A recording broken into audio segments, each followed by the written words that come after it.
An exhausted black-haired guy stood in the middle of the battlefield, leaning on the hilt of his sword.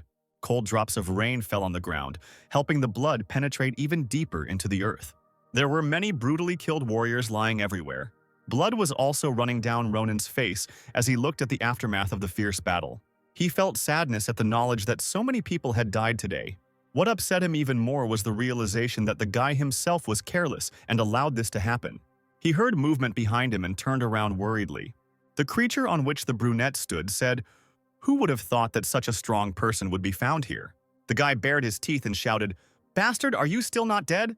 The creature was quite large, had a pale human body with 4 horns on its head and 4 wings behind its back. Eyes without pupils and irises glowed yellow, and on its forehead there was a pattern of 2 waves and dots. This creature was Agayut, the last of the 3 giants. 20 days ago, he suddenly appeared in the Empire and, for unknown reasons, began to wreak havoc. An angry Ronin placed his foot on the bridge of his nose. Then he said, "Because of you, half the Empire turned into a cemetery, so why the hell are you still alive?" The giant replied, "Don't worry, I don't have long left. I'll soon return to my side." The brunette said, "That's good. Your dead friends are already waiting for you there." Agayut was surprised, and the guy explained, "Yes, I mean the 2 who came with you. One was fried to a crisp by a hot-tempered red dragon, and the second was sealed for eternity by an old man named Lorahun." Through a mad smile, Ronan asked, "Do you understand now, bastard?" The giant replied, "Do not try to hide the truth behind superficial words, strong man. The children of the stars share their feelings among themselves, and we know that they took their enemies with them to the next world. And it also means that there are no more strong people like you left." Ronan said, "What? I'm still alive. Don't talk nonsense about 'there are none left.'" The giant said, "You don't have to pretend. I know you don't have long left, and I'm very glad about that. After all, if you had realized your powers earlier and started to hone them, you would have become a big obstacle on the way to our cherished desire." The brunette muttered through his teeth, "Come on, I don't care. I knew without you that I had ruined my life, so shut up and die." The giant said, "You are a great man, so you have the right to be proud. But in the end, your world will soon be swallowed up by the starlight and dissolve in it." After these words, the brunette swung his sword and cut off Agayut's head. The head flew off the body, spraying blood. Leaving the giant's body behind him, the brunette walked away, examining the battlefield. Ronan thought, "How do you expect me to change what has already been done?" Breathing heavily, he walked between the corpses, stepping into pools of blood. The brunette recalled how they set up a camp where people could allow themselves to laugh. He remembered his comrades who supported him, joked, and had fun. And now all these smiling guys were lying here dead. Ronan walked up to the dead, piled up in a heap, and asked, "Are you all here, fools? Did you fight to the death because of your pride? Did you really think that you were strong just because I was strong?" The guy dropped to his knees, closed his friend's eyes, and continued, "It was necessary to correctly assess the situation and run away. As fools we were, so we remained fools until the very end. Why could the giants, who could reflect the sword aura of the Empire's strongest swordsmen, only be struck by my sword? If it weren't for this, ordinary soldiers wouldn't have to stand on the front lines. And you all probably wouldn't have died at the very beginning." The saddened guy was kneeling with his eyes closed, lamenting what had happened, when suddenly someone asked, "Is anyone there?" A familiar female voice admitted that the man was unable to move due to his wounds. Ronan's eyes widened and he felt hope. Leaning on his sword, the brunette stood up and headed towards the voice. He was glad that, besides him, someone else was alive. The guy had little strength left, but he held his sword tightly. Ronan used the weapon as a prop to help him reach his target. The guy reached the stone block where the girl was sitting motionless. A joyful Ronan said, "You were able to survive Commander-in-Chief Adashan." Her forearm was torn off, but the girl was able to stop the severe bleeding by bandaging the rest of her arm. The brunette's smile quickly disappeared from his lips, and he said, "For a Commander-in-Chief, you don't look very good," Adashan replied. "Ronan, you are a corporal. You yourself don't look so good. But now something else is important. Is Agayut dead?" "Yes, I killed him. His body lies nearby." These words made the Commander-in-Chief feel relieved. But what the boy saw caused him pain. Tears poured from Adashan's eyes, and she said, "I see. He is dead. Thank you, Corporal Ronan." The brunette just looked at her and was silent for a while. Then the guy raised his index finger and, smiling, said, "Since you are so grateful to me, will you listen to my request? I am concerned about the bodies of fallen soldiers. Usually they are abandoned on the battlefield or burned. But could you please take proper care of them this time?" The girl replied, I'm not sure. You look more alive than me, so why don't you take care of them yourself? Ronan coughed and said, God, how can I, Commander? Then he showed his bloody hand and said, You see, it is not yet clear who is alive. I could die at any moment. I spent most of my life just messing around, so I didn't get to do much. It's even kind of unfair that I'm going to die like this. Adishan asked him what he would like to do if he survived, and the guy grinned and replied that he would like to do a lot of things. But there was only one thing that came to Ronan's mind most of all right now. He would like to know what it is like to study at the academy. The girl was surprised, and the guy explained, I was hurt by the words of that fucking giant. But in reality, my older sister always wanted to send me to study at the academy. But soon I will be reunited with my family. The girl said that a search party would arrive as soon as the rain stopped. And the brunette replied, I told you that I'm not long for this world, so why do you continue to talk about useless things? At that moment, the downpour suddenly began to subside, and the sun began to appear through the clouds. Adishan and Ronan were incredibly surprised by this. They couldn't understand why the storm had calmed down so suddenly. The guy leaned on his arm and suddenly felt pain, after which the girl and the brunette screamed for different reasons. Ronan looked to the side and was surprised. A giant with 8 wings appeared in the sky before them. And after him, other creatures began to appear one after another. Having stood up, the brunette asked, Who the hell are they? Where did they come from? Adishan said, It can't be. Those 3 giants are not the end? She was lost in her thoughts after all. I couldn't save the world for the 3rd time. I have one last try left, but I don't know how. The girl was pulled out of these thoughts by Ronan, who persistently called for the commander-in-chief. When she responded, the brunette said, What are you doing? Come to your senses faster. Throw me to them with telekinesis. Damn, I can't get them from here. Adishan did not understand the behavior of the guy who asked, Are you not going to fight them? The amazed girl asked if Ronan really wanted to fight in such a position. And he replied, Of course. And you just want to sit back? Taking his sword out of its sheath, the brunette declared, Even if I die, I'll take a couple of freaks with me. The surprised commander-in-chief thought, He doesn't give up even in this situation? Well, yes, he is like that, because it is only thanks to him that we were able to go this far. This heroic man stood before her, ready to do anything for the sake of humanity, and Adishan made a fateful decision. The girl stood up and touched the brunette's shoulder, attracting his attention. She said there was no time and it was time to stop chatting, then kissed Ronan. The stunned guy didn't understand what had come over her. A mysterious blue sphere passed from her mouth to him. Pulling away, the brunette asked what Adishan had put in his mouth, and the girl whispered something in his ear. The guy started to get angry, not understanding what she was saying. Ronan asked what kind of nonsense she was talking about in this situation, and the commander-in-chief said, Corporal Ronan, if we meet again, tell me not to do stupid things and just become a dressmaker. The guy was shocked and just looked at Adishan silently, and she, smiling, continued, I've done a lot, but this is the first time. At that moment, the winged giant formed a magical sphere in his clawed hand. When it was completed, the creature launched it straight at the couple. An explosion followed, destroying Adishan, Ronan, and everything around them. This is exactly how the brunette's life should have ended. However, after some time, he regained consciousness. In front of the brunette, there were no longer those creatures and the dead. He stood up abruptly, continuing to call for the commander-in-chief. Looking around, the young man saw a blue sky and a green field. Somewhere nearby, there was a human settlement, and next to it, there was a river where children played and floated on a raft. Ronan sat on the grass and couldn't believe his eyes. He was in his hometown of Nimbutan, which meant he really had returned to the past. It was the first day of Ronan's regression. He leaned against the tree, grabbed his head and sighed, trying to comprehend everything. The commander-in-chief's words turned out to be the pure truth. Ronan remembered how the girl had conveyed something to him through a kiss. She explained that the boy had swallowed a time travel sphere. It was thanks to her that Adishan was able to rise from a simple seamstress to the position of commander-in-chief. The sphere allowed her to go back in time only 4 times, and she had already used 3 of them. So he only had 1 try left. The commander-in-chief decided to leave everything to Ronan, since he had the power to kill the giants. The girl believed that he was the key to saving the world. Adishan said the boy needed to hone his ability, and she was glad he wanted to do so. Remembering this, the guy thought that he was just chatting about nothing. The commander-in-chief said, If you want to study, then go to the Philian Academy. There are many outstanding people there, so I am sure that studying there will be beneficial for you. And also, Corporal Ronan, if we meet again, then tell me not to do stupid things and just become a dressmaker. I've done a lot of things, but this is the first time. The guy still couldn't accept what had happened. He banged his head against the tree and, confusing everyone around him, shouted, "So this is true. If this is a dream, then we need to wake up quickly.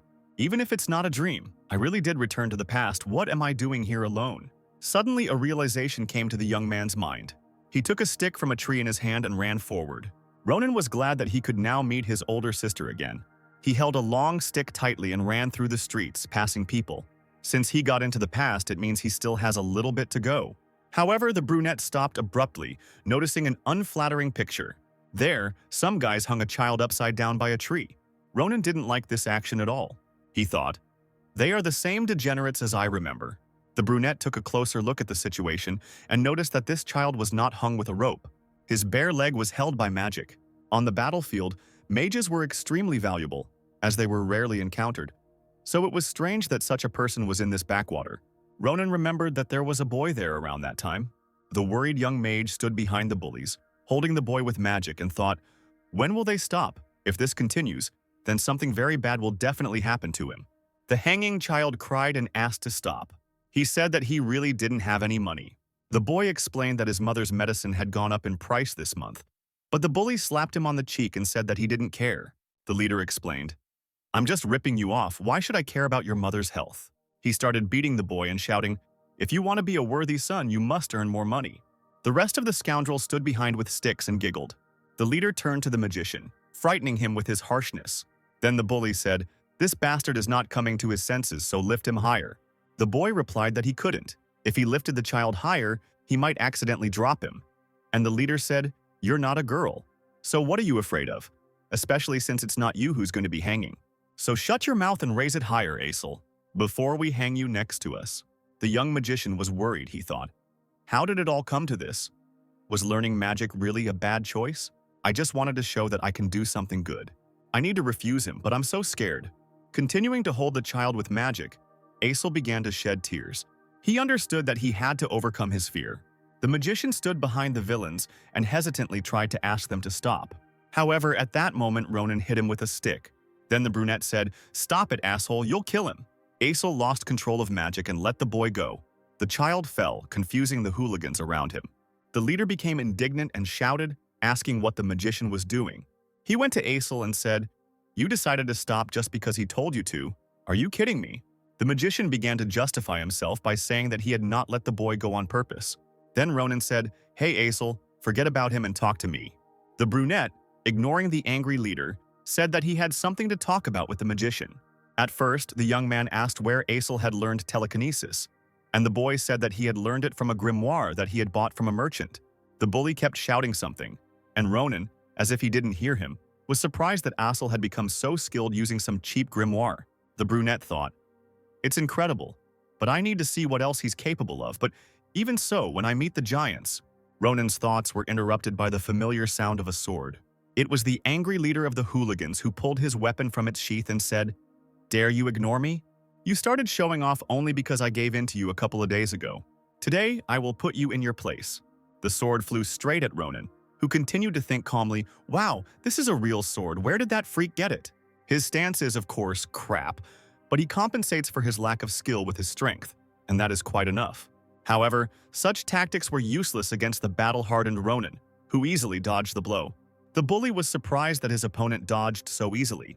Maybe the brunette's body was younger, but the fighting instinct that had been instilled in him during his service in the penal battalion had not gone away.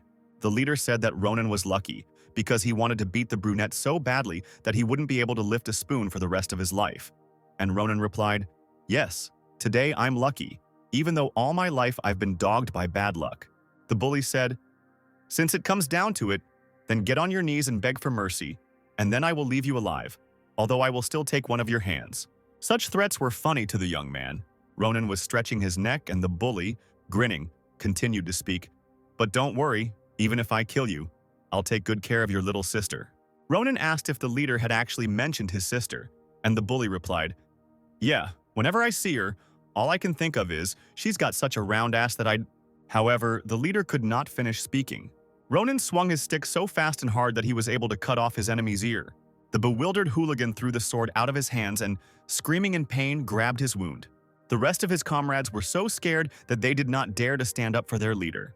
Ronan walked up to the villain, insulting him. The enraged guy asked if the boy really wanted to die. The warlike youth stood over the hunched-over bully and everyone around was afraid of him.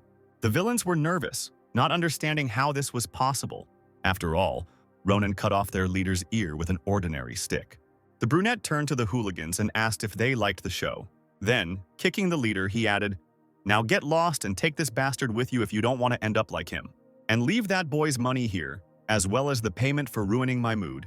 The frightened hooligans replied that they would give everything back. After the villains left, Ronan gave the entire bag of money they left behind to the boy the bullies were bullying. The amazed boy asked if Ronan would really give him all of this, since there was much more in the bag than the villains had taken from him, and the brunette replied that he only needed the sword. Ronan also explained that the boy did not need to worry, as these hooligans would not come back for him because they did not have the courage to prowl around the area, and the boy began to thank his savior with tears in his eyes. Waving his hand, Ronan said, "No big deal, just go home." At this moment, the quiet Asil decided to attract the guy's attention. The worried boy bowed his head and said that he was truly sorry. He sincerely asked for forgiveness from the one he held with magic. Shedding tears, Asil admitted that he understood that this could not be done even under Hans's threats. But he was so scared that he couldn't stop himself in the end. The young magician continued to say that it was all his fault and he was truly sorry. However, the boy who was being bullied was not angry at him at all. He sighed and even smiled. The boy also said, "Asil, you are crying just like when Hans first dragged you here. When I saw you, I immediately thought that they were bullying you just like they were bullying me." The young magician was so ashamed of his actions that he could not say anything else, and the boy put his hand on his shoulder and said, "So don't blame yourself, Asil." Smiling, he noted once again that it was not the magician's fault. However, the boy still appreciated Asil's apology. Holding the bag of money tightly, the boy headed home.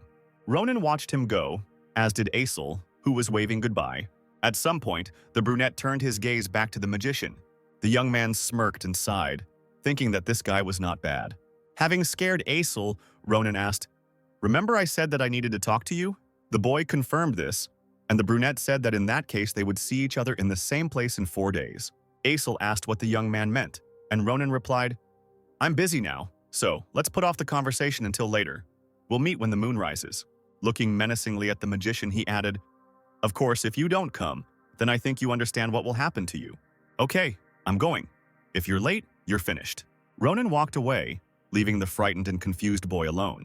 After some time, the brunette was already standing in front of the house. He felt insecure, so he kept hesitating to enter. Ronan held the bouquet in his hands and wondered if he had gone overboard with the flowers. The young man remembered that his little sister loved them, so he picked everything he saw. Still, he thought it was too much, so he decided to just throw the bouquet away. However, at that moment his sister appeared on the threshold and said, "I kept wondering who it was here." The girl was glad to see her brother, who was now standing with his back to her and was nervous. When Ronan was in the penal battalion, he often thought about what to say to her when they met. Maybe I should have apologized for leaving without saying a word or said I missed you. He thought about it all the time, but all of these were words that only Ronan from the penal battalion could say. Today, he could only tell her one thing. The happy sister noted that her brother had returned early today, and he was trying to gain confidence. The brunette bowed his head and replied, "Yeah, I'm home." When the young man entered the house, the girl hurried to set the table. She also said, "Oh my God, I never thought that the day would come when my heartless brother would give me flowers." Errol would smile widely and say she was so happy, and Ronan would nervously reply, "I'm glad you liked it." The sister asked whether she should give her dear brother more food and whether he wanted some roast. But the young man replied that he was full and asked how old she was this year. Errol replied, "Oh my God, Ronan, I'm 22. Why such a question?" The guy said he just forgot it, and the girl replied that it was impossible to forget something like that. She became worried and began asking if her brother had a headache or if he had caught a cold. And the brunette thought, since she was 22, there were about 10 years left before those bastards arrived. Errol placed her hand on his forehead and noted that there was no fever. Ronan thought that his sister was just as he remembered her. She was just as bright, kind, and warm. The young man simply wanted this moment to last forever. But he also remembered that in 10 years he had to protect his sister and the whole world. Removing her hand from his forehead, he admitted that he wanted to tell her something. The boy smiled and said that he was thinking about going to the academy. Surprised, Errol asked again, "What, to the academy?" Then she became overjoyed and asked him to repeat what was said, thinking that she had misheard it. The young man confirmed that his sister had heard everything correctly, and Errol, shaking his hand, said, But you never even listened to me when I raised this topic. Once it came to that, the girl ran somewhere and started looking for something. She said, I knew this day would come. You are a smart boy, so I am sure that you will succeed. Ronan thanked his sister, after which she presented him with a rather large cauldron. Errol said it was a gift for her brother, which surprised Ronan. The pot was filled with coins, and the boy asked where all that money came from, and his sister replied, I saved it up secretly to surprise you. I wanted to be able to pay for your education if you changed your mind about the academy. The young man said, It's incredible, and when did you accumulate all this? I am truly grateful to you. But keep it for yourself, it still won't be enough for me. Errol asked, What do you mean, there's more to it than meets the eye?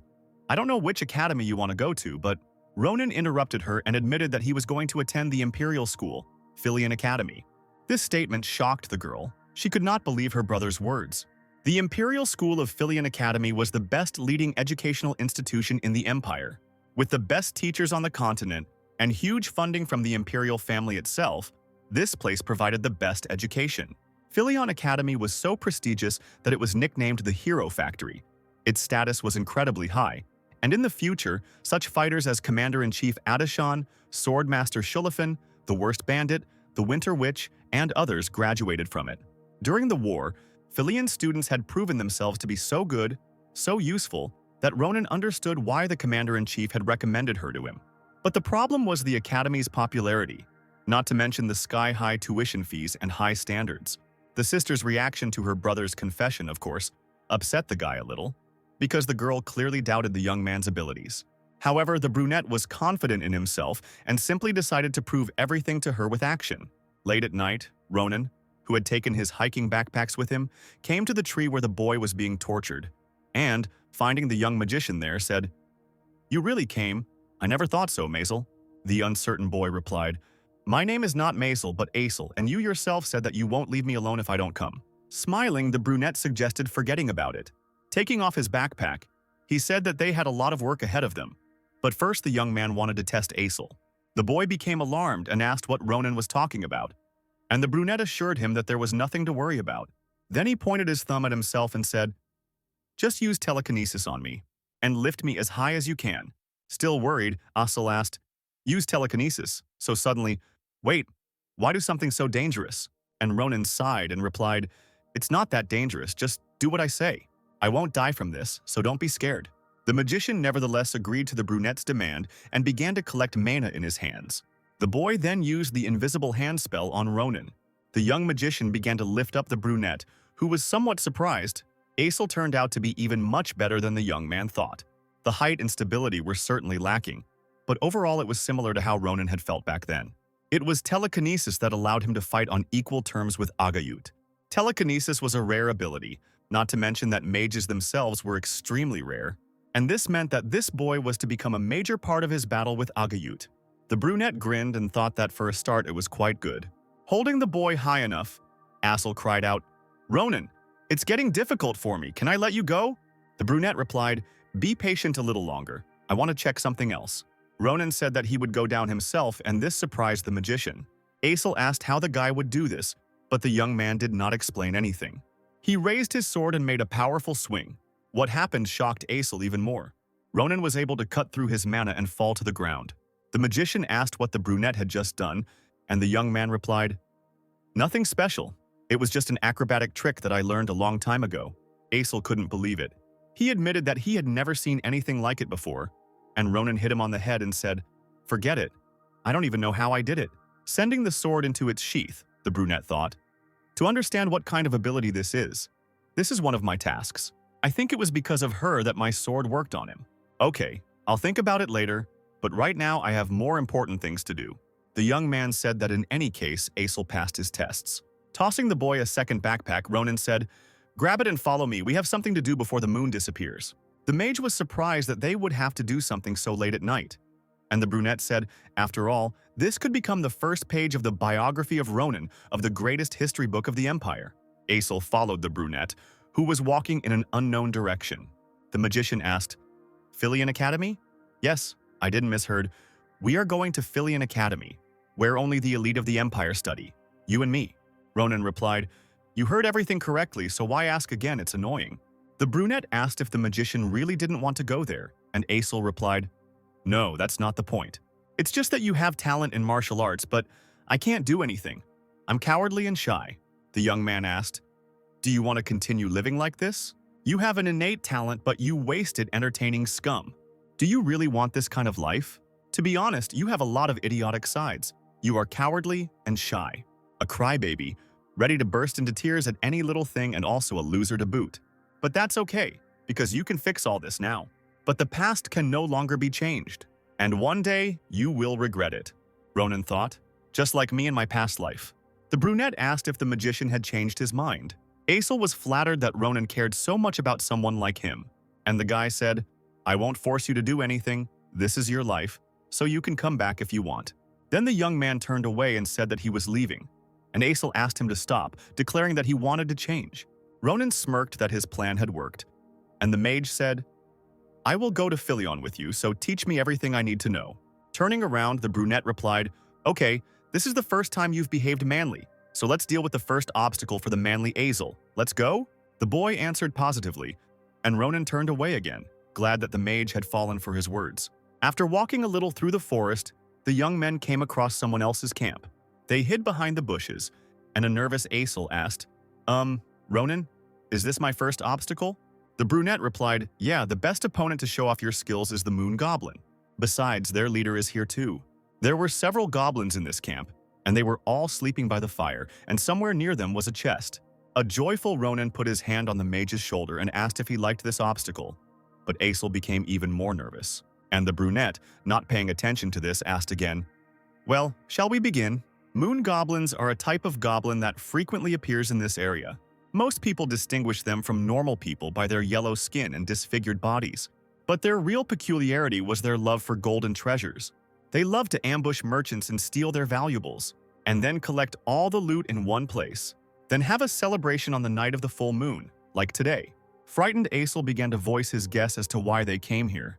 But Ronan interrupted him. "Yeah, today we're going to steal all their gold." The magician said, "I have never heard of goblins collecting treasures in one place and having a celebration. How did you find out about this?" The brunette replied that he had his own sources, but he thought, "I can't tell him that I met them in a past life when I was traveling." The young man hugged Asil, put an open backpack in front of him and said, "In any case, all you need to do is transfer their treasures to the backpack using telekinesis and not wake these guys." Ronan pointed out that it was pretty easy, and the nervous mage replied, "That doesn't sound so easy. What if I make a mistake and wake them up?" The brunette explained that in that case, things would go very badly. Asil said that it was too dangerous and they needed to think it over. And the brunette called him a coward for this. Ronan also explained, "Listen to me carefully. In order to get to Philion, we need two things. The first is money. We need to cover their insane tuition fees. And the second is experience. Money is also a problem, but experience is much more important. You know that Philion is full of aristocrats who have been undergoing elite training since birth. If you want to win against these guys, then there is only one way, Asil. And this is to gain experience by risking your life. These guys are ideal opponents. Thanks to them, we will get both money and experience. Kill two birds with one stone." Ronan asked if maybe he was wrong and the mage had better ideas, and the boy replied that he knew nothing. Patting him on the back, Ronan said, "Then it's decided. Let's start now." The night was in full swing, and Asil, using telekinesis, tried to move the goblin's golden items into his backpack as carefully as possible. The brunette said, "Like this, just a little more, just a little bit, and now let go." Under Ronan's careful guidance, the magician did well. In this way, the team was able to fill both backpacks. The happy brunette patted the boy on the head and said, "I told you, Asil, the main thing is experience." In fact, the young man was not sure that they would succeed.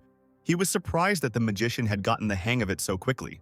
Asil turned out to be even better than Ronan thought. The brunette smiled to himself. He was pleased that he had found himself a wonderful servant. Packing everything into his backpack more tightly, Ronan said, since the backpacks were filled to the brim, it was time to go. The delighted magician asked if they had really finished, and the blonde replied, "Yeah, we've already done everything that needed to be done. We need to get out of here before something goes wrong." A certain bird was flying as fast as it could, and two guys in brown clothes were chasing her, calling her a chicken. They moved towards where Asil and Ronan were, shouting so loudly that the sounds reached the goblins. The nervous brunette couldn't understand what kind of fools were causing such a commotion in the middle of the night. The goblins began to wake up one by one. They were also interested in where such noise was coming from late at night. But when one of the goblins looked at the chest that was supposed to contain the jewels, he was overcome with anger and incomprehension. In his goblin language, he shouted that thieves had been here. All the creatures were perplexed and tried to understand where those who had robbed them were now. Somewhere behind in the bushes, the goblins heard a crunch. They turned around and found the very same thieves there, who wanted to leave safely. The boys became nervous and Ronan cursed silently. A crowd of goblins rushed towards them. The brunette understood that things were bad for them. The magician screamed in fear and fell to his knees. Mentally preparing for the fight, Ronan said he knew it was going too smoothly. Asil asked, "What should we do, Ronan? Throw down our backpacks and run." However, the young man, taking out his sword and assuming a fighting stance, replied, "No way. How are you going to pay for training? Do you think money will come out of nowhere?" The magician said that this was not important now, and the goblins were rapidly approaching. Asil cried out that they were already here. However, the brunette did not react to this. He calmly examined the weapon and thought, "The sword is made of cheap steel. With such weight and strength, it will last for 15 blows." The first 3 goblins to reach the boy were the ones who, by this point, Ronan calculated that there were 30 of them in total. The opponents jumped towards the brunette, intending to attack him, and Asil kept shouting the young man's name so that he could at least do something before he was wounded or even killed. Ronan remained calm, considering his battle tactics. He decided that 15 blows should still be enough. The brunette swung his sword and cut off the heads of 3 attackers at once. The young mage was shocked to see the goblin heads flying above him. Blood flowed from the blade, and it also spurted from the enemy's neck. And Ronan, with excitement in his eyes, announced that there were 14 strikes left. The crows sitting on the branches cawed anxiously and flapped their wings, flying away in all directions. And Ronan's blade pierced the head of one of the goblins. The guy said, "This is the last one." Okay, everything turned out not so bad. Asil was still sitting on his knees in the same place. He thought that what happened was impossible. The magician could not understand what had just happened. The brunette was able to decapitate 3 goblins with 1 blow. Then a whole crowd of opponents fell upon him. However, Ronan simply disappeared for a moment, and when he appeared, there was practically nothing left of the crowd of goblins. The young man beheaded or chopped off the limbs of everyone who stood in his way. Rising to his feet, Asil became nervous, beginning to understand what a strong person he was dealing with. He never thought Ronan would put on such a show. The brunette looked at the magician and asked why he was standing motionless, and Asil began to ask for forgiveness. Placing the sword on his shoulder, Ronan said, "No need to apologize. You better pack your things quickly, we're going home." The night was gradually drawing to an end, and the stars were slowly disappearing. The young men returned from the forest to their village, and gold jingled in their backpacks with every step. Rubbing his tired shoulders, Ronan said, "How stressful. I thought we could do everything calmly, but everything did not go according to plan." The brunette thought, "My muscles hurt from just a couple of goblins. Is it because I'm still growing? When I get back, I'll need to get into full-on physical training." Asil asked Ronan what the screams were that had awakened the goblins, and the young man replied that he did not know. The brunette also said, "What the hell were they yelling for in the middle of the night, sick bastards? Just wait. You'll pay me for all the inconvenience caused." At that moment, someone behind him fired an arrow with a red tip from a bow towards the guys. Feeling something approaching, Asil turned around. Ronan cursed and caught the arrow that was flying straight at the mage.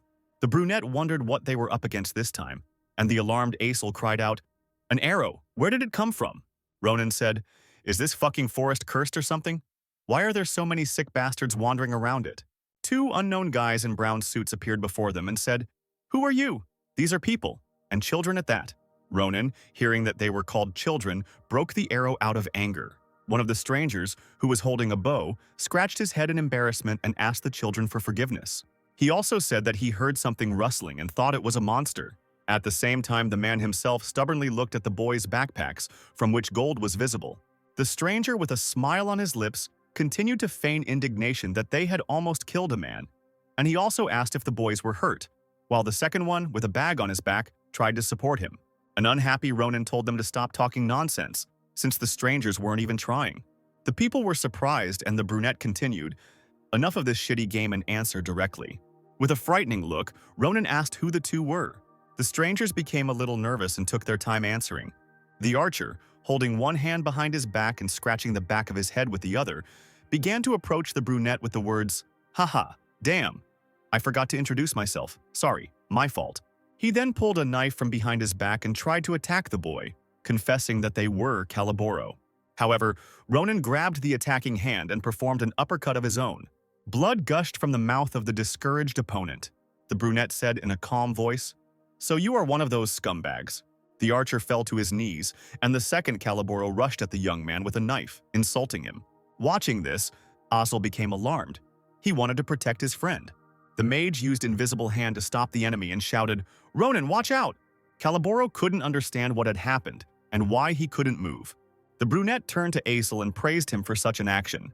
Then he approached the enemy and snatched the knife from his hand. With the same weapon, the brunette made several precise lightning strikes and found himself behind the enemy. The shocked enemy asked who they were. However, the next second, blood gushed from his body. With a wheeze, he fell dead right next to the frightened Asil. The mage stuttered and asked if the man was really dead, and Ronan replied, "Well, of course, why would I spare someone who wanted to kill me? And besides, you heard they are from Calaboro."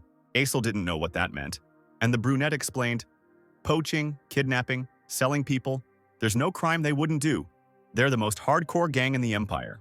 The young man approached the second villain and stabbed him with a knife. Then he went on to say, "If I hadn't killed them, they would have taken you apart for your organs and buried the remains somewhere. Leaving these guys alive, knowing who they are, is tantamount to a crime. So don't make a scene and collect their things." Suddenly, a bag belonging to the bandits flew up behind Ronan. The boys were amazed. They did not understand why some bag was moving. Asil suggested that there might have been a stolen animal inside. To find out, Ronan untied the rope and Blue Eyes looked at him from inside the bag. With a squeal, it quickly flew out. It was a bluebird, which the brunette called the country chicken. She floated in the air and chirped, and the young men were amazed by her unusual color. Admiring the animal, Asil admitted that it was the first time he had seen such a bird. Ronan said that he too had seen something like this for the first time. He noticed a chain on the feathered creature's legs. These were poachers' shackles, Calaboro. They disrupted the prisoner's mana flow and restricted his movements.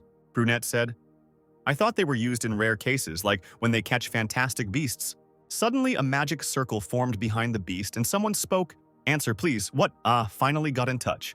Shocked that the bird could talk, Asil rushed into Ronan's arms, but the brunette pushed the magician away and said, "Are you seriously thinking that, idiot? This is communication magic."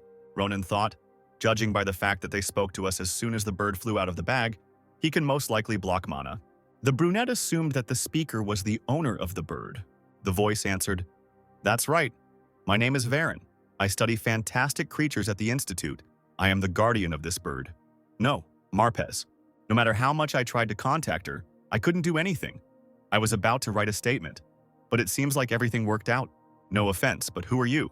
Ronan replied, "We were just passing by and got into a fight with the poachers who stole your bird." "Well, what happened is too bloody to talk about." The brunette concluded that they had saved the bird, and Varen said, "What, poachers? Stole it? Of course I thought about it, but for everything to be like that, I owe you a lot and I can't even imagine how to repay you." While Asil started admiring the cute bird again, Ronan said, "No need, just tell me how we can return it to you. It looks very exhausted because of the shackles. If I take them off, will it be able to fly normally?" The voice replied, "I'm sorry, oh yes I must. The dream bird has a good homing instinct. So if you can free it." Ronan didn't listen to the rest. He interrupted the conversation saying that he would do so. The young man took out his sword, swung it and cut the chain, frightening the bird. Putting his weapon back, Ronan said, "Fly to Daddy Blue, don't make him worry." The feathered beast chirped, looking at the hero with admiration. The bird turned around and started urging the guy to do something, making him feel awkward. Ronan asked, "She's shoving her ass in my face now, what does that mean?" Varen replied, "She asks you to pluck a feather before she flies away. It seems she wants to meet you again." The young man pulled out the feather, and Varen continued to explain, "The feather of the bird of dreams works like a compass. It will point to it. I pulled it out. If you visit the Institute, then drop in to see me and Marpez." The bird flew away, and Varen kept saying that he would definitely pay back. Ronan was surprised by Marpez's incredible speed, and Asil asked what the young man had in his hand. The brunette noticed this and felt his hand being pinched. Both Ronan and Asil could not understand what kind of gift the bird had left for them. A few days later, the boys arrived at the merchant's parking lot. It was quite lively there. People were actively working, displaying various goods. The owner of the Carabella merchant house, Don Carabella, examined an ornament made of a silver chain and a blue stone. The man said, "What a valuable stone, and the work of a jeweler. Everything in this decoration is simply excellent. I will give 20 gold pieces for it." You brought so many wonderful products. I was lucky today. Just think. I met such a valuable customer. And a pleased Ronan replied, finally, I met someone smart. All the other traders turned out to be scammers. They tired me out pretty badly. But it wasn't in vain that I wandered around the area, since I was able to meet such a conscientious merchant. The joyful Dawn shook the young man's hand and said, it's an honor to hear such a thing. Maybe you'd like to appreciate something else. Ronan replied, could you please take a look at this? I don't want to sell it. I'm just curious to know what it is. The young man took out an oval-shaped object, the color of which resembled space. That night, the bluebird, the bird of dreams, left Ronan this egg. At first, he thought she had defecated in his hand and he became extremely angry, but this turned out to be wrong. For the sake of safety and verification, he threw the suspected droppings into a boulder. However, the stone was destroyed by the impact of the egg. That's how the brunette found out that it was damn strong. Looking at the object, the merchant thought, I don't know if this is a bird's egg or someone else's, but it definitely belongs to an extremely rare species of fantastic creature. This treasure could be worth a lot. Carabella looked at the egg with concern, commenting on its color and texture. The young man was impatient and was already glad that the item would be expensive. However, Dawn immediately upset him by asking, just don't tell me it's horse shit. Ronan answered in the negative, and the merchant, feeling awkward and returning the egg to its owner, said, true. I don't know what this is, but I think it's something very unusual. Maybe you could take it to a specialized place? The young man sighed and replied, it looks like this is all that remains. I can't sell it without knowing what it is. The brunette also asked if Carabella was selling books about Filion, and Dawn asked, Filion, do you mean the academy? Ronan replied, yeah, we're going to take the entrance exam there, but we don't know anything about it. The man responded enthusiastically, ah, so you want to join there too, what a coincidence. My daughter is also planning to join there. I'm sure she will help you, she should be here soon. Approaching a group of people, the blonde asked, what's going on here, father, who is this? The guys turned to the girl, and the merchant joyfully said that his daughter had arrived. He also confessed, she is my only blood, Maria. Ronan was surprised to hear the blonde's name. He took a closer look at the fair-haired girl with green eyes. Dawn said, Maria, say hello. They are important clients with whom I just made a big deal. The blonde was surprised and asked if this was really true, since she had only seen the little ones. And the father was indignant and demanded that his daughter watch her language. He apologized to the guys, explaining that the girl grew up in the merchant class, so she was a bit rude in her language, and Asil replied that everything was fine. He also wanted to admit that Ronan might get angry because of this, and the brunette himself at that moment headed towards the girl. Coming closer to her, the young man asked if she really was Maria. He also asked if her middle name was Sen, and the surprised blonde confirmed it and asked how he knew that. The guy said, how strange. You look very much like a person I know. There was just one discrepancy between Maria and him. Ronan asked to ask her a question, but only in her ear. The girl asked what he wanted to know. Ronan came closer and whispered a question that startled the girl. Do you by any chance have a dick down there? The blonde looked at the brunette in bewilderment and wondered what kind of nonsense she had just heard. Maria looked down, not understanding how such a question even came into the young man's head. Ronan thoughtfully put his hand on his chin and said, no matter how I look at you, you don't look like you have one. Does this old man have another child he doesn't know about? The angry girl slapped him in the face, screaming, shut up, you sick bastard! The slap he received seemed familiar to the young man. Now he was convinced that this blonde was Count Maria Sen. When their penal battalion was in the town of Armerlin, Maria was responsible for their provision. With his excellent work ethic and easygoing personality, he could make friends with anyone. Maria was an impressive person, but if you mentioned penis in conversation with him, he would immediately become unusually angry. He started slapping everyone, and at the time Ronan didn't understand why this was happening. The brunette wanted to ask him why this was so the next time they met, but there was no longer such an opportunity. Maria died in the battle against the Titans, but it seems that now the young man has found the answer to his question. Count Maria was actually a girl. Ronan smirked, and the angry blonde screamed, you find it funny? Should I hit you again, then get it? The next moment, Maria was already trying to hit the guy with her fist. However, Ronan dodged, hit her on the head and demanded that she calm down. The blonde grabbed her head, and the young man said, don't be impudent just because I allowed you to slap me once. And that's only because I was wrong here, but I won't allow it. Before Ronan could finish, Maria hit him in the chin with her head, screaming, what happens if I hit you twice, bastard? The opponents began to fight, grabbing each other by the hair and insulting each other. Dawn and Asil watched all this in complete shock. At some point, Ronan knocked Maria to the ground, and the merchant and the magician rushed to them, begging them to stop the violence. A little later, everyone calmed down and were already sitting in one of the tents. Asil looked at Maria and Ronan, who were sitting at the table with weapons on them. Amazed, the magician didn't understand what was wrong with these two. The girl asked, "So it was you who decided not to sell?" And the brunette replied, "Yeah, check if everything is okay with them. If not, I will buy something from you as a replacement." Asil thought that these people had just fought as if they wanted to kill each other, and now they had become friends. Maria examined the 3 swords and the magic wand that belonged to the brunette. She asked why the guy needed so many swords, since they would be difficult to carry. And Ronan replied, "Just in case, they often break." The young man asked the blonde what she would say about weapons, and she replied that the swords were not bad, but the black one was the best of all. Black iron was very durable, so all the famous knights wanted weapons made of it. The girl said that she didn't know how roughly the boy used swords, but this sword most likely shouldn't have broken. And the boy thought that in his past life, he loved weapons made of black iron. Maria also said, "This wand contains a good magic stone. So you saved it for this cutie?" The blonde asked Asil if he was a magician, and the boy confirmed it. Then the girl asked what kind of magic he used. Asil replied that he used telekinesis, and Maria was amazed and said, "Telekinesis, incredible. If you try, you can get a scholarship. So, the question is only about you. What technique will you show in the practical exam?" Ronan didn't understand what was going on, and Maria said, "You don't know. To get into Philion, you need to impress the professors. Show your techniques on the practical exam. Of course, the theoretical exam is also difficult, but not as much as the practical one. Besides, if you show a good result in the practical one, you will definitely be accepted into the academy. In other words, if you do not prove your worth, then you can forget about entering the academy." The young man sighed and said, "What? A swordsman just needs to know how to wield a sword, god, and what do they usually show them?" Maria replied, "Most nobles display their family's secret techniques, but most martial artists and aspiring students display their own martial techniques using mana." The brunette was surprised. "Wait, mana? Children's swordsmen at that age can use mana, even without being mages?" The girl said, "What are you talking about? If you want to enter Philion, then you definitely need to be able to do this. You need to feel your mana. And using it in battle is the foundation of foundations. Why are you looking at me like that? Just don't tell me that you can't feel your mana." Ronan asked if that was the same as an aura, and the blonde felt like she was being electrocuted. The amazed girl asked, "Are you really going to enter Philion? How can you compare aura and mana?" And the young man replied, "Maybe I understand it a little. Why make such a scene?"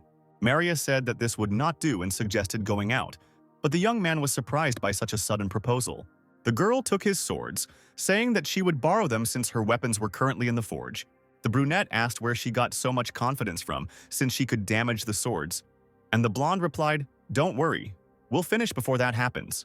If I break them, I'll pay double, no, triple the price for them. Are you happy? So stop chatting and follow me. I will give you a special training," said the blonde, and left the tent. Mana is the primordial source of nature's power, like air that is everywhere. But this does not mean that everyone can use it. In order to use mana, you must first feel your own mana and develop a mana sense. This can be achieved through talent, training, strong desire, or something else. There are many factors that influence whether you will succeed or not, but it usually takes people a year to feel it. And those entering Philion have already passed this stage. Thanks to their own mana techniques, the road to the academy is open to them. Maria explained all this to Ronan while she was on the street late in the evening. And she also said, "Now you understand. Forget about intuition.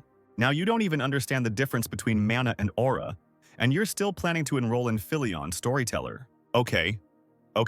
If you look at it this way, aura is a type of mana, but the difference between them is like the difference between heaven and earth." Standing opposite Maria at some distance with a black iron sword on his shoulder, the young man asked, "Is it all that serious?" The girl continued to speak. But even with talent and incredible efforts, it takes at least 10 years of training to get an echo of the innate power of the aura. The blonde asked if the guy understood at least a little, and he replied that he was able to understand some of the information. The brunette thought, "Sometimes I met such people on the battlefield. They boasted that they use aura or some other unusual powers. They were tough opponents, but not exactly impossible ones. If you cut them down, they die just like everyone else." Maria said, "Okay, let's finish with the explanations for now. Shall we begin? I think you'll understand faster if you use your body rather than your head." Ronan didn't take it all seriously, thinking that she was just a young girl. Maria pushed off the ground and in an instant covered the distance between them, holding two swords tightly in her hands. A moment later, Ronan and Maria's blades collided, producing a loud clang. The surprised guy thought, "Wow, just look at her." The brunette then pushed the girl's swords away, showing that he was not as weak as she thought. Ronan wondered at such a young age, she was already capable of throwing out so much power and using twin blades at that. I haven't noticed anything like that yet, so I can't say for sure, but it looks like this is her mana combat technique that she talked about. The young man began to actively attack Maria, and she thought, "What's wrong with him? I wanted to end the fight with one attack and show the power of mana to force him to give up on entering the academy. After all, it would be much better than if he disgraced himself on the entrance test. But for some reason, he is the one who is pressing me now, and he is capable of this without using mana?" It seemed to her that all this was some kind of nonsense, and at that moment the attacking Ronan asked what the girl was thinking about, after which the guy hit her so hard that the blonde almost dropped one of the swords. As he was about to attack again, the boy told her to dodge instead of blocking. The sword was rapidly approaching the alarmed Maria. However, the blonde screamed and managed to jump back in time. She landed further away from the brunette, stopping herself with her sword stuck into the ground. Sighing, with a smile on her lips, the girl noted that it was dangerous. Maria asked, "You are not an ordinary guy, are you?" The young man replied, "Just like you not only have good control over mana but also over the sword. Although you have problems with your center of gravity, if you solve them, you will become much stronger." Ronan turned away and walked away, and the indignant blonde asked, "Where are you going? Just don't tell me that you already consider yourself a winner." At that moment, Maria's blade began to crack, and the young man calmly replied, "The main thing is to keep your word. You yourself said that you would pay triple the amount." The girl's sword shattered into pieces, which shocked the blonde. She couldn't understand when the young man could do such a thing, and he only told Maria to prepare the money. Suddenly, Asil poked his finger into the girl's back, attracting her attention. Understanding her feelings, he smiled and praised Maria.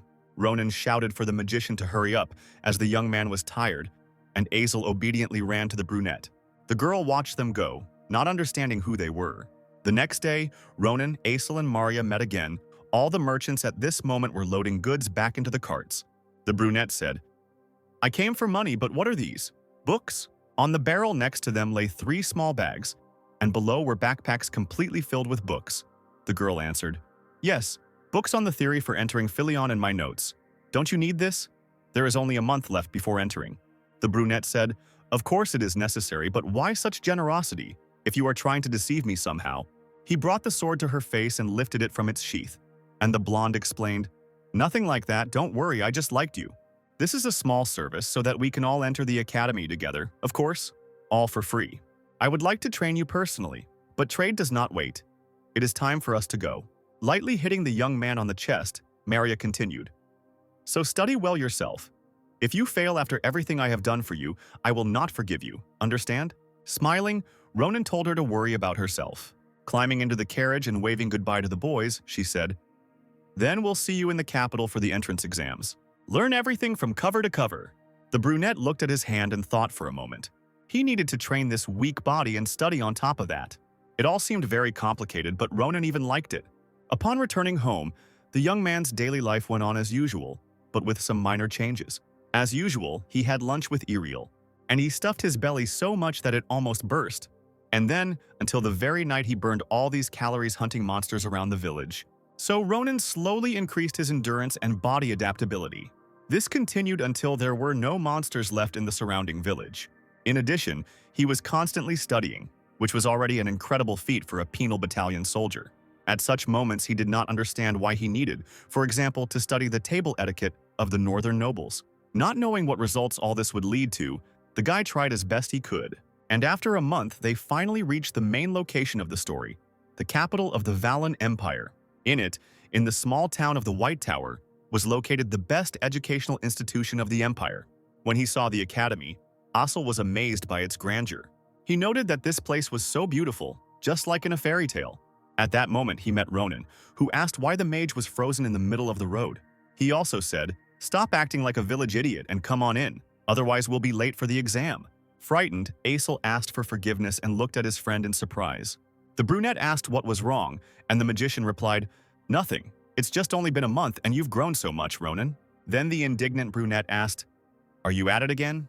Hitting Asil on the head, He told him to stop talking nonsense and move on. As Ronan walked to the academy, he thought, since we've arrived in Philion, we might as well meet him. The Saint Swordsman Shulapin, the heir to a famous family of swordsmen, Grantia, a genius who became famous as the strongest swordsman in the Empire. He should be about my age now, so I can meet him at the exam. Well, not that it matters. Breaking Ronan out of his thoughts, Asil asked him if he had that thing with him. But the brunette did not understand what he was talking about. Then the magician explained. The feather that the bird of dreams left for her salvation, it should point to her. The young man replied, so that's what you mean, of course. I grabbed it before leaving. That old man lives in the capital. So I planned to find him after the exams. Ronan took out a blue feather, which suddenly pointed somewhere upward, which led the brunette to the conclusion that Varen lived on the top floor of a tall building that looked like a castle. Professor of zoology at the academy, Philion Varen Fanazir, a humanoid lion, or rather a werelion, was indeed in one of the rooms on the upper floor. He complained, how hard it is. I really am not cut out for the work of a professor. He thought maybe he should become an adventurer again, and the dream bird sitting on his shoulder chirped something. Varen petted Marpez, thinking she was trying to cheer him up. Fanazir said, yes, I need to continue to repay your savior. You should air out the room, otherwise it will be awkward if your savior comes today. Opening the window doors, the lion saw the fearsome Ronan, who said, I didn't even knock, and they already opened the door for me. Oh, this is the little bluebird, so your owner is a beast man? Varen and Marpez were frightened by such a surprise and screamed. Ronan climbed into the room, and Fanazir, clutching the bird to himself, began asking questions. Who are you? How did you get in here? Varen was amazed that someone from the street side had climbed up to one of the upper floors. Ronan was indignant that Fanazir had scared him and almost knocked him unconscious. And Asil, climbing into the room after the brunette, explained that this was precisely the reason he had said that they needed to go up the stairs. Trembling with fear and hugging the bird even tighter, the lion roared, Have you come for my Marpez? The young man took out a blue feather and demonstratively held it out in front of himself. This made the surprised professor calm down a little. Varen guessed that the saviors of his precious bird were now standing before him. Fanazir invited the young men to sit in the chairs at the table and said, God, I behaved so rudely with our heroes, please, let's forget about it. Ronan replied, I told you that everything is fine. Stop apologizing already. If we are going to be honest, it is all his fault. He is the one who raised us up. Asil was indignant. But it was you who told me to use telekinesis because it took you a day to climb the stairs. Suddenly, Ronan squeezed the mage's cheeks, demanding that he remain silent. Continuing to hold Asil like that, the brunette said, Enough about that, I was surprised. Not only did the owner of the bird turn out to be a lion man, a very rare type of man-beast, but you are also a professor of Philion. A little nervously, Varen replied, I am also surprised. Who would have thought that our applicants would be Marpez's saviors? What a pity. If I had known earlier, I would have prepared letters of recommendation for you. But the exams are today. I hope you will pass. But if not, then Ronan didn't let him finish. He started digging in his pocket, saying, never mind. Since we're here, I'd like to ask you something. As you know, we don't have much time. The young man took out the egg and asked, What is this? The bird defecated it in my hand. Fanazir, adjusting his glasses, replied, Excuse me, Marpez has defecated. This is the egg of a fantastic bird.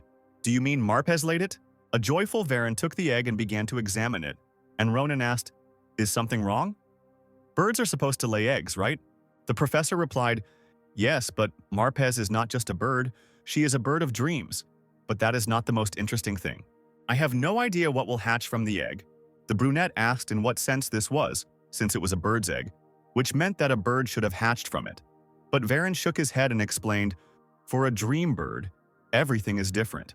Depending on the environment, the dream bird absorbs different types of mana and lays an egg. In a place with lava, a phoenix could hatch, enveloped in tongues of flame. In the nest of monsters, the chick took on the appearance of the monsters living there, and so on. And sometimes it was not a bird at all that was born. If I analyze the mana streams that the egg emits, I might be able to predict what kind of bird will hatch from it. But within this egg, myriads of types of mana are intertwined, like raging molten metal. I'm ashamed to admit it, but right now it's hard for me to say for sure who exactly will hatch from the egg. Ronan said, God, how much trouble from one egg. Where have you been hanging around? That you laid such a thing? I have never seen such a shameless bird. Putting the egg on the table and clasping his hands, Varen asked if the young man could look after it. The brunette replied, I don't mind. But will this suit you? It's expensive, isn't it? Fanazir said, Of course it will work. The bird of dreams lays an egg once in a lifetime. And since Marpez took it down in front of her saviors, I think she sensed something special in you. Stroking the bird's belly, he continued, I want to respect the choice of the friend with whom I lived for so long, so I leave it to you. Looking at the egg, the young man said, Well, I'm also interested in what will hatch from it. Rising from his chair, he explained, Time is running out, and we have already resolved all our issues, so we will go. However, the professor stopped the applicants. Wait a bit. I was thinking about what to give you as a reward, and literally just now a wonderful option came to my mind. He handed the young men a scroll and said, Here, please, take it. Everything that will help you hatch the egg is written here. This statement somewhat puzzled Asil and Ronan. Sometime later, the young men arrived at the practical exam hall in the main building of the Galelian castle. The waiting area for incoming martial artists was crowded with people. They were all worried and almost prayed to all possible gods. In front of them was an open double door from which a bright light was coming, and next to it stood one of the examiners with a list and said, The exam of applicant number 111 is over. He called applicant number 112, who was as excited as everyone else. Trying to look confident, he stood up and walked to the door. Since applicant number 112 was coming now, that meant Ronan should have been next. Slouched in his chair and holding his head in his hand, the brunette said boredly, How long we have to wait? He asked Maria if she thought the same, and the girl replied that it was like that at all the exams. The young man also asked why she dressed like that, since it was uncomfortable, and the blonde replied, I paid special attention to my appearance, since all aristocrats try to get into Filion. They could be our future clients, so I have to be dressed to the nines. The guy said she was trying too hard, and the girl changed the subject, admitting that she wished their cutie was with them. And Ronan responded to that, Nothing can be done about it. The mages take the exam elsewhere. I'll be glad if he doesn't burst into tears from loneliness there. Finally, a rather exhausted guy came out of the door, upset that he had failed, and the examiner announced, Applicant number 112's exam is over. Applicant 113, go ahead. Rising from his chair, the young man noted that it was now his turn, and Maria told him not to be nervous and just give it his all. She reminded him that if he failed, she would not forgive him. Approaching the exam site, the brunette replied, I know, thanks for the support, I'll be back soon. Ronan walked into a room where blue flags with different designs hung on the walls, and in front of them, at a long table, sat 5 Filion professors. Each of them stood out in some way, in Ronan's opinion, but the old man in the center especially. He was the director of the Filion Academy, Archmage Kravkrader. The brunette also found the fencing instructor, the supreme holy swordsman Nabarosa, impressive. In his past life, the young man rarely felt such an aura. Ronan bowed and introduced himself, after which the headmaster of the academy introduced himself. Kratir explained, Your opponent will be a magic dummy, demonstrate your technique on it. What do you want to show us? Looking at the dummy, the guy replied, Well, nothing special, just a chopping blow. I think for such a dummy that will be more than enough. The director was surprised, and the man sitting next to him said, A simple chopping blow. But even without using mana, well, there is always a guy who, upon seeing a magic dummy, starts talking nonsense. Another professor with a monocle supported him. Well, what can you do? The villagers might not know about him. You might not be able to tell from the outside, but the dummy is able to withstand a blow from an aura. And it also recovers quickly. It is a product of magical engineering that has been thought out to the smallest detail. The first professor whispered that even the genius Schulliefen could barely leave a scratch on it. So they wondered what this boy wanted to show them. And the other said, Who knows, maybe he'll cut it in half. They laughed, calling the applicant a joker, and the director thought, They are so rude despite the fact that the guy is right in front of them. He assumed that this child could prove otherwise. Ronan got into a fighting stance, ready to attack the dummy. Watching the guy, the director was amazed, not understanding where he got such an aura from at his age. The brunette pushed off the floor and performed that same chopping blow. Seeing Ronan's sword skill, Nabarosa was surprised. The young man calmly, without a single drop of excitement, returned the sword to its sheath and said that he was finished. The same professors continued to mock the brunette, saying that it was difficult for them to appreciate such talent. One of them turned to the director, wondering what Krater would say. However, the man froze in surprise, unable to say anything. Instructor Nabarosa completely amazed them by suddenly stepping on the table at which they were sitting. She then pushed off and rushed towards Ronan, drawing her sword. The blade stopped right at the brunette's neck, but he didn't even flinch. The young man noted that the woman frightened him. And Nabarosa in turn asked who he was and who taught him such swordsmanship.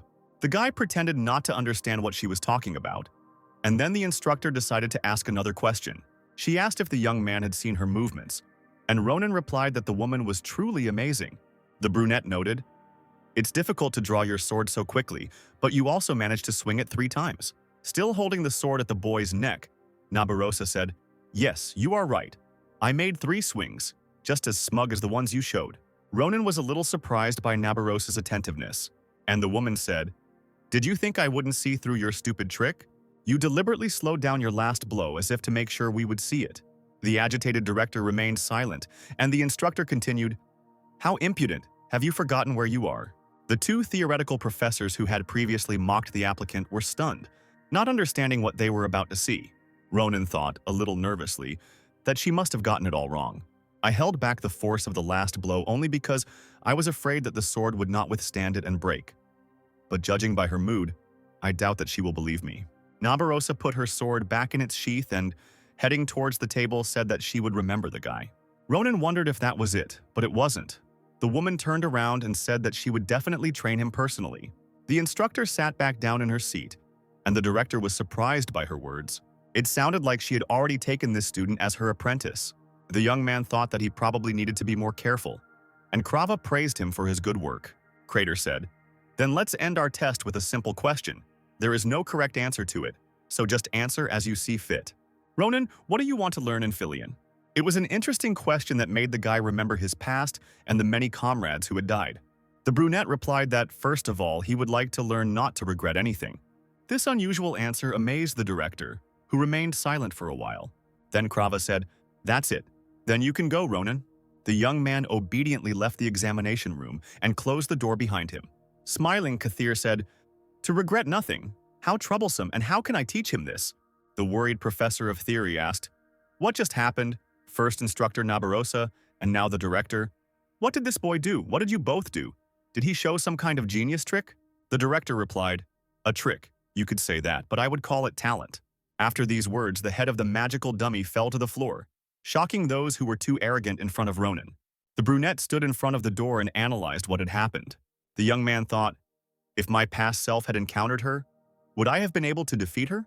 I thought I had already faced enough hardships, but it looks like I still have a long way to go. Commander-in-Chief, I think it was not in vain that I came to Filian. I'm sure I can learn a lot here. Now, all that was left was the written test, and I spent a whole month memorizing everything, so it will be a simple matter. However, it was not as easy as Ronan thought. The theoretical exam left the guy mentally exhausted. He sat on the ground, hugging his knees, in front of Asil and Maria and said, I screwed up so much.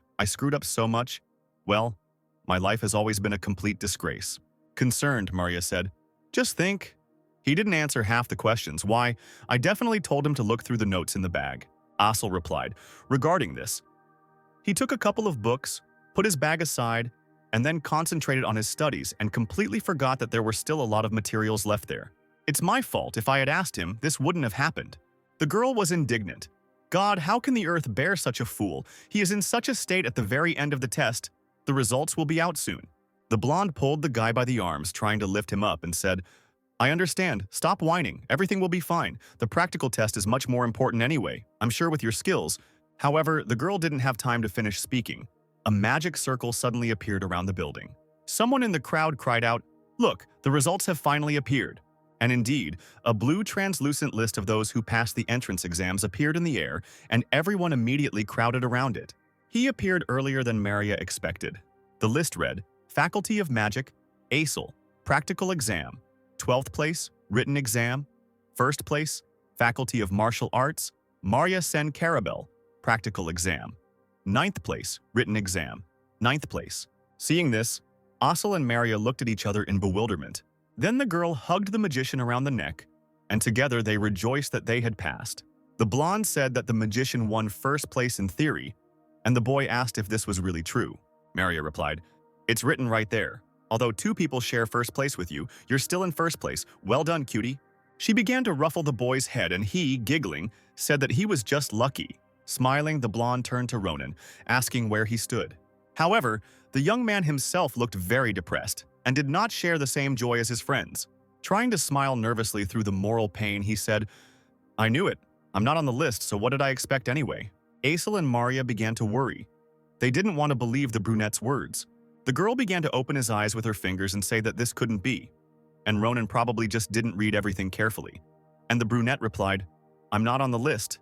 I read every name. I told you. I didn't get in. At that moment, something like a comet reached the ground and created a small explosion, causing Maria to stop.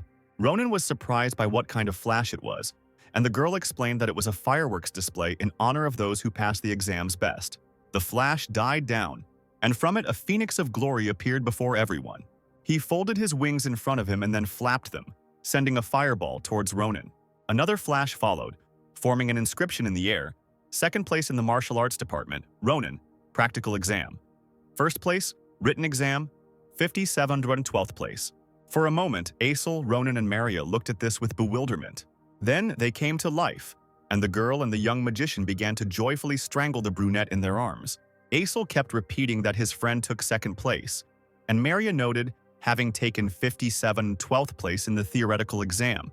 You were still able to take second place in the faculty purely thanks to the practical exam. I knew you were a genius. Ronan laughed mockingly and replied, I think you're a good judge of character. Then the young man thought, wait a minute. If I took first place in the practical exam, then it means he lost to me. With his character, he definitely won't tolerate that. Beginning to feel some fear and displeasure from the hugs, the brunette pushed his friends away from him. A guy approached the young man from behind and said, So you are the one who took first place in the practical exam. Ronan felt nervous, thinking, damn, I knew it. This is how we're going to meet? This confident guy was the same holy swordsman Sholofin. The swordsman was getting closer and closer to the young man, and the brunette himself anxiously awaited what would happen next. Someone from the crowd said, This is Sholofin. I never thought that I would meet the rising star of the empire like this. Maria concluded that the man apparently wanted to chat with Ronan, and Asil said that the atmosphere around the swordsman was frightening. Ronan himself thought, well, he's in deep trouble. That means he's the same as he was. A guy who couldn't stand those who wield a sword better than him, with a nasty desire to always win. Wanting to resolve things peacefully and feeling a little nervous, Ronan said, First place, I don't know what you're talking about. Sholofin looked menacingly at the brunette and asked why he was lying. Ronan replied, I mean, why would I lie, or do you have proof? If not, then stop picking a fight and go your own way. Holding the sword in its sheath, the swordsman said, Evidence then. Good. Now you will have evidence. He quickly pulled out his weapon and attacked Ronan, but the young man managed to parry the blow. Asil shouted out his friend's name, worried that he might be hurt, and Sholofin said, That's enough. If you weren't in first place, you wouldn't be able to react. All the future students present in the square became alarmed, realizing that a fight was about to start. The swordsman demanded that Ronan show skills that surpassed his own, and the young man himself, baring his teeth, called Sholofin mad. Ronan parried the enemy's blade and cried out, Okay, if you ask so, then I'll show you. The young man swung his sword and seemed to make 3 strikes at once. However, Sholofin was able to parry them all. The brunette said, This is what you wanted, bastard. Are you happy now? The swordsman looked at his weapon, which was shaking in his hand. Sholofin said, Now I understand why you got a good grade. Excellent technique. Then he attacked the enemy, saying, But as I thought, this is not enough to beat me. Ronan blocked his blow and, becoming even more alarmed, asked the swordsman to calm down. However, the dissatisfied Sholofin demanded to show him everything that the brunette was hiding. While deflecting the enemy's weapon, the swordsman said that he had not yet acknowledged Ronan's victory. While repelling Sholofin's attacks, the brunette thought, This idiot pestered me because he decided to die. That's why I didn't want to cross paths with him. At this rate, he will even get to using the aura, and that will be a problem. With one swing of his sword, he can summon a storm, which is why his incredible aura was nicknamed the Storm Sword, and I can no longer handle it. So Ronan had to make the decision to run away. Sholofin shouted, What are you doing, turning your back on the enemy during a fight?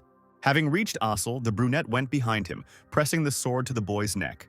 Catching up with his enemy, the swordsman said, Do you really think that I will let you go? Worried and holding the sword in his hands, the mage asked, Ronan, why me? Sholofin shouted, You vile bastard, to think that you would stoop to using a lady as a shield and you still call yourself a knight? Shocked and upset by this conclusion, Asil explained that he was a guy, and Ronan said, But your character is still the same. Punching his opponent in the face, the brunette continued to speak, even on the brink of death. You put nobility above all else. Feeling the pain, Sholofin fell to one knee and grabbed his face. and Ronan said, "This is our chance, Asil, Maria, let's run." Shocked, Sholifin looked at the brunette, who grabbed his friends by the hands and rushed away. Stretching out his hand forward, he asked them to stop. A bald man with a beard and wearing a brown uniform emerged from the crowd. He indignantly asked what was going on and stated that he had heard about the fight. But when he saw the beaten Shulifin, who had dropped to one knee, he became alarmed. The man shouted, "God, Mr. Shulifin, what happened here? Are you okay? Who dared to do this to you? Describe them. We are guards, we will find and punish them." Wiping the bloodstains from his face and rising from his knee, the swordsman said, "Please speak informally. I am not the son of a ducal family now, but an ordinary student like everyone else. Moreover, you don't have to worry about it. It was a fair fight." The boy brushed the dirt off his uniform and declared that he would take care of himself. Shulifin looked at his weapon and was amazed. The boy thought, the sword cracked. A sword made of high-quality mithril. I thought his skills were nothing out of the ordinary, but he was able to do something like that with a sword. He smiled, feeling the awakening interest. Then the swordsman said out loud, "Ronan, I will remember your name." The next day, Asil and Ronan visited the outskirts of the capital, the Shemo forest. The magician was already breathing heavily from fatigue, carrying a backpack on his back, and the brunette looked at the map and said, "He should be somewhere here." Asil asked if Ronan was sure that everything was okay, and the young man asked what the magician was talking about. Then the boy explained, "I'm talking about the guy you fought with yesterday. I heard that he is the heir to the ducal family of Granzia, the second most important after the imperial family, and you broke his nose." Asil asked what Ronan would do if Sholifin wanted revenge, and the brunette replied, "Don't worry, he's a good guy, just obsessed with swords. He has principles and can be trusted. He serves as an example for everyone who protects the weak. I would even say that he is the embodiment of the ideal aristocrat. He probably said yesterday that it was just a fight. Otherwise, we would all be in prison by now, don't you think?" The magician replied that he assumed Ronan was right, and the young man said, "Forget it. Look here, I think we've arrived."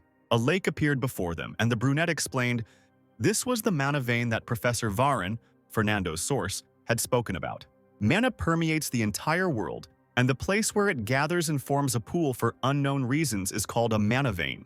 Around such puddles, mana penetrates into the entire environment. A simple stone can become a high-class mana stone, and an ordinary weed will turn into a miraculous healing herb. For these incredible effects, absolutely everyone strives to find mana veins. And since this place is incredibly valuable, no one is eager to talk about it. But this professor is very generous. He shared such value with us for the sake of some egg. What do you say, Asil? Do you feel something unusual? Looking at his hands, the magician replied, "This is the first time I feel so much mana gathered in one place. I think I can easily use magic here that is much stronger than my usual magic. And also the egg, it usually does that. But now it's absorbing mana at an incredible speed. It seems like it liked the mana here." Ronan said, "I see, I still don't understand it myself. Maria would have liked it here too. It's a pity that she had to deal with the affairs of their merchant class. Otherwise, she would have come with us." Asil asked if Ronan thought this place was a little strange. But the brunette, sitting on one knee in front of the lake, did not understand what the magician meant. Then Asil explained, "Professor Varin said that there is a lot of mana here, and that is why many fantastic creatures come here. This means that there should be plenty of ordinary animals here too. But why don't we hear any animals?" Ronan realized his mistake and rose from his knee, thinking that he had relaxed too much. Clutching his head with his hand, the brunette said, "Everything is not going according to plan again, and why is it like this everywhere I go?" Asil asked what was wrong, and the young man told the magician to get ready, as he smelled blood. Alarmed, Asil asked, "The smell of blood? What are you talking about?" Ronan replied, "What do you think? Someone had already visited here before us, but these guests were uninvited. A group of people wearing masks that resembled dog skulls stood in the forest and pulled the strings of their bows. They fired their red-tipped arrows straight at Ronan. However, the brunette did not allow them to hit their target and was able to cut all these arrows. These shells seemed familiar to the guy. He was sure that he had seen them before. In a past life in a penal battalion camp, one of his comrades told him about this. He held exactly the same arrow in his hand and said, "Do you know how powerful it is? This unusual arrow can tear off the head of even an orc. What do you say, Captain? Would you like one like this?" Sitting in a bored pose, Ronan replied, "There he goes again. You were caught poaching like that, so maybe you should stop lying already." And the comrade was indignant. "I'm telling you, the arrow is just something. Only hunting dogs can use these. Those who have successfully carried out 100 sorties, they are the elite of the Calaboro." Now the young man thought, Caliboro again, and not just simple mongrels, but hunting dogs. Ronan also said, Asil, hide somewhere but be careful. Don't let them make a porcupine out of you. The brunette explained that he himself would step away for a while, after which he rushed forward, leaving behind the stunned magician. The leader of the group, being in the forest with his comrades, was nervous. What? Who is he? With one swing, he chopped off all the arrows filled with mana. Meanwhile, Ronan pushed himself from one tree to another, quickly approaching his enemies. Noticing this, the alarmed leader cried out, Scatter, surround him, and attack him. The young man thought, as he thought, he makes decisions quickly, which means these guys are different from the small mongrels that I met in the forest then. As ordered, all 4 boys jumped onto different trees. Ronan stopped abruptly and shouted, Stop it! You can't tell your allies from your enemies anymore. The leader of the group, sitting on a tree branch, was indignant. What? Allies? What kind of nonsense is he talking? Smiling venomously, the brunette asked, What, you haven't heard yet, huh? I am the youngest hunting dog of the Damas branch, Agayut. The members of the Caliboro came down, stood before the young man and asked, Are you really a hunting dog? Ronan answered in the affirmative and asked if they really didn't believe him, and the leader said, You want me to believe this nonsense? But even with connections, they wouldn't take such a sucker into the hunting dogs. Sighing, the brunette said, If you don't believe me, you can ask the wolf of your branch, and I'll give you a little advice. Thinking that everyone around you is worthless just because you are one yourself is not the best habit, brother wild dog. This makes you look absolutely pathetic. Enraged, the man grabbed the young man by the clothes and screamed, You little bastard, you dare insult me? Do you want me to tear you to shreds? They put a knife to the brunette's throat, but Ronan, still smiling, said, God, you also like to attack people. It usually ends badly. One of the group members put his hand on his friend's shoulder and said, Hey, calm down. Don't doubt him just because he's a child. After all, only Caliboro know the system of ranks and branches. Let's first find out from the captain. If he's not lying, then we may have a conflict with the Damas branch. Someone came out of the bushes and said, I told you to just watch. What kind of a mess are you making here? It was a bald man with many scars on his face and head, with a gray fur cape. He was the captain of the group, the wolf of the Demir branch, Vium. Removing the sword from Ronan's throat, the Caliboro member smiled and noted that the captain had arrived on time. As the dog approached Vium, he reported to the captain who Ronan had introduced himself as. The rest of the group were worried that they would be reprimanded, and the brunette, smiling predatorily, thought, Since the wolf is here, it means that everyone is gathered here. The captain asked Ronan if he was indeed Agayut of the Damas branch, and the young man answered in the affirmative. Then Vium said, It's strange, and what are you forgetting here? This part of the mountain range is the territory of the Demir branch. Then Ronan, deciding to reveal himself so quickly, replied, Really? I don't know. I'm not a Gayut. Hearing this, the captain began to get nervous, but there was nothing he could do. With one blow, the brunette cut in half 4 opponents who stood next to him. Blood was gushing in all directions. People were screaming in pain after losing body parts. The other dog was frightened by such an unexpected sight. The captain grabbed his sword, preparing to fight.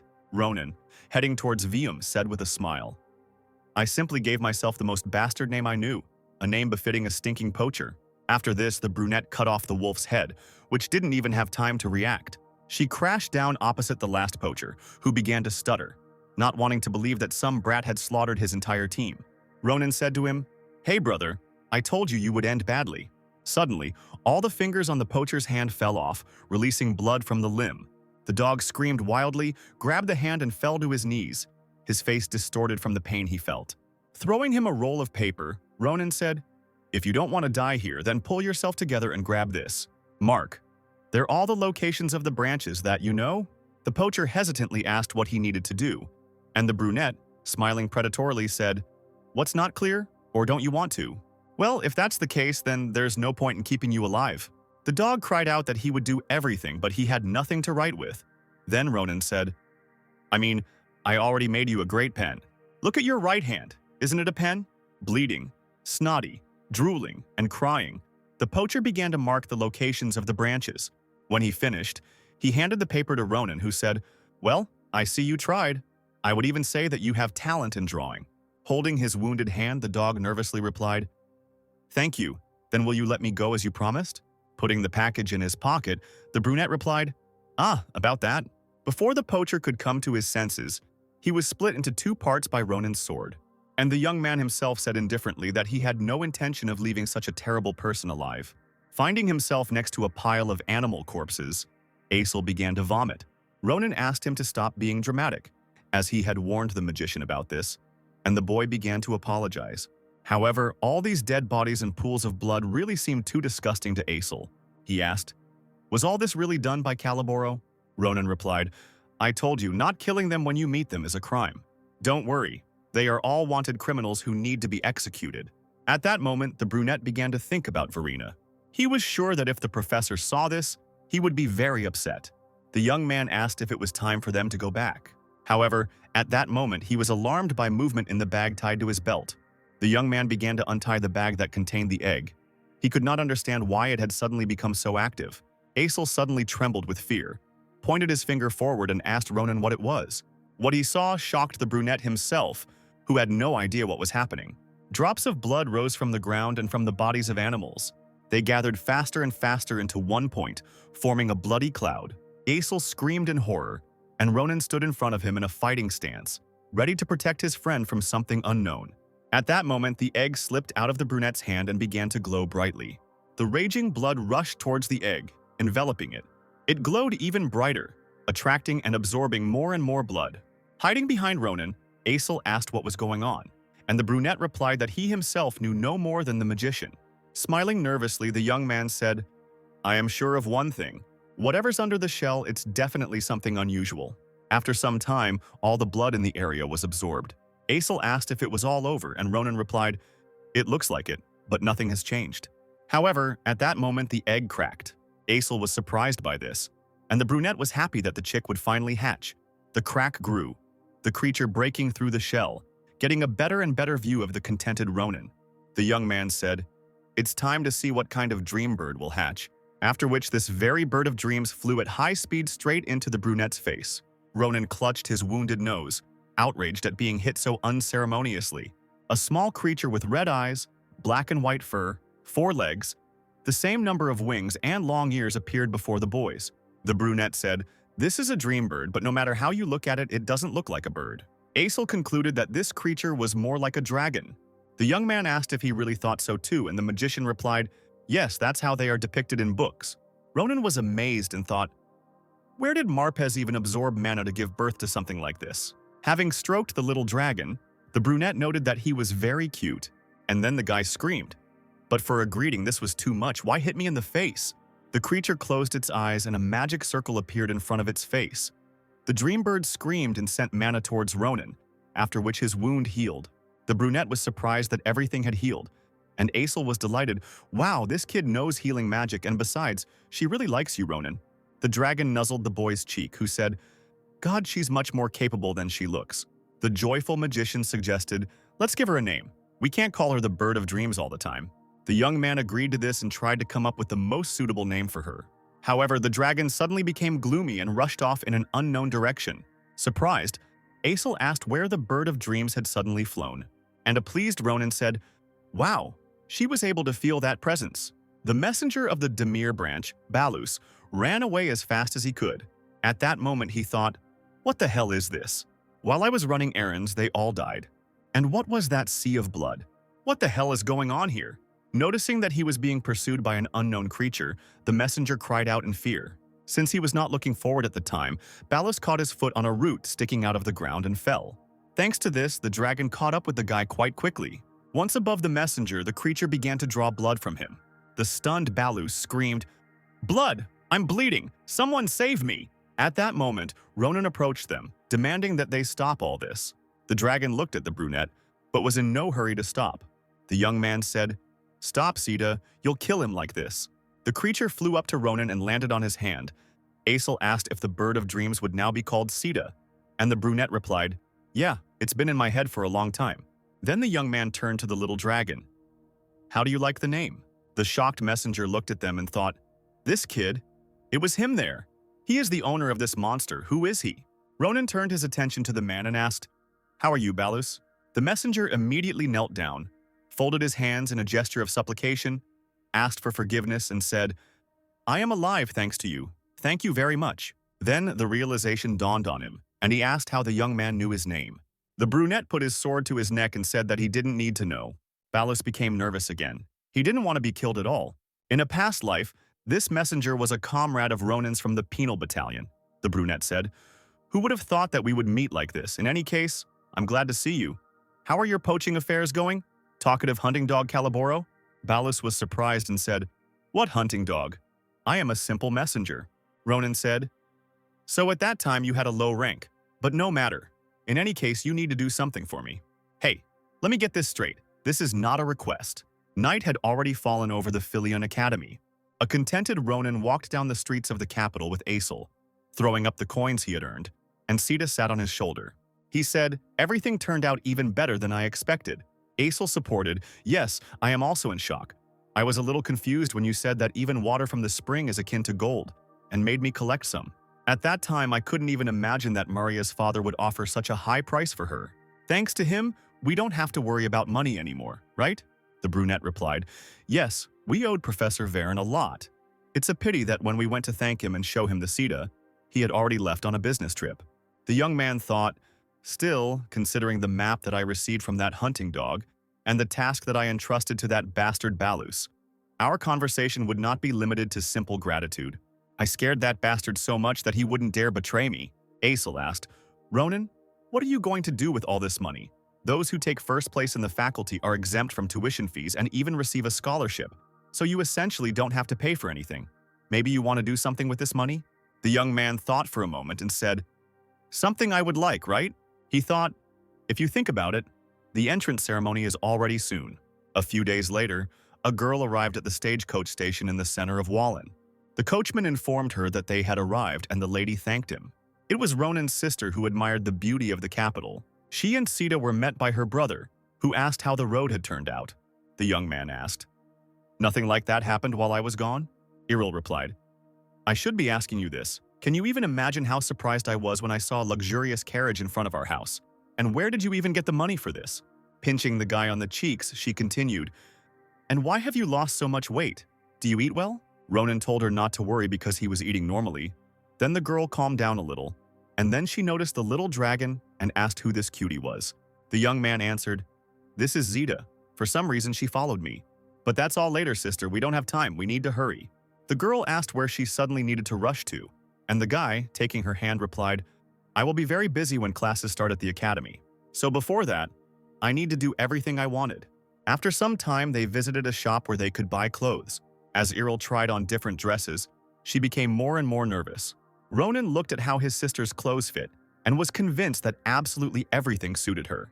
And the girl said, Ronin, I know you've made a lot of money and I understand that you're so carefree because you got a scholarship, but still, isn't this a bit expensive for a gift? The guy didn't pay attention to this. He asked the seller if they could deliver all this and received a positive answer. Iril also asked if he had decided to buy too much. Ronin replied, No, you've been through so much because of me, so it's time for me to pay you back. The girl was so shocked by her brother's words that she covered her mouth with her hands. Shedding tears of happiness, she asked, My little brother, when did you become so grown up? Then she started running around the room, waving her arms and shouting, Everyone, everyone, everyone, look what a kind brother I have.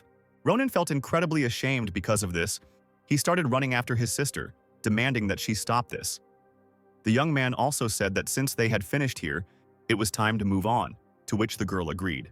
She asked where they were going now, and the guy answered, To the craft street.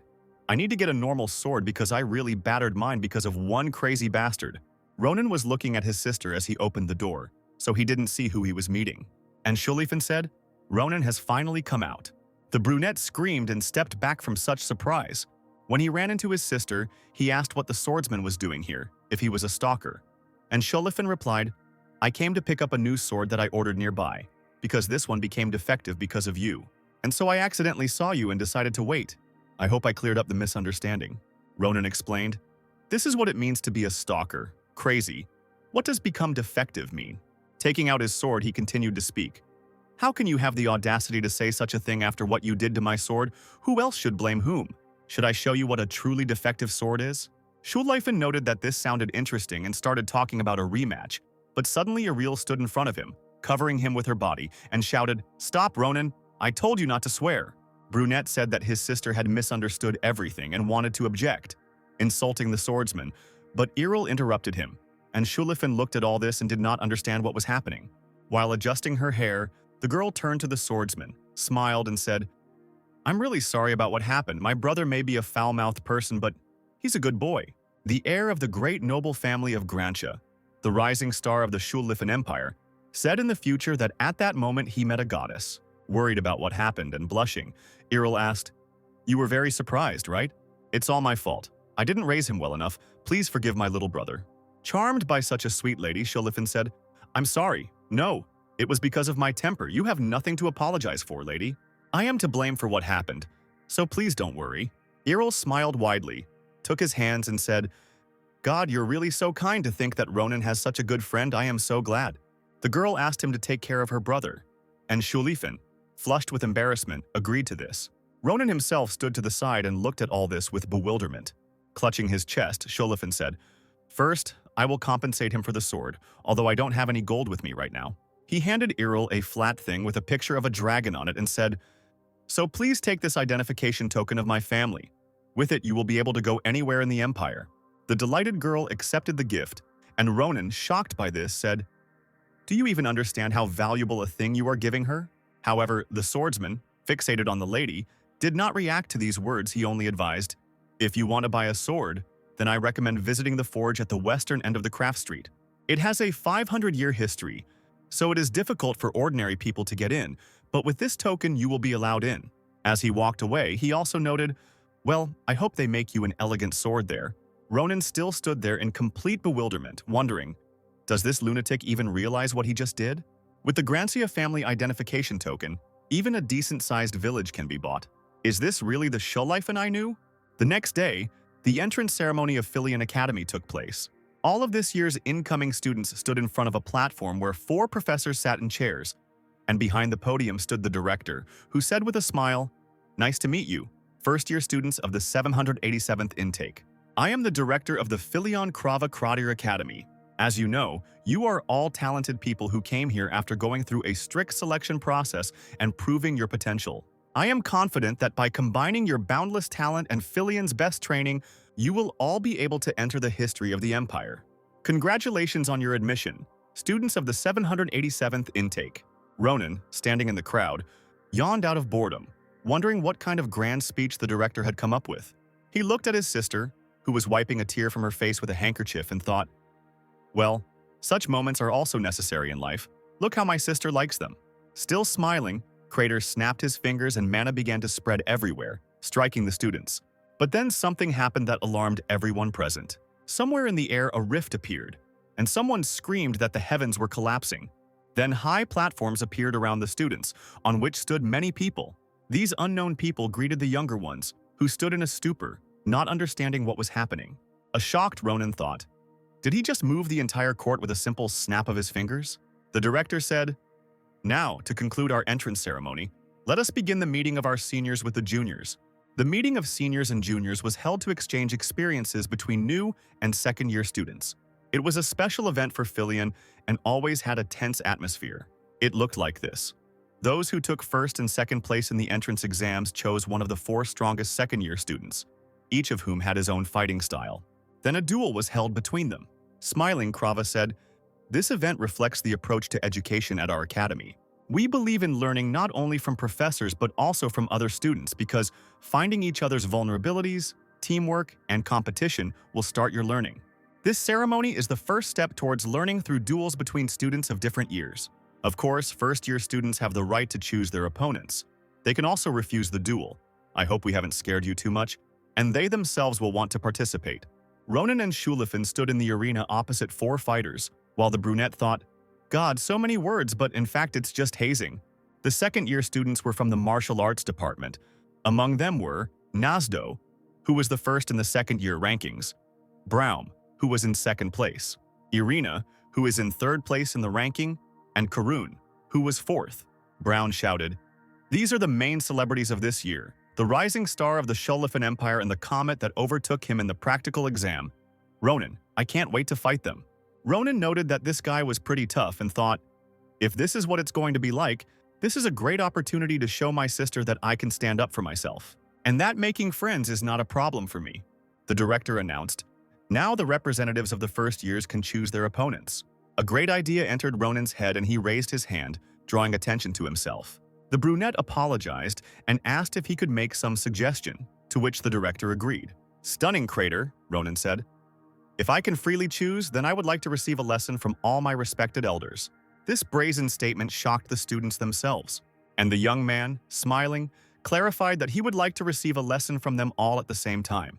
The stadium, despite the large number of people, was silent. They were all waiting. Creva and the other professors discussed Ronan's proposal, trying to come to a decision. The director asked, "Instructor Nabarosa, what do you say?" The woman answered, "He should be allowed, because the main principle of the academy is that you can do whatever you have the strength for. So whoever wins, it will serve as a lesson to many. If anything happens, I will intervene in the fight." Craterus, closing his eyes, thought for a moment more and still decided, "Okay, then let's do it." All 4 disgruntled students stood in front of Ronan alone, and Karun was indignant. What absurdity. He had milk on his lips yet, and he was already looking down on us. Irina supported him. "He beat second place. That's why the urine hit him in the head. He needs to be taught a lesson." And Nazdo said, "Calm down. He may be arrogant, but he defeated Sholofin, and he cannot be underestimated. So let's give it our all from the start, okay?" The fighters accepted this and began to take out their weapons, getting into fighting stances. Watching this, Iril became alarmed by the fact that everything looked somewhat creepy.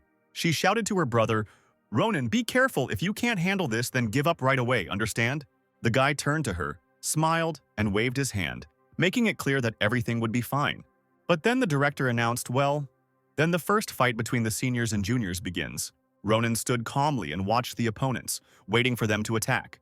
Nazdo was the first to rush at the young man with his sword. The enemy aimed straight at the head, but the brunette managed to dodge the blow. Ronan thought, "Not a bad blow. Much better than that attack of Maria." It seems like these 4 students are on a completely different level. As Ronan continued to think, he noticed the next attack. Irina tried to wound the young man with her daggers, but the boy deftly parried the blow. The girl tried to attack several more times, but the blades were unable to reach their target. Behind her, Karun was approaching them, armed with a spear. He told Irina to duck. The girl obeyed, and the guy launched an attack. Ronan mentally noted that they worked well as a team too. He managed to react and repelled the attack, holding his sword in front of him. Yet the blow was so powerful that, although it did not wound Ronan, it threw him back. Falling to his knee and stopping himself, the young man noticed Braum behind him, who raised his broadsword up. The student said, "Well, why did you start all this, Ronan?" As he attacked, Braum cried out, "I wanted a serious fight with you." At that moment, the young man thought, "What a strong and confident blow." They also attack one after the other, and without a break, they are all at a very high level. Ronan was in a difficult position, with second-year students trying to pounce on him from all sides. Braum's sword was rapidly approaching the young man, but the boy suddenly disappeared somewhere. The blade hit the ground without reaching its original target, leaving the students in shock. Irina, with Ronan behind her, was amazed at his speed. The young man thought that Filion was impressive, and then defeated Nazdo, Karun, and Irina, destroying their weapons. The brunette stopped and Braum appeared behind him.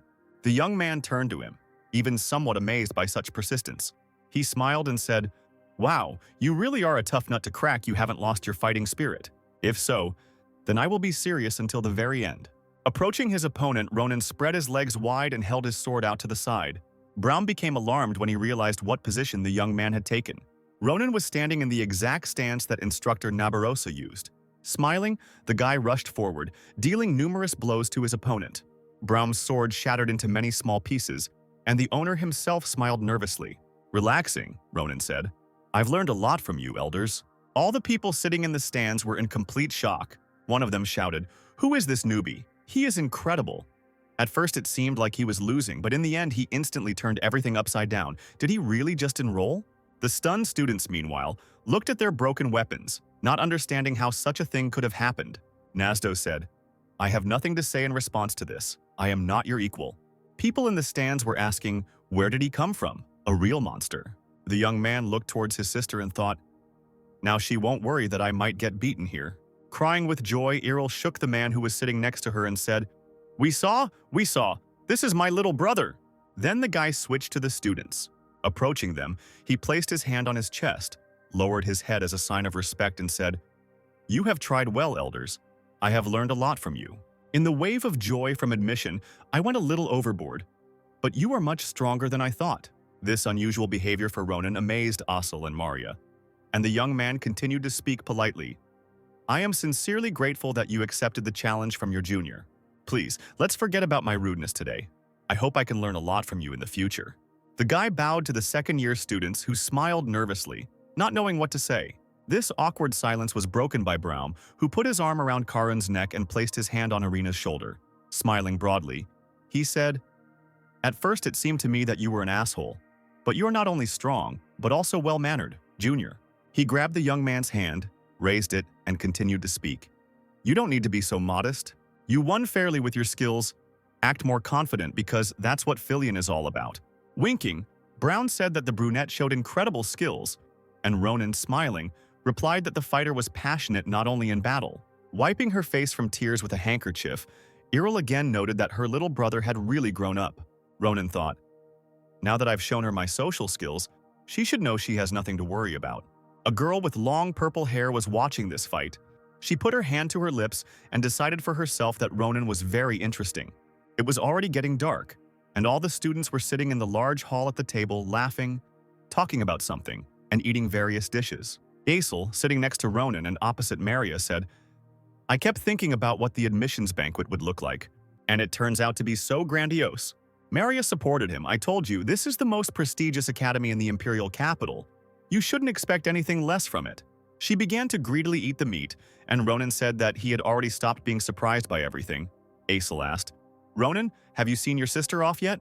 The brunette replied, Yes, she was too worried about me, so I had to calm her down for a long time. I even went with her to Z2 just in case, so there's no need to worry about her. Asil noted that the guy cared a lot about his sister, and Ronan, sighing, replied, Of course, now let's find out what they feed here.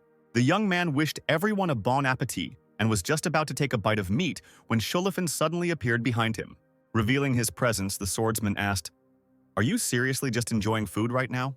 Ronan jumped up in surprise with the meat in his hand, breaking the plate in the process, and shouted, What the hell? What do you want? Why did you come here? Do you want to fight again? He put the meat back on the table, and Shulifin explained, I didn't come to fight. I just wanted to check something important.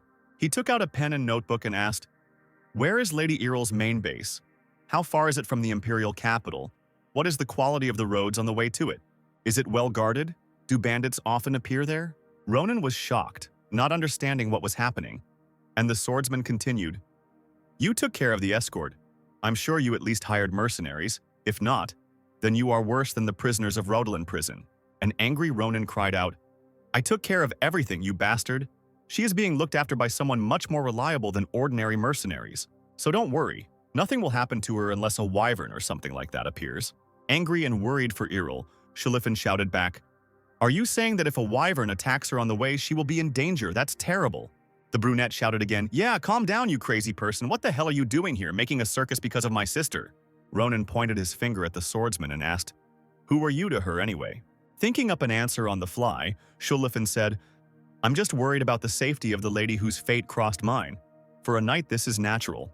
Attracting everyone's attention with her entourage of 4 guys, a purple-haired girl approached the boys. She smiled and said, What an interesting show you have put on here. Wolf Grantia, since when did you become so talkative? Turning around, the swordsman asked, What? Do you need something from me, Akalucia? Elizabeth Akalucha was the one who took first place among those who entered the Faculty of Magic. She replied, Don't get me wrong, Granzia. I'm only interested in Ronan right now. Shulifin looked at the brunette, who was visibly alarmed.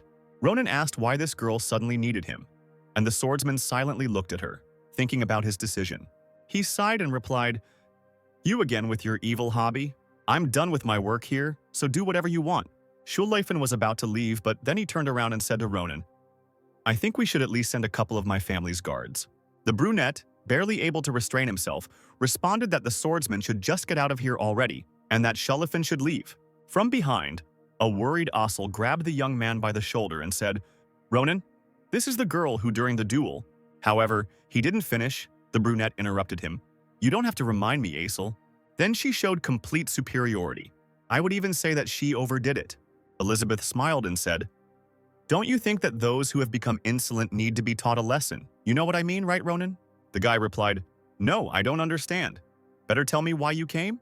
Akalucia explained that she was impressed by the young man's talent. So she came to make him an offer that a petty criminal would never even dare to dream of. She took out from her inside pocket a pendant with a purple stone, under which was an image of a wolf. As Elizabeth handed it to Ronan, she reiterated that it was a very special offer. Looking at the pendant, the young man realized that in front of him lay an invitation from the Acalusia family. Unlike other nobles who valued blood ties, talent was the most important thing for Acalusius. Their family nurtured many talents, and thanks to this, they took their place as one of the pillars of the empire. For those who had potential, they gave the opportunity to become part of their family. And the symbol of this opportunity was Acalusius's invitation, which now lay in the boy's hand. Ronan clarified, "Are you allowed to just hand this out to people?" The girl replied that since he was asking such a question, he knew what it was. And the guy explained that he had simply heard about this thing. The brunette recalled how late at night he sat by the fire with the commander-in-chief of Adashan Acalusia. She showed Ronan her family's invitation, and the guy asked, "Is this really an invitation?" With him, even a commoner like me can become part of a great family, just like you, Commander-in-Chief? The girl answered, "Of course, first you need to pass a test from the head of the family, but for those who have talent, this is not a problem." As she put the pendant away, she continued to speak. "So keep that in mind, Corporal Ronan. Once you wash away your sins with your achievements in this war, you too will be able to receive this invitation. Because I think you are very talented." Now Ronan just looked at this invitation and remained silent, nostalgic for the past days. Elizabeth said, "Since you know I don't see the point in explaining everything to you, I hope you will make a wise choice. Even if you are born a wolf, living among sheep, you will become one of them." After these words, the girl turned away, grinned insolently, and left with her entourage. When she left, Asil sighed with relief, and Ronan concluded, "Geniuses always do whatever they want, right?" He thought, "Good. Now I will be able to contact them. Acalusia. They might be useful to me." At Philian Academy, the most valued thing was the students' abilities, and depending on your grades, your surroundings would change. The most striking example of this was the dormitory system. All the average students ended up in the Nedian Hall. Everyone got a clean room there, a high-class cafeteria, and so on. It was a pretty good hostel, where there was everything you needed. On the other hand, the bottom 30% of students were sent to the Hall of Craters. The first day of those who got there always began with screams. So once again, one of the guys shouted, "Why the hell should we live in this crumbling house? We are nobles. We need at least a few servants." One of the academy workers explained, "I'm sorry, but there are no servants in the Hall of Craters. Each room accommodates 4 people. The cafeteria, shower, and toilets are shared. These are the rules of the academy. Don't look at me like that, so study hard, young gentlemen. Otherwise, you will stay here for the next semester." And the last dormitory, which housed the top 10% of students, was called Nabardo's Hall. It could be described in one phrase. Upon seeing this luxurious place, Ronan noted that it looked incredibly sophisticated. He said, "And all this is done for the students, and it is truly a famous academy." On the table, the young man noticed several sheets of paper with a pen and an inkwell. Apparently, this was the same course selection form they had been told about. The guy thought out loud, "I just need to choose the courses I would like to take. The first year is a bit of a learning curve, so everyone says not to take too many courses, but all the courses look so interesting." This was the classic mistake of first-year students who were facing hell ahead. Ronan carefully read through the courses available to him and noted the ones he liked best. Having finished filling out the form, the guy sat and was satisfied with his choice. He noted almost all the courses that were presented. Somewhere deep down, he knew that it was too much. But the brunette decided that since he was in Philip, he should take all the courses he wanted. So he attended the basics of imperial fencing with the chief instructor, Abar. The frowning man told him, "You no longer need to take this course." Ronan was somewhat taken aback by the instructor's sudden decision. The brunette asked what the man meant, since they had only just begun. And Abar, laughing, replied, "My friend, these are my words. We have only just begun, and you have already perfectly mastered all the basics of imperial fencing techniques. According to the rules of the academy, students are allowed to be released from classes once they have mastered the entire curriculum. If you stay, you will only demotivate the other students. But don't get cocky, just keep studying hard." A few classes later in the evening, Ronan, with his sword stuck in the ground, sat by the lake and felt sad. He didn't understand how it happened that he was kicked out not only from imperial fencing, but also from archery and monster hunting, where he had shown excellent results. The young man grabbed his hair and was indignant about this. The guy had not imagined it that way at all. A woman came up to him from behind and said, "I thought you looked familiar. Shouldn't you be in class?" Turning around, Ronan recognized the woman as instructor Nabarosa. She concluded, "I understand that you have already completed all the courses." The guy, rising with the help of his sword, confirmed this and asked if all courses would be like this, since he thought that Filion would be better. The instructor thought, "I know these were just courses for those who just enrolled, but to finish them all on the first day, in principle, this is what should have been expected. It only took him one look to copy my technique." She said, "Young man, as Filion's instructor, I cannot turn a blind eye to this."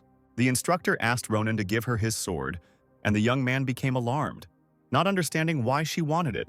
He wanted to ask what Nabarosa was going to do to him, but the woman abruptly snatched the weapon from him and explained that she would teach him a lesson. The nervous boy asked again what the instructor wanted to do with his sword, but in the next moment everything became clear.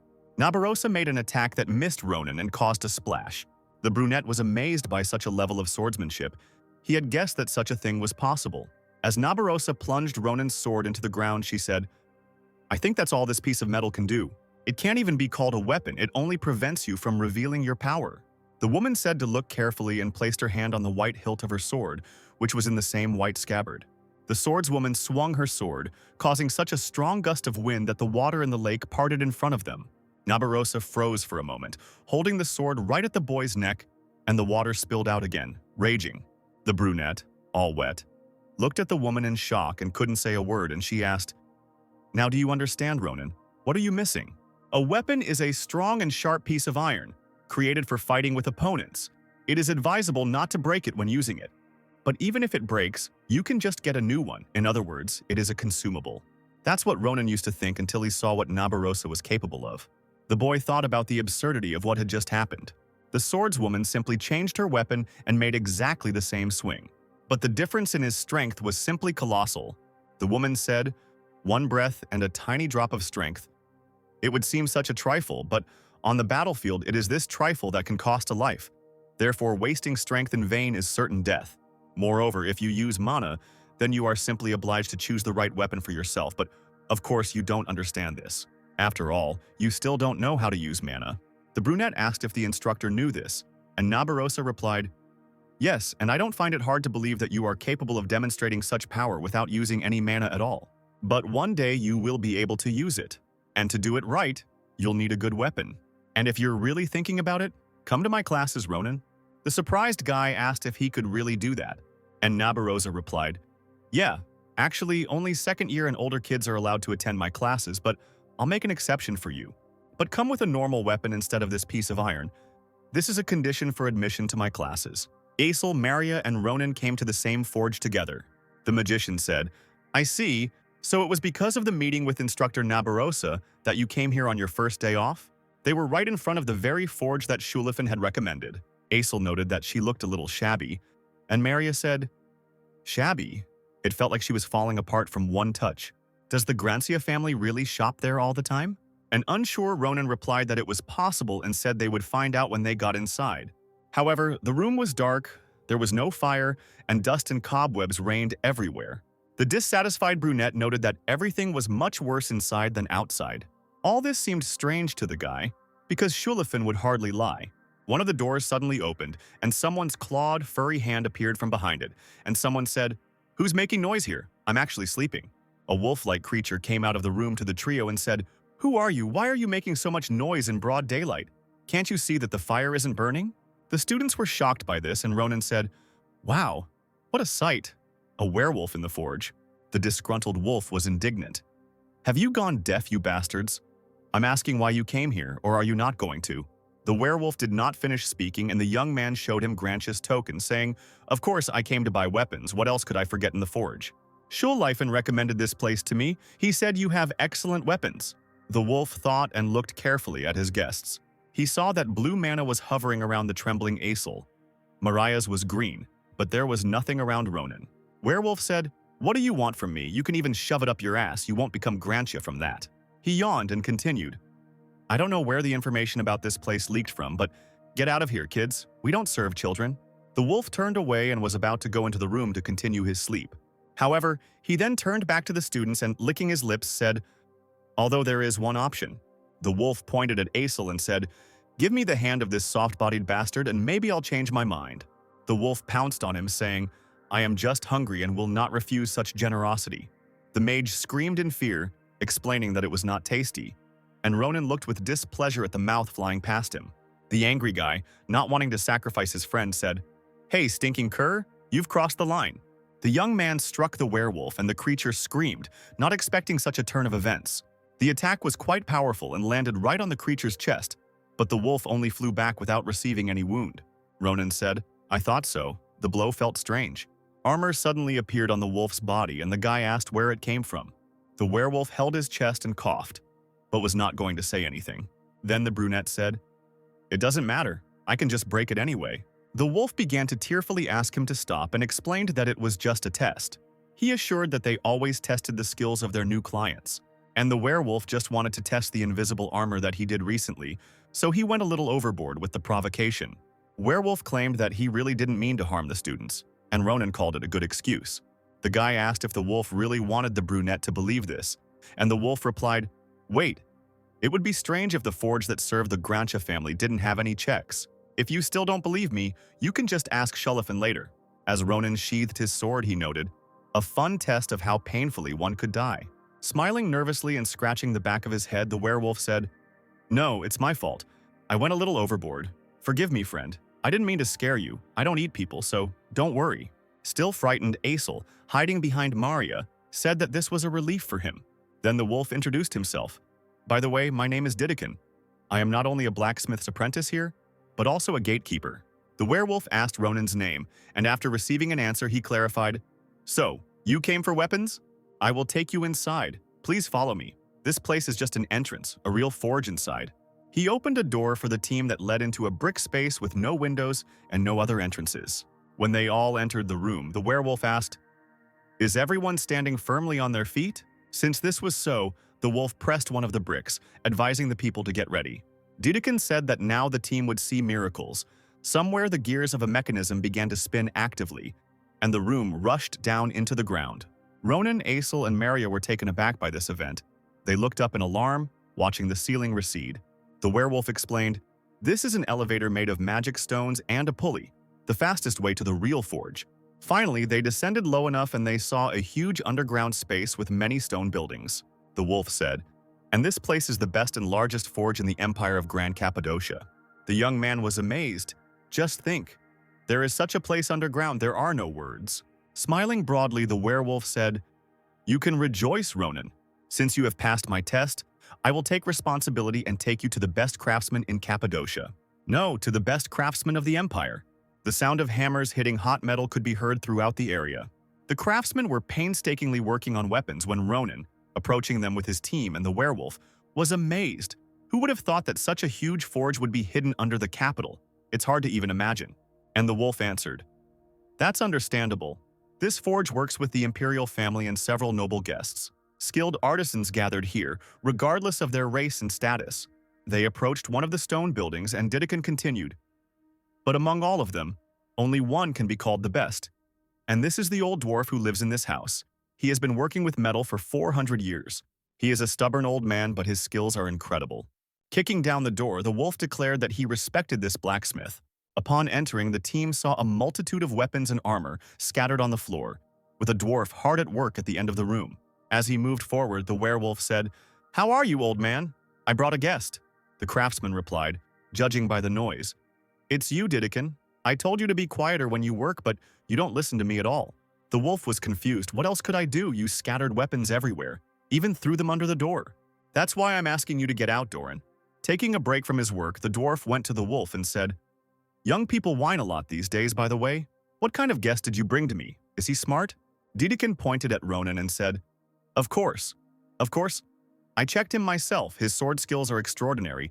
You will be surprised when you see it in person." Looking at the young man, Doran was amazed by the wolf's words. The dwarf said, "Oh, really? How unexpected. Judging by his appearance, he is just a brat." Then Doran turned to the boy and said, "Show me what you are carrying.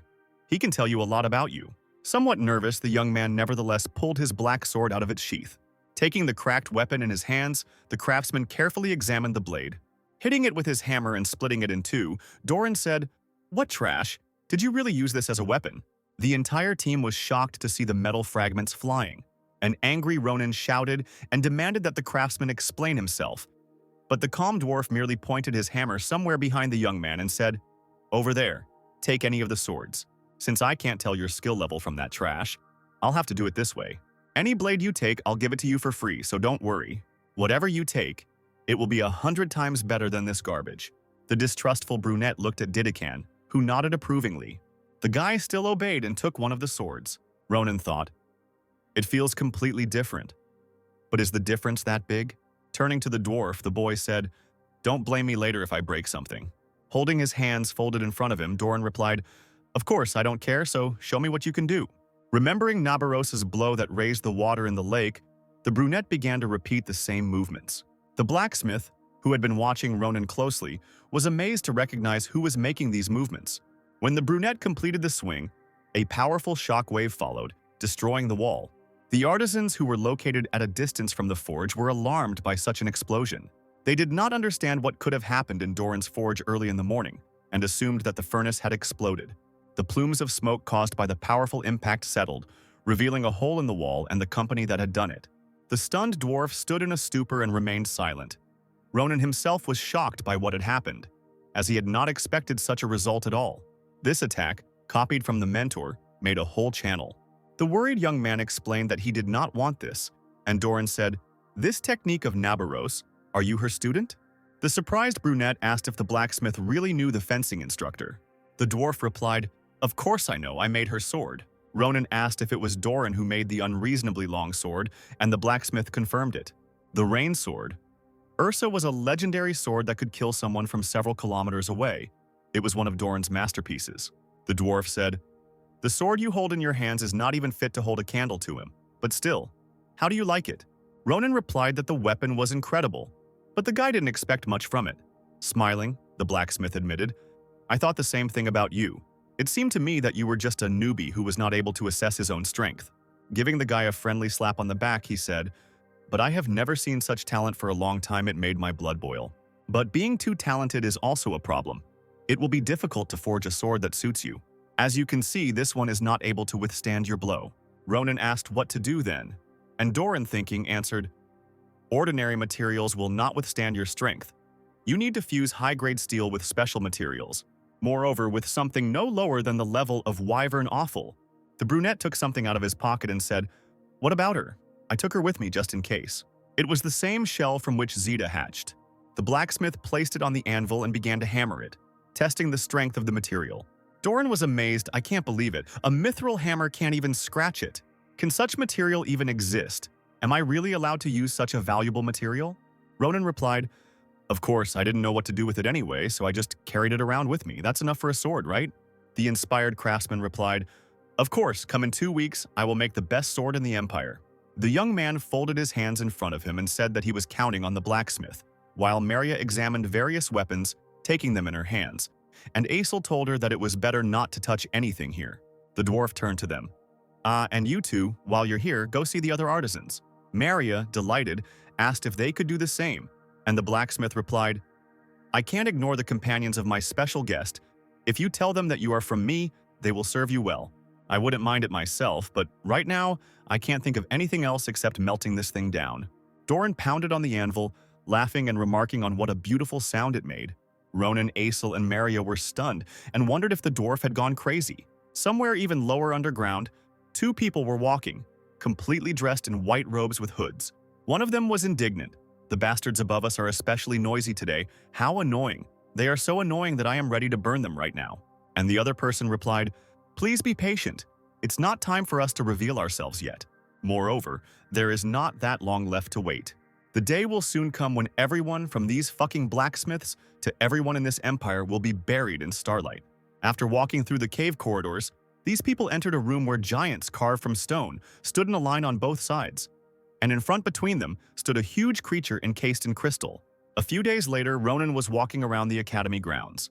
The old man, who was considered the best blacksmith in the empire, said that he would personally make him a sword. Asil and Maria also placed orders with the blacksmiths, and it looks like it cost them quite a lot of money.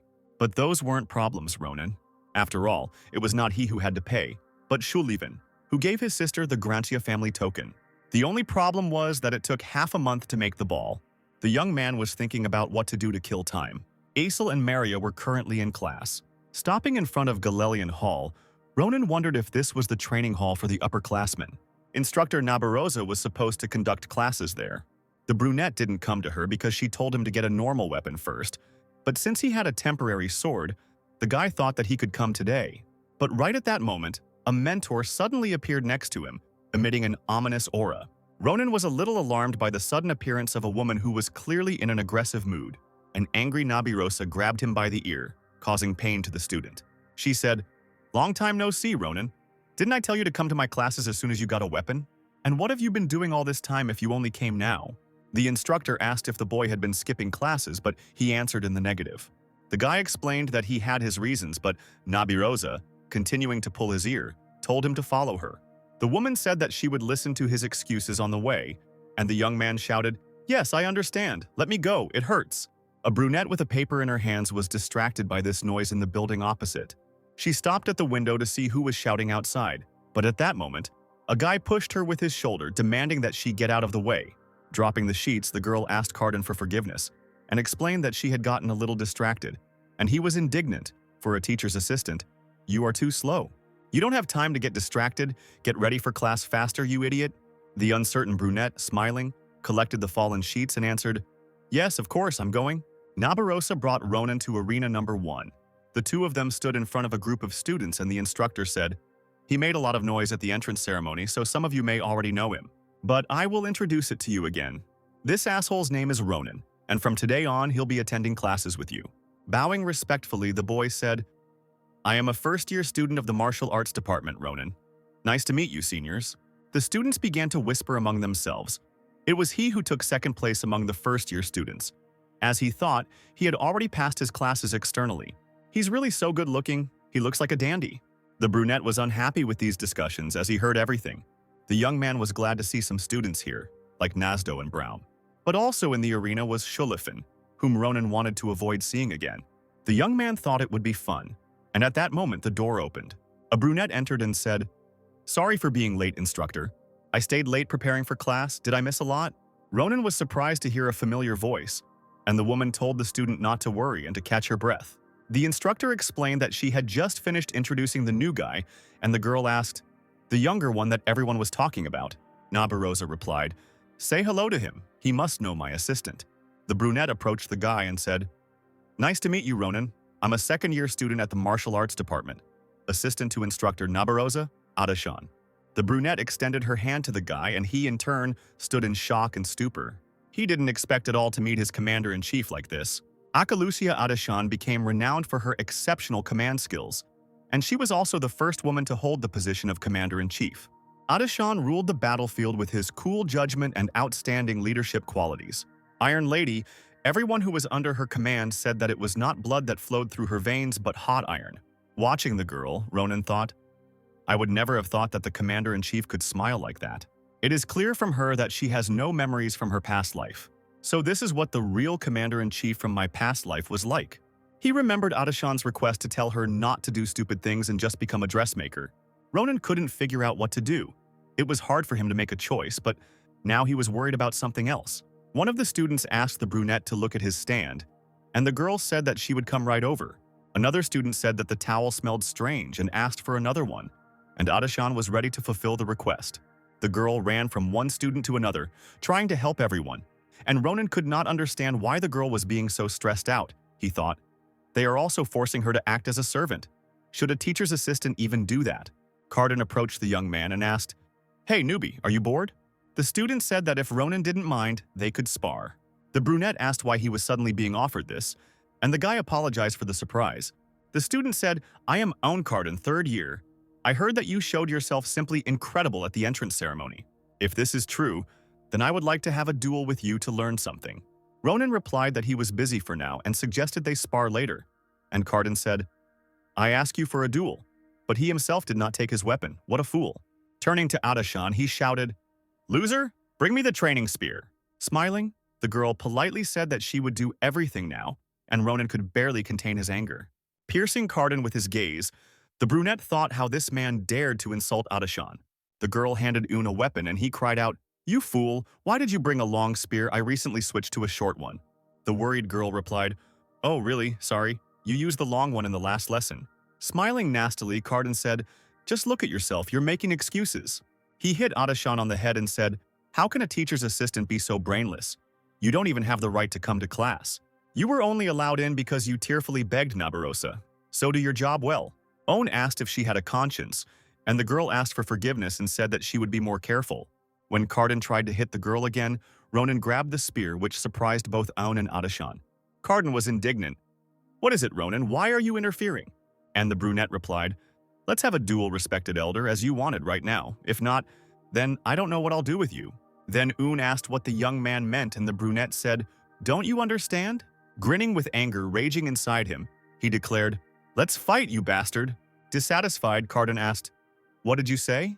Did I hear you correctly? Why did you suddenly change so much?" "Oh, just don't tell me it's because of that fool." The girl was very nervous and Own continued to bully her. Licking his lips, he said, "Are you familiar with her? Or, since you are both commoners, have you decided to date and I don't know?" Releasing the spear, Ronan said, "Close your mouth and try to block my blows, unless you want to die." Then the brunette attacked sharply, and Own barely withstood the blow. Cardin didn't understand how Ronan could be so strong without using mana. Just one blow from a wooden sword caused the spear to crack. After this, Own even flew back, but was still able to stay on his feet. Brunette said, "You were whining so much that you didn't want to use the long spear, so I shortened it for you. Do you like it?" The stunned student looked at the weapon, the shaft of which had split into two. Enraged, Cardin cried out, "Yes, how dare you, bastard!" Using mana, Un shouted that Ronan had forgotten his place.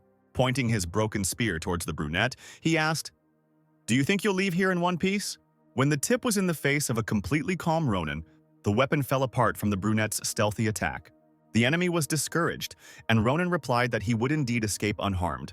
The young man told Cardin to worry about himself, after which he began to inflict numerous blows on him. Un wheezed in pain from the attacks on his face and side.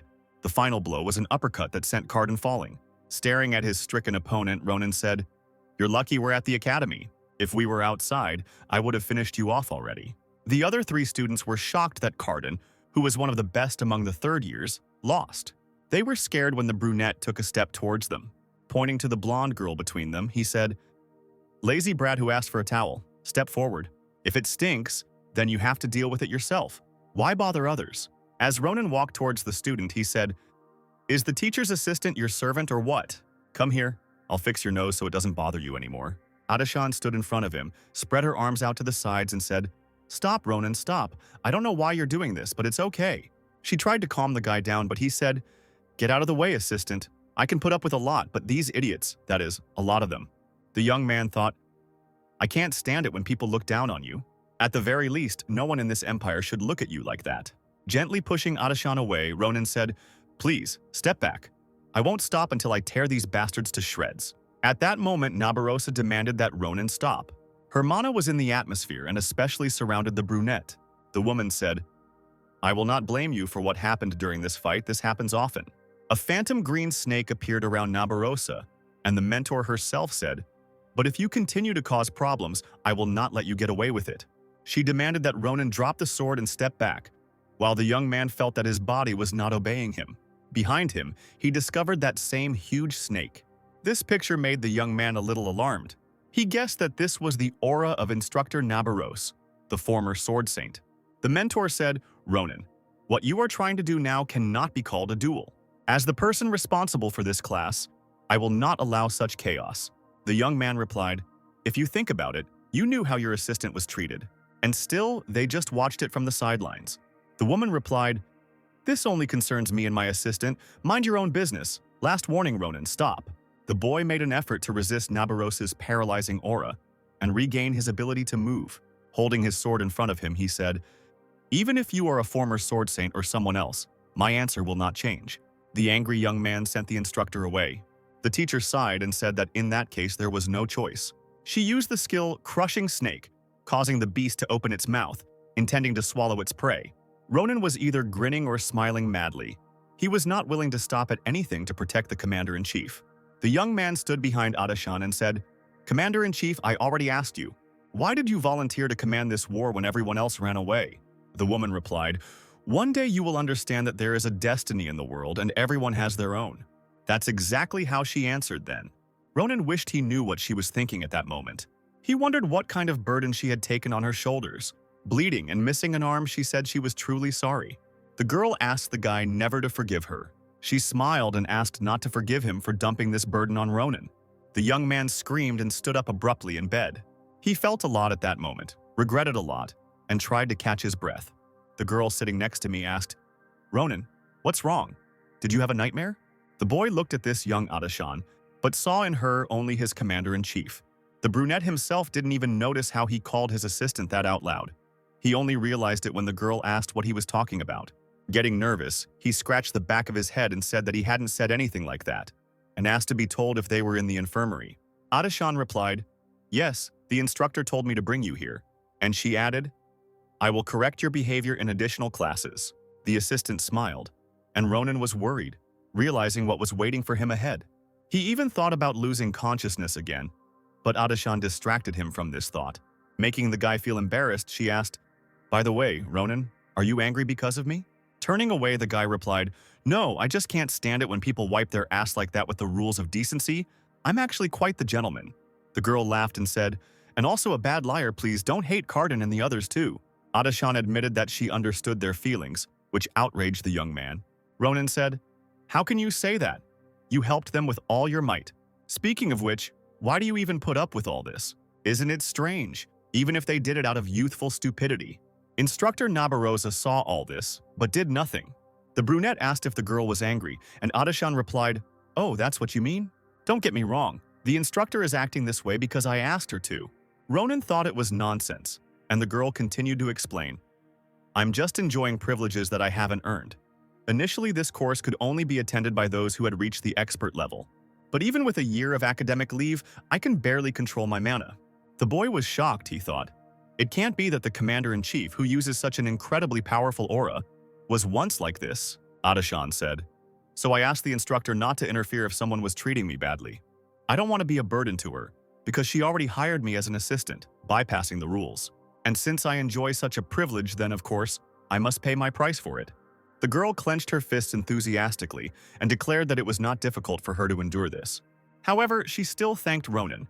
Adashan thought she was already used to this, but today she really had a hard time. There was silence between them for a moment. Then Ronan asked, "Tell me, are you putting up with all this because you want to become commander-in-chief?" The girl covered her mouth with her hands and asked, "How did you know it's so obvious?" "Yes, you are right, but I am still too weak, so I cannot say that with confidence. But I dream of becoming the commander-in-chief of the empire. I realize how stupid this sounds coming from someone who hasn't even reached expert level. But still, I don't plan to give up." She looked at her hand, which was completely covered in calluses, and continued, "You might not know it from looking at me, but I am good at military science and tactics, and I work hard every day." There was a ringing sound, and Adashan said that the next lesson was about to begin. Getting up from her chair, she asked Ronan to take a good rest. He smiled and thanked the girl for looking after him. Adashan said it was nothing, and that they would see each other at the next class, and then left. Ronan was left alone with his thoughts. The image of the commander-in-chief making her request appeared before his eyes again. The guy felt guilty and again wondered what he should do. A few days later, the weekend arrived, and the trio, along with Zeta, gathered at the entrance to Grand Cappadocia. Ronan was a little unhappy with what awaited him. Doran told the students to come, but there was no one at the designated place. The brunette was indignant. If he was going to behave like that, then why the hell did he send me a carrier pigeon in the middle of the night? He himself said to come, and that he had already created the masterpiece of his life. The young man also didn't like at all that everything in this place was scattered around. The guy kicked the helmet closest to him and screamed, "Why is everything so dirty here? Do they even clean up? And is this how you serve your customers?" Maria and Asil were worried that Ronan had been so sensitive lately. They assumed that something had happened in the class he had missed. Tired of waiting, the brunette said, "This won't do. Let's go down ourselves."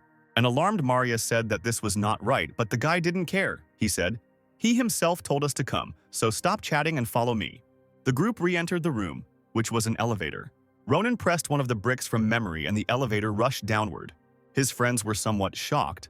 Asil doubted that it was possible to do this, and Maria was sure that nothing would stop this inadequate person. Scratching the back of his head, the disgruntled brunette said, "Just you wait, old man. I'll teach you how to serve customers." The young man wanted to add something else, but he saw a terrifying picture. The entire Grand Cappadocia was engulfed in flames. The students were shocked and couldn't understand what had happened. Many blacksmiths lay on the ground, dead or wounded. Asil caught Ronan's attention by pointing to the stone giant. He was not alone, and they were pursuing the blacksmiths. The young man was unhappy. He didn't understand where the stone giants came from. And the worried Asil said, "They'll catch them now. What should we do, Ronan? We can't help them in any way." The guy put his foot on the railing, grabbed the magician by the waist and said that there was nothing to think about. The boy became even more nervous, realizing that Ronan was preparing to jump and was going to engage in battle with the giants. The brunette shouted to the girl, "Marya, go back and bring the teacher or someone else." Jumping off the elevator with Asil in his arms, Ronan shouted at him to use telekinesis, and the boy obeyed the order. The exhausted artisans fell to the ground. They could no longer run and watched as death approached them. The giant raised his hands, intending to crush the blacksmiths. Their end was already very near. However, at that moment, Ronan appeared before the artisans, cutting off one of the monster's arms.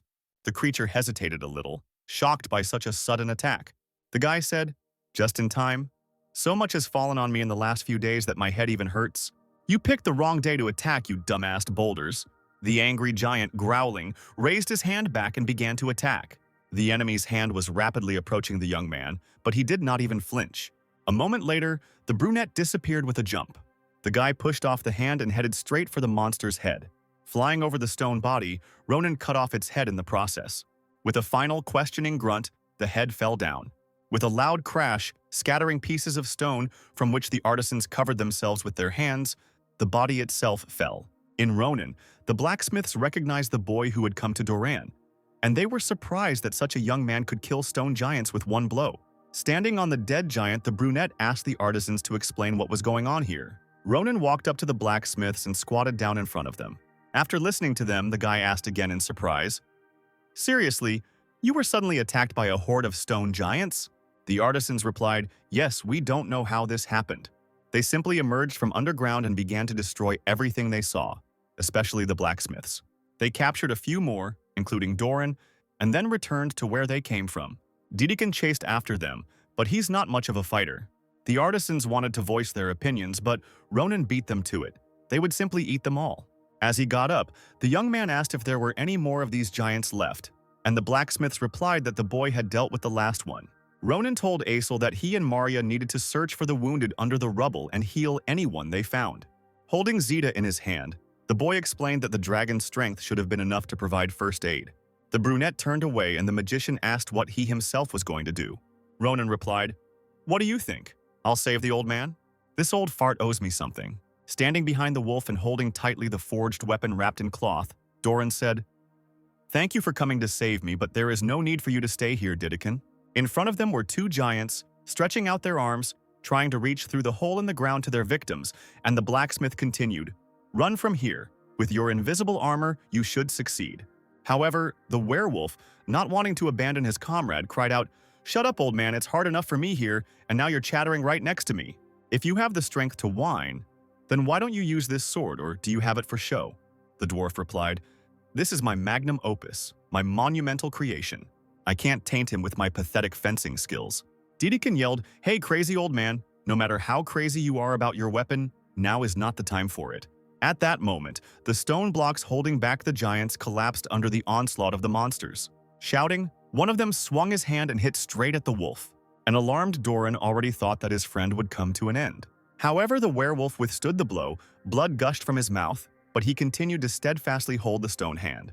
Dedekin thought, even the protective spells of the armor could not withstand and dissipated. Damn, if I knew that I would die like this, I would have created only what I wanted. What a pity. The monster's hand rose, intending to strike again, but at that moment Ronan appeared behind the giant. In a jump, he delivered several lightning-fast blows to the giant, destroying his body.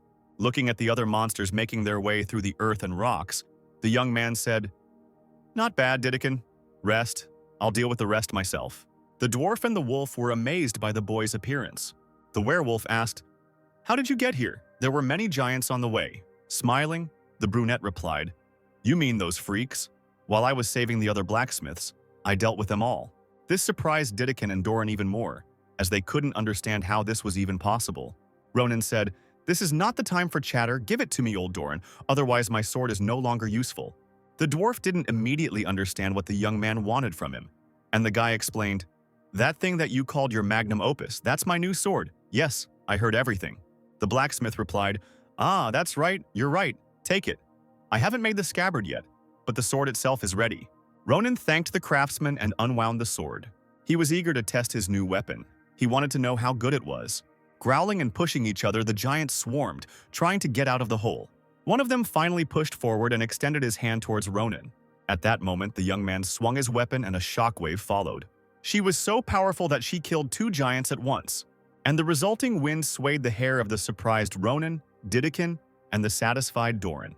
The inspired dwarf asked, "So, Ronan, how do you like La Mancha?" The young man asked if this was the name of the sword, and the blacksmith replied, "This is the name of my beloved dreamer who wanted to reach the stars. Isn't it beautiful? It's so light that you can't feel its weight at all, but it's stronger than mithril. It can withstand any sword technique. Moreover, I didn't put any enchantment on it, but by absorbing blood, it can self-repair." After these words, the sword began to absorb the yellow blood of the stone giants. The young man suggested that this property appeared because the weapon was made from the shell of the Zeta. Ronan said that Doran was much more skilled than he thought. The dwarf said that he was glad the boy liked the weapon, and Didikin said that now was not the time to brag. "We need to get out of here quickly. We were in the vanguard, so there are no other people." The guy said, "That's how it is. Great. Then grab the old man and leave. I still need to check something." This statement seemed very interesting to the wolf and the dwarf and gave rise to questions. Ronan explained, "Nothing special. It just seems like there are rats here." The guy also noted that they were quite large. Surprised, Didikin asked, "Rats, what are you talking about?" Ronan replied, "I just have something that's been bothering me. I know very well how stone giants behave. These freaks do not gather in groups and do not attack first." The boy placed his hands on the creature's severed head and tried to turn it over. He also continued to say, "And I have never seen suspicious tattoos on the backs of their heads." When the head was turned over, everyone saw that there was a magic circle on the back of the giant's head. The young man asked if Doran knew what this circle did, and the dwarf replied, "I'm not sure. I don't understand them very well, so I can't say for sure. But judging by the behavior of the remaining mana, he is quite insidious." The giants went berserk precisely because of him. The blacksmith asked who could have done such a thing, and Ronan replied that he had no idea. He also explained that they could find out if they went even deeper. Ronan made his way quickly into the cave alone. He reflected, "At first I was not sure, but the deeper I go, the more convinced I become. Among the giants' footprints, there are also human ones. There are also stones here that react to mana, placed for protection. They definitely planned it all well." Suddenly, the young man saw light and stopped. Someone's conversation could also be heard from there. The brunette sat down by the wall, became quiet, and holding his sword at the ready, thought, "I hear voices. It's time to find out who it is." Ronan peered out from behind the wall and was surprised at what he saw there. There was another stone giant there, covered in yellow crystals, and next to it stood 2 people in white robes. The young man thought, "It's obvious that these guys are behind this. But what kind of a boulder is this? Against its background, the stone giants look like babies. This big guy seems to be sealed for now, but when he starts moving..." Ronan became nervous when one of the people said, "You think there was an outsider in here, are you sure?" Another man replied, "Yes." Judging by the way the connection with the giants was broken one after another, a third party intervened. The guy in the robe was indignant. "Why did the Imperial bastards react so quickly? What are you going to do? We've lost all the giants and we can't control this guy yet. Since things have taken this turn, maybe I should kill them all myself." The girl replied, "Forget about it, Edvon. Most of the workshops have been destroyed, so the Empire's weapons production is greatly degraded. And besides, if we reveal ourselves, that person will not remain idle. So let's retreat for now." The second one replied, "I think you're being too cautious, Cirilla, but in that case I have no choice but to take care of him." The girl told him to do as he wanted, and the boy rejoiced, forming fire in his hand. Smiling madly, he declared that the stench of sulfur had already tickled his nose and was getting pretty boring. He then launched fireballs that flew straight towards Ronan. They were approaching the young man, who needed to somehow protect himself.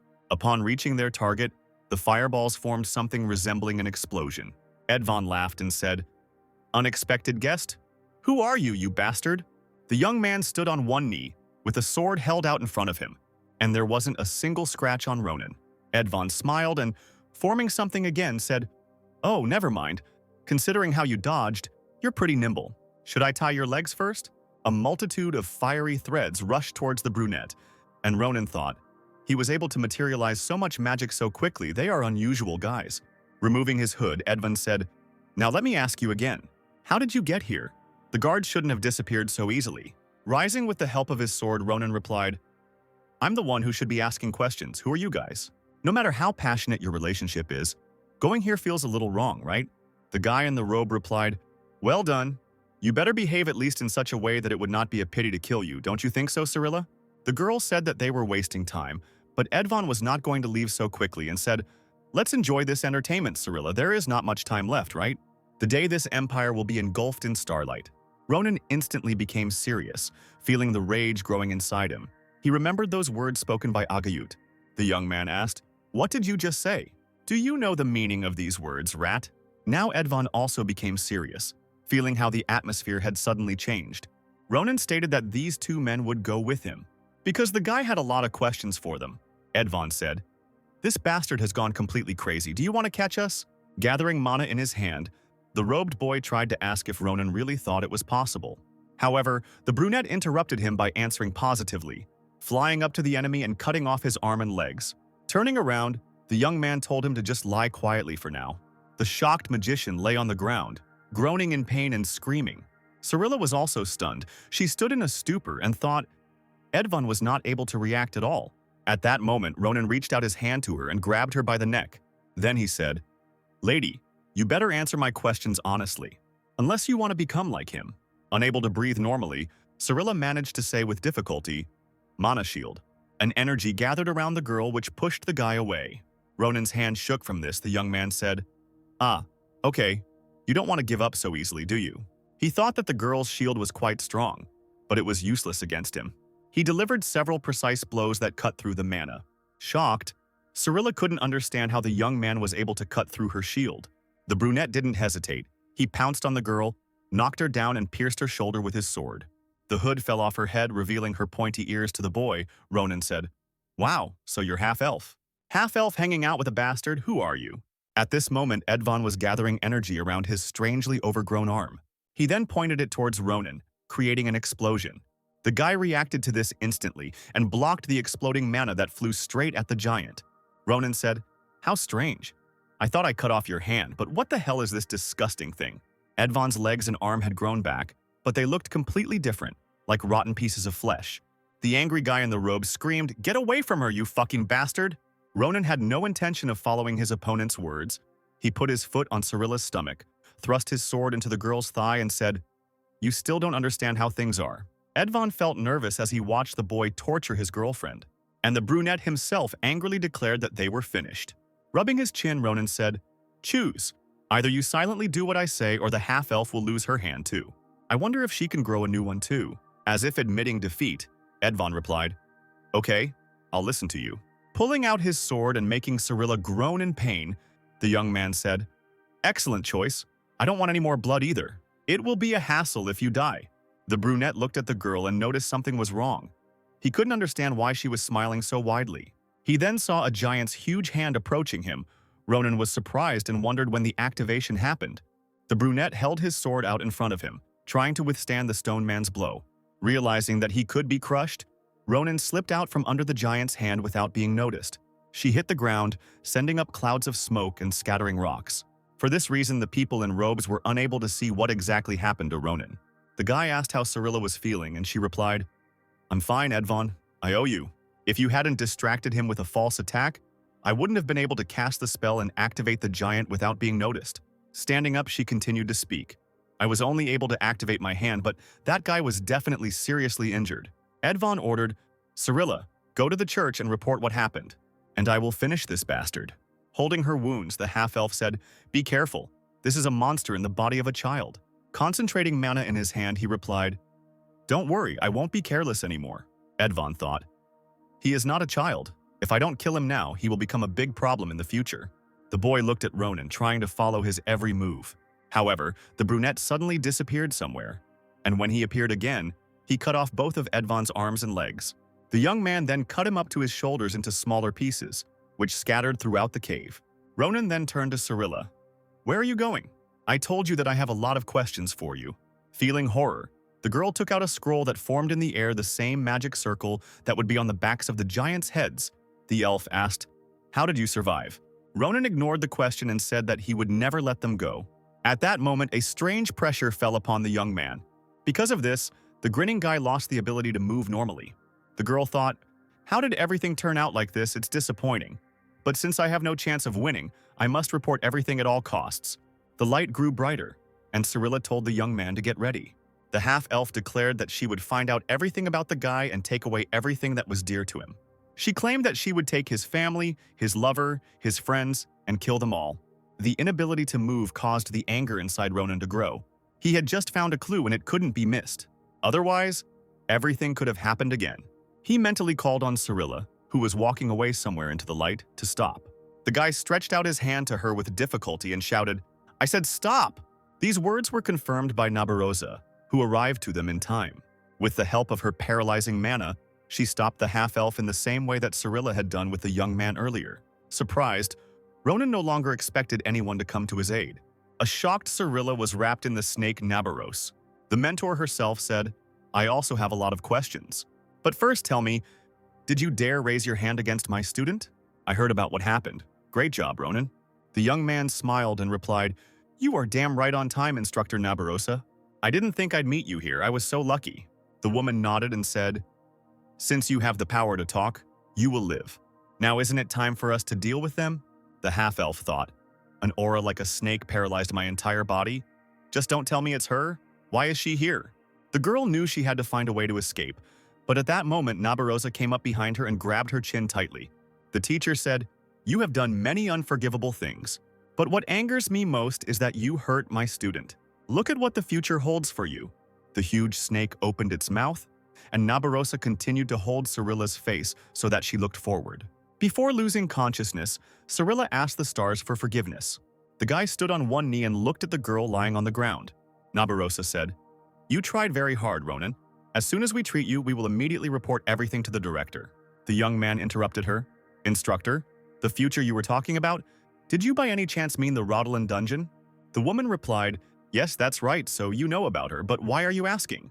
The Fortress of the Screams, Rodolan, was a prison located in the heart of the sea. This place was used to hold criminals who had rebelled against the Empire, and it was known for using any form of torture to obtain information. Since Cyrilla was supposed to go there, Ronan asked Nabaros to let him join the interrogation. The woman tried to refuse him, because this place was clearly not for students. However, the guy grabbed her wrist and said with a pleading look, "At least once, please, this is very important to me." Meanwhile, healers helped the injured artisans. Wiping the sweat from her face, Maria said, "It seems like we've sorted everything out, right, Asil?" The exhausted mage, with an equally tired Sita, confirmed this, noting what a huge relief it was. "Also worried," Asil said. "Ronan should have returned already. Did something happen?" At that moment, a brunette approached them and asked if they had called him. Maria and Asil were shocked when they saw the young man's appearance. "Covered in someone else's blood and bruises," he said. "On the way back, they told me everything. You did a great job. I heard that while Maria was running for reinforcements, Asil and Sita saved more than half of the blacksmiths buried under the rubble." Ronan asked if his friends were hurt, and Maria was indignant. "We should be asking why you look like that." Shedding tears, the magician noted that the brunette was covered in wounds, and together with Sita asked him to heal faster, but the young man said, "No, I have already been patched up, so there is no need. It is better to rest." He looked back where the healers were carrying Cyrilla and Edvon on stretchers. Then the guy said, "Especially now I have some things to do." A few hours later, the future captives, Nabarosa and Ronan with their escort, were supposed to meet with Rodolan's convoy. The meeting was to take place on a cliff in the Greno forest. Ronan and Nabarosa stood at the edge, looking at the starry sky and waiting. Finally, a black griffin appeared, harnessed to a carriage that looked more like a cage, and on its back was a rider dressed in all black and wearing a plague mask. 3 of the same people appeared before the woman. One of them said, "Greetings, Lady Nabarosa.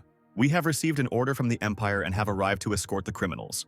Cyrilla and Edvon were lying in front of the people, and the jailer asked if they were criminals, and the girl answered, "Yes, the man has a strange ability to regenerate.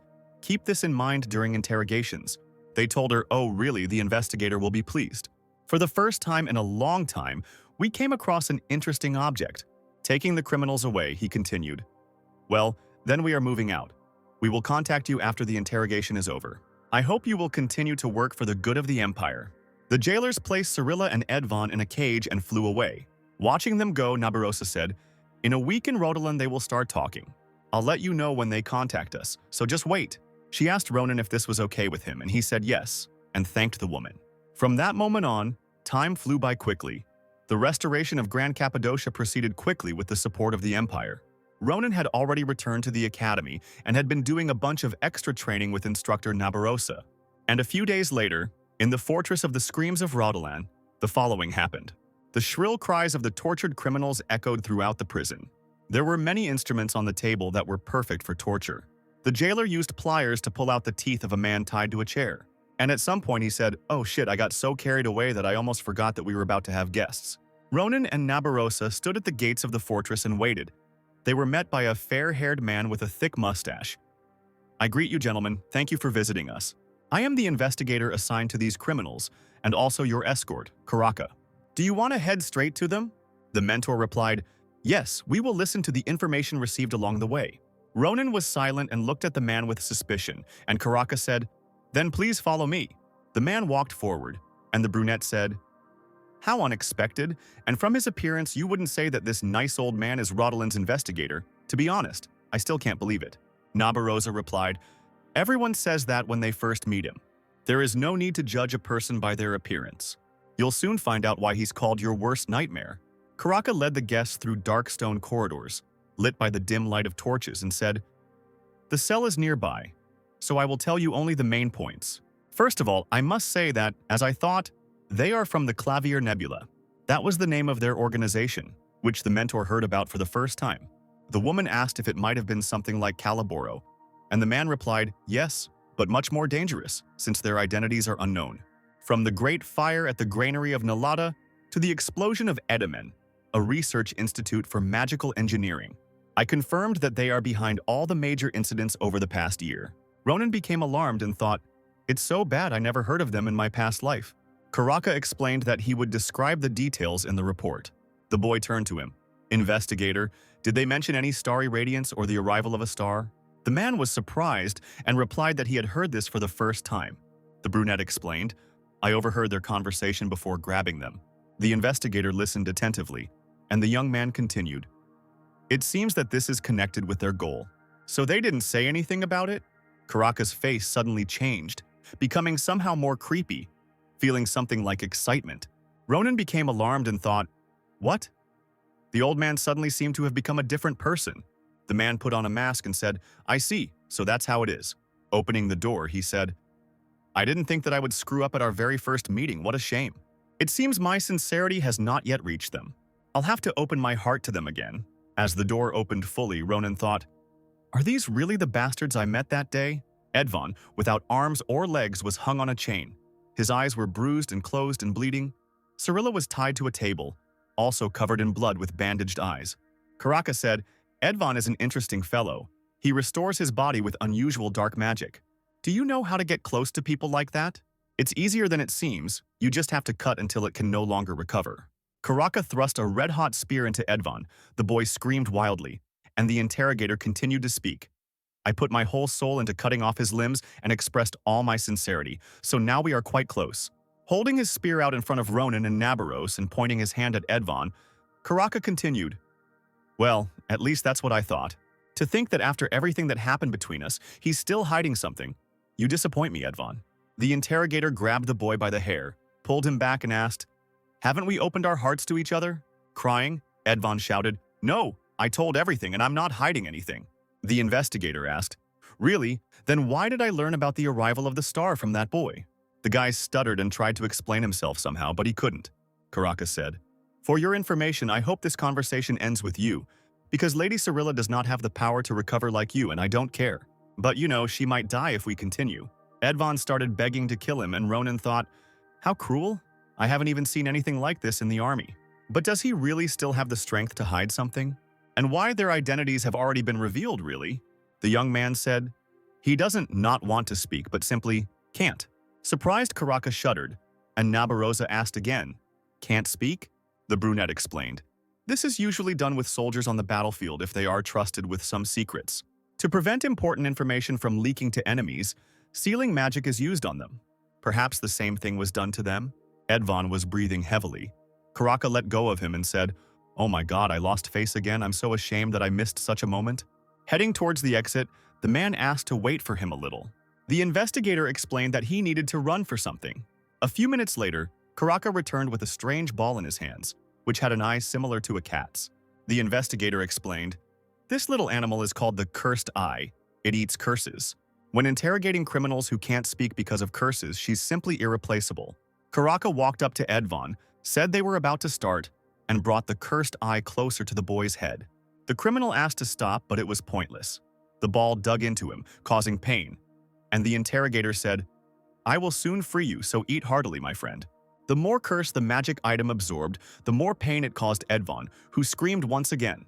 After a few moments, the yellow glow of the eye changed to blue. Karaka said, "It is done, and now I will repeat the question. What does star arrival mean?"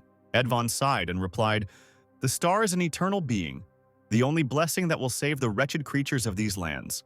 We are just torches awaiting the arrival of the star that will descend to us from the heavens." Cyrilla demanded that the boy shut up, but he continued, "Our only desire is to destroy everything that can interfere with this day." Karaka said, "Too many words. Try to be simpler for my sake. Will something fall from the sky soon?" The man clarified what it would be, and Edvon replied, "Children of the star." Ronan realized that they were talking about people like Agayut. As he approached Edvon, the young man asked him to wait. Feeling hatred towards this man, the brunette asked, "When you spoke about the children of the star, did you mean Agayut?" Hearing this, the criminal suddenly raised his head and became alarmed. He asked how Ronan knew that name. Then Edvon seemed to begin to swell unevenly from the inside. The shocked youth watched as the man's head took on a hideous appearance. Karaka placed his hand on Ronan's shoulder and asked him to move away. The investigator stood in front of the young man and formed a shield. At that moment, a bright light began to burst out of Edvon's head. The next moment, there was an explosion that scattered pieces of human flesh across the room. When it was all over, the man said, "Oh my god, I didn't expect this." The cursed eye sucked out the curse, but it still exploded. Ronan, nervous, asked if this always happened, and Karaka replied that yes, it often did, but curses that strong were rare. It seems that the ban was double. Cyrilla was trembling, and Karaka continued, "First, do not tell anyone about the arrival of the star except members of the organization. And secondly, do not mention the words associated with this, which is what actually caused him to explode." Placing his hand on the boy's shoulder again, the man asked, "So Ronan, who is Agayut? If I'm right, then this name is the secret information of the Clavier Nebula, and how did you get it?" Concentrating the mana in his hand, the investigator said, "As the one investigating this case, I must know this. So answer me, Ronan." The young man was nervous. He couldn't tell the truth, so he made up an answer on the fly. "Well, I don't know that much. I just heard this name by chance. As you know, I was the first to come across them in Grand Cappadocia. I just overheard their conversation. At first, their words didn't seem like much to me, but now I realize that it was an important clue." Removing the interrogator's hand, he continued, "That's why I butted in the middle of your conversation, forgive me." The young man asked if Karaku was satisfied with this answer. The man thought, "I overheard by accident. I'm sure he's not telling me something, but I don't feel he's a threat to the Empire. Maybe it's because of his gaze. Is there willpower, regret, determination, or hatred for these bastards burning in his eyes?" Nabirosa drew her sword from its sheath, swung it, and stopped it at the interrogator's shoulder, saying that that was enough. The woman asked, "Are you interrogating my student right in front of me?" Karaka replied, "Of course not, former sword saint. I just wanted to make sure. Isn't it better to double-check everything? Forgive me for being rude, Ronan." Feeling relieved, the young man replied, "It's okay. I'm glad we cleared up the misunderstanding." Ronan himself thought, it was dangerous. If I had slipped up, he would definitely have wanted to torture me. The investigator said, "By the way, it's a pity that one of the damned eyes died. They are harder to catch than most fantastic beasts." The brunette asked if they were really that strong, and Karaka replied, "Of course, and if you look closely, they are very cute." The man offered to touch the creature and looked at the eye on his shoulder, but what he saw surprised him. For some reason, the cursed eye acquired a blue glow, meaning that it had absorbed the curse. It was just not clear from whom exactly. Cyrilla was too far away for that, and Karaka suggested that Ronan might be the source. In order to put up a mana shield, the man had to touch the brunette's shoulder, and that was when it could happen. Taking the cursed eye off his shoulder, Karaka turned to the young man. He was going to test his guess. The investigator apologized for his rudeness and sat the creature on the young man's arm. Ronan cried out in alarm at the suddenness of the incident, asking why Karaka had suddenly done such a thing. The eye began to actively absorb the curse, the blue glow intensifying until the creature exploded. Feeling disgusted, the brunette screamed, "What's happening? Why did it explode?" Looking at the boy's hand, Karaka said, "It is so strong that the cursed eye could not cope with it. How is this possible? Don't be afraid and listen to me. Mr. Ronan, it seems you are cursed." The young man asked why the investigator had suddenly decided this, and the man said, "Did you by any chance feel any restrictions in your everyday life? The inability to run, for example, or touch iron, something that only you cannot do." The young man was silent. He could not tell Karaka anything about this. The man noted, "It looks like there is something like that. If you don't want to talk, I won't insist. I won't be able to help you anyway. But just know, judging by the strength of the curse, whoever cast it, they definitely hate you very much." It was already deep night. The carriage with the griffin stood in the square, waiting for its passengers. The interrogator said, "You did a good job. I will continue interrogating Cyrilla as soon as I get rid of the ban, but the curse is strong, so it will take time." Folding her arms across her chest, Nabarosa said, "I understand. Report back when you're done." Ronan wasn't paying attention to the conversation, and Karaka noticed. The man noted, "Ronan, you seem to be deep in thought." Rubbing his neck, the young man replied, "Yes, there is such a thing, because I found out that I had been cursed all my life." The interrogator said, "I understand, but don't worry so much. You are a student of Filion." Surprised, the guy asked what this fact had to do with it, and Karaka replied, "As far as I know, she's been working there for a long time." The mage who understands curses best on the continent is Professor Maya's secret. Ronan and Nabarosa were heading to Filion in a carriage, and the boy kept rubbing his eye. He was indignant about this, and the teacher asked, "Can't you leave it alone? It itches a lot." Ronan replied, "Yeah, ever since that monstrous eye touched me, it's just unbearable. I'm fine, right?" The woman replied, "Yes, it's just a sign that the curse is weakening, so don't worry. Haven't thought of anyone yet who could curse you?" The brunette said, "I have no idea who could hate me so much. I lived quietly and peacefully and certainly didn't do anything to harm anyone so that they would hate me." Ronan thanked Nabarosa for stopping the interrogator. The guy said, "He looked at me in such a way that if it weren't for you, he would have already beaten a confession out of me for a crime I didn't commit." The girl replied, "I am only performing the duties of an instructor. You have nothing to thank me for." Ronan thought, "Not only does she have excellent skills, but she also has great character. The more I observe her, the more worthy a person she seems to me. But it's strange why in my past life I never saw her anywhere. Could the Clavier Nebula have something to do with this?" Now the young man was worried about the future of this woman. The next day, Ronan met with Adashan. Their meeting took place at the practice site of the Faculty of Magic in Sherry Forest. Now they were at the entrance to the forest, in the Park of Columns.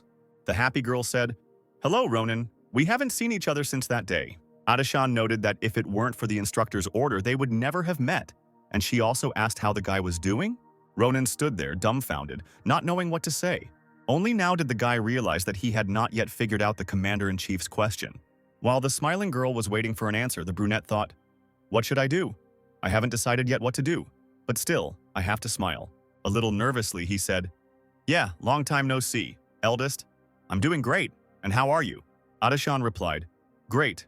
After that day, everyone who was afraid of Cardin began to calmly approach me, so now it's much easier for me. Although I can't shake the strange feeling that Un gets scared every time he sees me. But, you know, it's not that I didn't like it." The instructor said you need to remove the curse. The young man replied, "Yes, there is such a thing, so I came here to meet Professor Secret. But she has strange tastes, since she lives in such a place." The girl agreed. It seemed so. Her office was also unusual. Only students from the Faculty of Magic could find it. So I asked a friend from the Faculty of Magic to show us the way, but apparently he was late. At that moment, a silhouette began to appear in front of Adashan. The girl who appeared immediately rushed towards the brunette and buried her face in her chest. A happy Elizabeth hugged Adashan, noting how much she missed her sister, and an equally happy brunette said, "Eli, it's been a while, how are you?" Akalucia replied that everything was fine and asked her friend the same question. Ronan watched this in shock, thinking, is this really the same Akalucia who told everyone about the wolves and the sheep? Adashan said, "I'm sorry for asking you to come so suddenly, Eli. An urgent matter came up." Looking at the brunette lovingly, almost drooling, the magician held the assistant's hand with both of hers, pressed it to her cheek and replied, "Don't worry, you can call me anytime." But why did you need Professor Secret? It was only after this question that Elizabeth noticed Ronan with his frowning look. The joy on Akalucia's face instantly turned to confusion. The young man smiled slightly and waved his hand, saying, I asked her, we haven't seen each other for a long time. Eli. Overcome with unprecedented awkwardness and shame, Elizabeth grabbed her face and screamed. With the same scream, she asked what the guy was doing here. Ronan and Akalucia made their way through the forest, pushing aside branches as they passed. After some time, they reached a stone house, and the guy asked, is this really the professor's office? It's somehow suspicious. You don't want to kill me and bury me here, Eli. I saw something I shouldn't have. Elizabeth screamed in anger. Stop calling me that. And what makes you think I'm going to kill you? Moving forward aggressively, the girl demanded that the young man stop chatting and follow her. Following Akalucia, Ronan thought, how surprising. She is friends with the commander-in-chief. Although Adashan was also Akalucia, I wonder how they met. Elizabeth turned the handle, opened the door, and a dark room opened up before their eyes with a man in the middle. The young man asked if this was really Professor Secret. That person turned out to be an old woman sitting peacefully in a rocking chair. Elizabeth entered the room and told the guy not to rush, as they had not arrived yet. She walked up to the old woman and stopped, not rushing to do anything. Then the girl put her hand forward and began to collect mana for the spell. Elizabeth also said, I'll tell you just in case, no matter what happens now, stand still and don't move, understand? Ronan agreed, and Akalucia began to cast a spell, ending with the word open. At first, everything was calm, as if the spell had not worked at all. Looking at the old woman with concern, Ronan asked, what was that? Nothing happened. But the next moment, the old woman's jaw began to open. At the same time, the woman's head began to increase in size, and her mouth began to suck in air.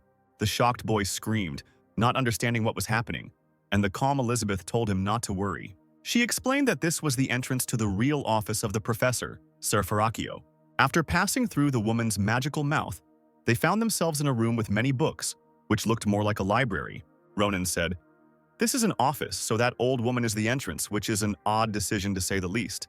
Behind them, a young girl with ash blonde hair levitated in the air.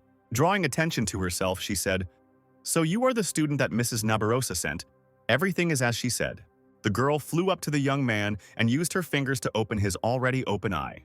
She continued to speak. I sense something very sinister in you. How interesting, boy. This girl was the very best curse expert on the continent, Maya Secret.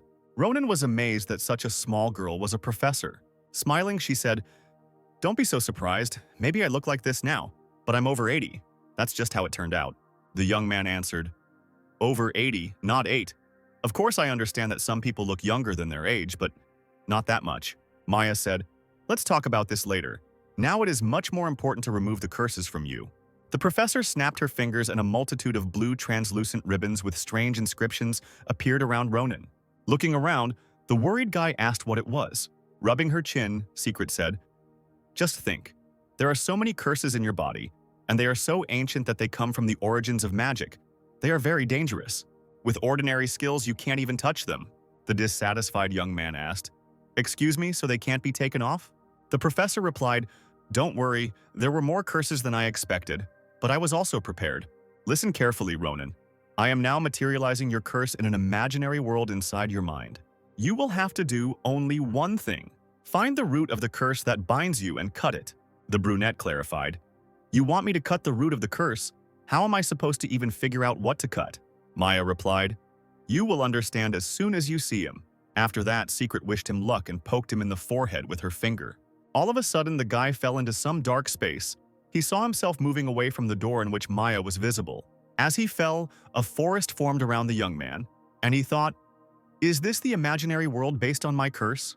The guy landed and looked around. Nearby, he noticed exactly the same house in which he lived. Ronan became nervous, assuming that the root of the curse was in his house. At that moment, a little girl with ash blonde hair ran past him and shouted, Mom, I'm home. The boy became alarmed, realizing that it was his little sister. Errol sat by the baby's crib and giggled, saying, how cute he is. Turning to the dark-haired woman, she asked, why is Ronan always sleeping? He's not sick, Mom. The woman replied, babies need a lot of sleep to grow. You also slept a lot when you were little, Errol. And if your little brother ever gets sick, you will need to take care of him. You are the oldest, understand? The delighted girl replied, of course I will always protect him because he is my little brother. Watching this, Ronan thought, no matter how you look at it, this is similar to what happened when I was just born. This means that the child in the crib is me. It can't be. I was once a cute little kid too. I thought I was a real asshole from the moment I was born. So now I see my past? But I don't remember this at all, so how is that possible? Suddenly, it became dark at the end of the room. The door opened and the silhouette of a man appeared in it, exuding an ominous energy. When he entered, Ronan's body seemed to be paralyzed. The man passed by the young man, who was wondering who this stranger was. A joyful Errol rushed to the man to hug him, and her mother noted that he decided to return early. Both addressed him somehow, but how exactly was unknown, as if specially crossed out.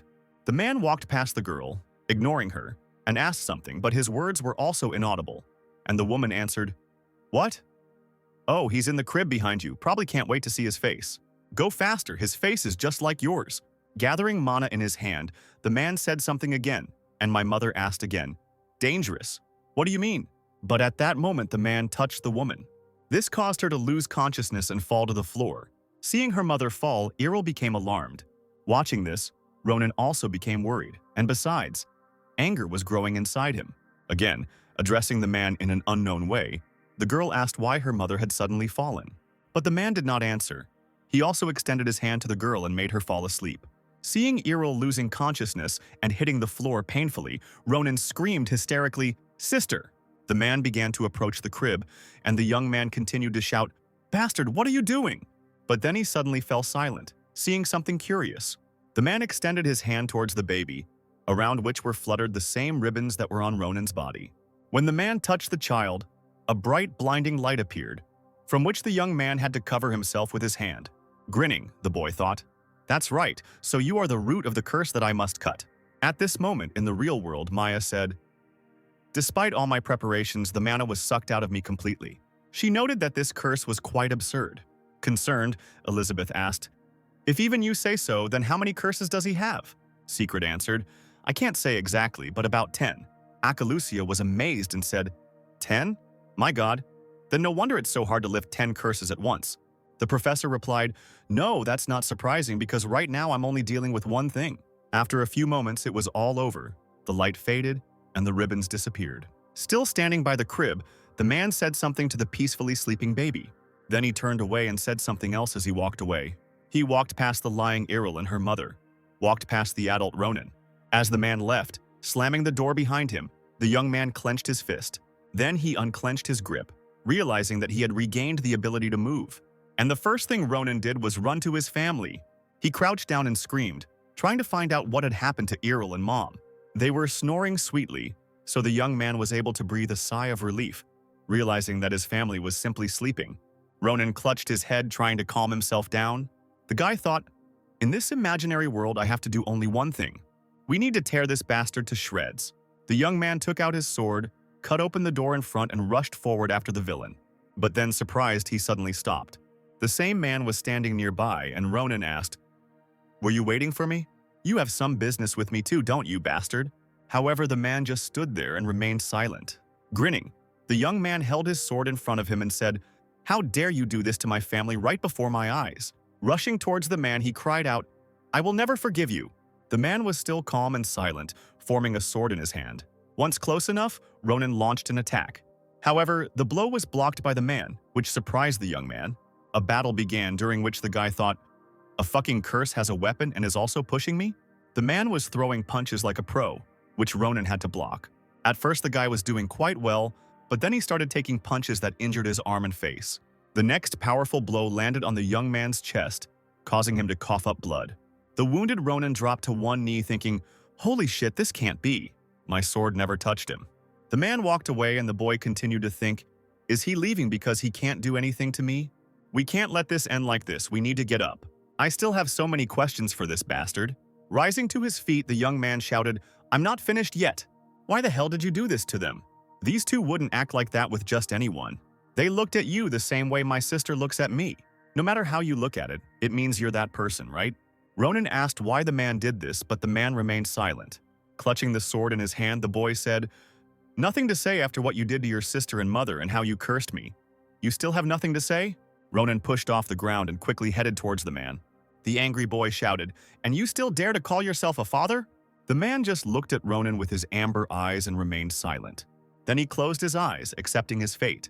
Having reached the man, The young man, using mana, cut off his head. As she fell right in front of the guy, Ronan plunged his sword into her. Then he added, "Well, to hell with you. You can keep quiet, I'll figure it out myself. So get out of my body, you bastard." At that moment, the imaginary world began to collapse. Ronan woke up again in the same library. He did not immediately realize that he was already in Serfarakio. They said to him, "You're finally awake, how are you feeling, Ronan?" When the alarmed young man turned around, he asked, "Who are you?" Then the realization came to him and he said, "It can't be Professor Secret." Suddenly aged Maya said, "Oh, you recognized me and you have a good intuition." The brunette became worried. "Why did the flow of time carry you away into a whirlpool? Is it because of me?" The woman replied, "It has nothing to do with you, so don't worry. Something else is important now, Ronan. Do you feel any different?" The young man replied, "Ah, yes, to be honest. At first glance, you seemed like an unusual person to me." After looking at the incredible aura around the woman, he said, "But now I see that you are much more unimaginable than I thought." Smiling, the professor noted that this meant that everything had worked. They were sitting at the table drinking a cup of tea, and Maya was writing something down in a book and saying, amazing. So that's what happened. To think that your curse was based on old memories that you don't even remember. And what's more, most likely, it was your own father who cursed you." Ronan confirmed this, and Secret asked, "Why do you think so? You said that it was impossible to see him." The guy replied, "Because I heard my mother and sister talking to him, and to be honest, when he put them to sleep, I felt something." Squeezing the fabric of his clothes on his chest with his hand, he voiced, "Clearly not my deep sadness. I think it was because of her that I flared up so much. When I think about it now, it seems to me that this could be the emotion he felt." The woman asked, "When you talk about your family, you don't remember anything at all?" Ronan replied, "Yes, and what's more, neither my sister nor I ever thought about it," as if all those memories had been erased. After taking a sip of tea, the professor thought, "This means that not only his ability to perceive mana was sealed, but also his memories." And then, putting the cup back, she said, "It looks like your father didn't just curse you, but he also worked with your memory, and in the process, part of his memories were transferred to you. Memory spells have this side effect. Based on this, your imaginary world materialized from his memories.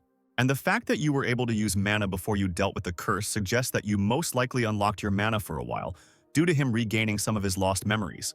Looking at his hand, Ronan asked, "So these thin strings that permeate everything around are mana?" Maya replied, "Yes, now you can only see her, but you will be able to control it. Like the other students, if you remove 2 more curses from the 9 remaining on you. Of course, it will take some time, because all these curses are unusually strong, and we do not know their origins." Closing her notebook, she said, "But that's all for today. As soon as I get ready for the next shoot, I'll call you. It's almost morning." When the professor said this, the young man was surprised. At that moment, the woman turned into a young girl again. The guy asked if her appearance changed depending on the time of day, and she replied that with her body too, everything was not so simple, complicated circumstances, and Ronan suggested that Maya was probably exhausted. "Secret," said Ronan, "you are probably confused by the unpleasant truth, but just know that the future is too valuable to sacrifice for the past." Rising from his chair, he replied, "Yes, I am counting on you in the future, Professor." At the same time, in another place under Grand Cappadocia, a certain man was standing near a stone giant. This man said he is much bigger than I imagined from the report. He also thought, and the student figured out this thing without the help of instructor Nabarosa? Another man came up to him and asked, "Were you here?" The first man replied, "Ah, you've finally come, Dolan. How are the restoration works progressing?" They answered him, "Everything is going without problems. They said that they will start working at the same pace in a week. As you ordered, we began our own investigation into the aliens, but found no leads here." The man thought for a moment, and Dolan continued, "But through Filion, we learned where the student involved in this matter is. Would you like to meet him in person, Duke?" This first man was the head of the ducal family of Granzia, Joseph Sinovan de Granzia, and he replied that Dolan had thought correctly. At that moment, the giant's eyes flashed red. The activated monster was able to move its hand. As he came to life, he raised his hand, intending to destroy the people, and Dolan said, "Duke, forgive me, but could you step aside?" The man said that by joining forces with the knights, he could deal with the giants, but Joseph replied that it was not worth doing. The creature waved its hand, pointing it towards the people, but they were completely calm. Taking out his sword, Sullivan said, "Do we have time to wait for them?" He then made one swing of his sword, which cut through the stone hand. The stone giant growled questioningly at this unexpectedness. Joseph took advantage of his opponent's confusion and delivered 2 more accurate blows. They were so powerful that the monster was blown to pieces. Covering his face with his hand, the knight watched as stones were scattered around the area. Having sheathed his sword, the Duke walked away, saying, "Let's go, Dolan." Joseph was eager to meet the young hero of Filion. The next morning in the dorm, in Nabardaw's hall, someone was actively knocking on Ronan's room. Rubbing his eyes and opening the door, he asked himself, what kind of sick bastard has been knocking down doors since early morning? Seeing a tall man in uniform, the young man asked, "Who are you, uncle? Do they let traitors in here?" An indignant Dolan said, "You rude asshole, do you even know who you're talking to?" The young man replied, "No, of course not. Well, you look like some nobleman's gatekeeper." Looking at the energy flows around the knight, the guy thought, only the mana emanating from him is gloomy. But besides mana, there is something else there that is also mana. It seems familiar. The Duke placed his hand on the man's shoulder and said, "That's enough, Dolan. It's our own fault that we came without warning." The knight was indignant, revealing Joseph's status, and Ronan was amazed that a whole Duke had come to him, and Grancia too. Sullivan said, "I'm sorry, Ronan. I'd like to apologize for my knight's behavior. If you don't mind, could you spare me some of your time?" They were sitting on the sofas at the table in Ronan's room, in front of which was an open chest.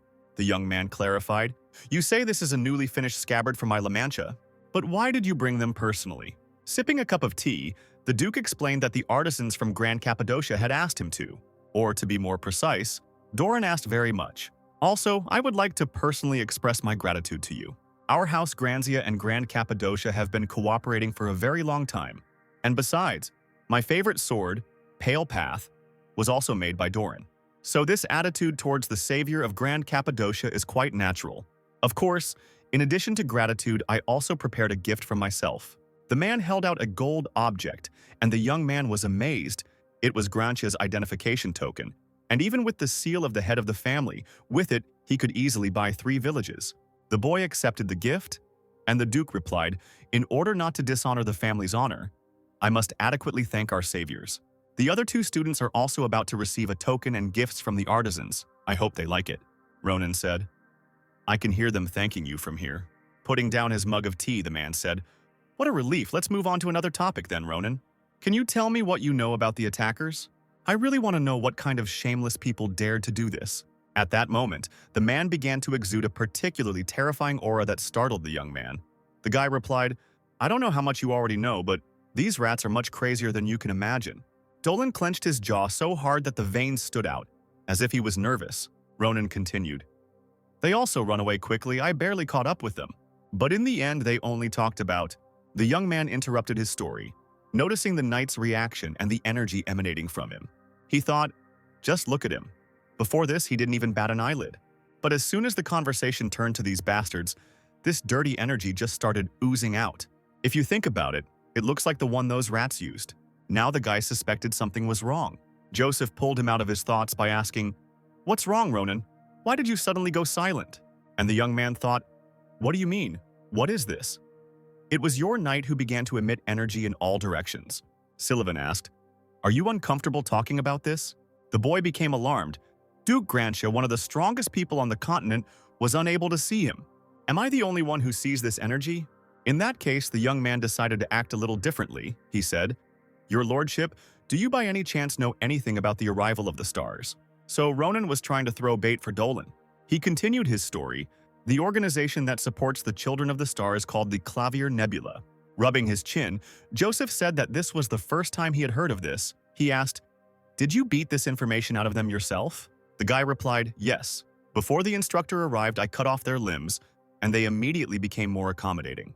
Smiling predatorily, he continued, "It was funny to watch these bastards cry and beg for mercy. I will describe this moment in detail." The Duke waved his hands and said, "No, it's not worth it. I'll read the rest in the report from Rodolin. If I find out anything else, I might lose my appetite." Ronan leaned back on the couch with his arms outstretched and smiling. "Well, whatever." At the same time, the guy thought, there is no more sense in this performance. After all, Dolan couldn't control himself at all. Joseph stood up, saying that it was time for him to go, and Ronan continued to think that they were able to penetrate all the way into the Grancia family. Something urgently needed to be done. Also getting up from the sofa, the young man said, "You should know something else about these bastards." The Duke asked what exactly, And the guy, scratching the back of his head and smiling, explained, "But this story could drag on, and I don't want to detain such a busy man. So by night I will write everything down on paper and send you a letter in the morning. This will surprise you greatly, especially what is connected with Agayut." Ronan smiled widely as he saw Dolan's nervousness. At night, the young man snored sweetly in his bed, or at least pretended to sleep. At that moment, Dolan snuck up on him, intending to kill the guy. He swung his sword and struck so hard that it broke through the bed and raised clouds of smoke. Looking forward, the knight was surprised to see that Ronan was not there. Behind him, a student chuckled and said, "I knew you'd come today." The young man with a long stick in his hands seemed to jump from the ceiling with the words, "Nice to meet you, rat number 3. He landed very close, and Dolan became alarmed, asking how the guy did it. Straightening up, the brunette replied, Wait. Maybe you should look in that direction first. I invited him especially for you." On the indicated side, Mr. Shullifan sat with a maximally dissatisfied face. He demanded, "Explain to me, Dolan, how should I understand this?" A few hours earlier, Ronan had visited the top floor of Nabardaw's hall, where Shullifan's room was located. The swordsman said, "I was wondering why you suddenly showed up at my place without warning. And you tell me tales about how the knight Dolan will attack you at night?" Clutching the scabbard, he continued, "Nonsense! What evidence do you have? Dolan is one of the most talented and loyal knights of Grantia. He was chosen to be his father's bodyguard after only 4 years of service. And now you're telling me," interrupting the guy, Ronan noted, "only 4 years, you really screwed up." A puzzled Shullifan asked what this meant, and the brunette turned away and, as he walked away, said, "Forget it. Just come to me at night, and you'll see everything for yourself. You have nothing to lose anyway. And if I'm right, you'll have to get rid of the rat that's infiltrated your family." Now, young Master Grancia stood in Ronan's room and looked at the traitor, convinced by the brunette's words. Drawing his sword, Shullifan said, "Didn't you hear me? I told you to explain yourself, Dolan. Answer." He pointed his blade at the knight, who stood silently. Sighing, Ronan smiled and said, "Do you really think that he will just go and admit to you that he is a traitor? You are so naive. And how are you going to survive in this cruel world?" Interrupting this conversation, the imperturbable Dolan stamped his foot, and after that, his mana began to spread throughout the room. Shullifan and Ronan's bodies seemed to become heavier. The brunette assumed that it was because of the knight's aura. The young man noticed Dolan approaching him with a sword. The knight launched a blow, which the young man blocked with a completely random stick. However, this attack was so strong that the guy flew back, hitting the floor. An angry Shullifan shouted, "Dolan, why?" But instead of answering, the traitor began to approach him, after which he struck a blow that the swordsman managed to dodge. Dolan said, "It's a good thing you're still inexperienced and have poor control over the radius of your aura, young master. You won't be able to use it in a closed space where your anger could harm other people." Attacking again, he continued to say, "Be that as it may, forgive me, young master. I didn't want our relationship to end like this, but that brat ruined everything." Blocking the opponent's sword, Shullifan said, "I don't remember you having such skills. You hid your strength. Since when and why did you betray us?" Dolan replied, "Betrayed? That's not the point." Having knocked away Shullifan's sword, the traitor declared, "After all, I was never a knight of Grantia." Gathering mana, the man intended to attack the boy again. The swordsman was extremely upset by this statement, but still accepted it. The young gentleman's body seemed to relax from the shock. His eyes dimmed, and he said, "I am convinced, do as you think necessary." Dolan was about to strike again, but Ronan suddenly came up to him with his sword and parried the attack. The knight shuddered, not understanding why the young man was still alive and well. The brunette glanced sideways at the swordsman and said, "How annoying you are. You caused so much trouble just to hear these words. Do you feel better now?" Nodding his head, Shullifan replied, "It was important to me. I hope you understand." Suddenly, the swordsman put his hand on Ronan's shoulder and said, "From today on?" Then, pushing the brunette away and attacking Dolan, he continued, "A bloodbath will begin in the Grancia family." The traitor became nervous as he saw the young master attacking him. Dolan thought that he not only withstood his aura, but also managed to attack using mana. Blocking the attack and flying to the side, the knight continued to wonder if he was hiding his powers. No, he had no reason for that. So has he really grown so much in such a short time? It can't be. Even though he is one of those geniuses born once in a century, this is already the level of monsters. Now Ronan attacked Dolan, saying, "You've relaxed a bit, uncle. So bored that you let your guard down?" The brunette began to deliver numerous blows, which the traitor parried with difficulty. In the young man, the knight saw another monster.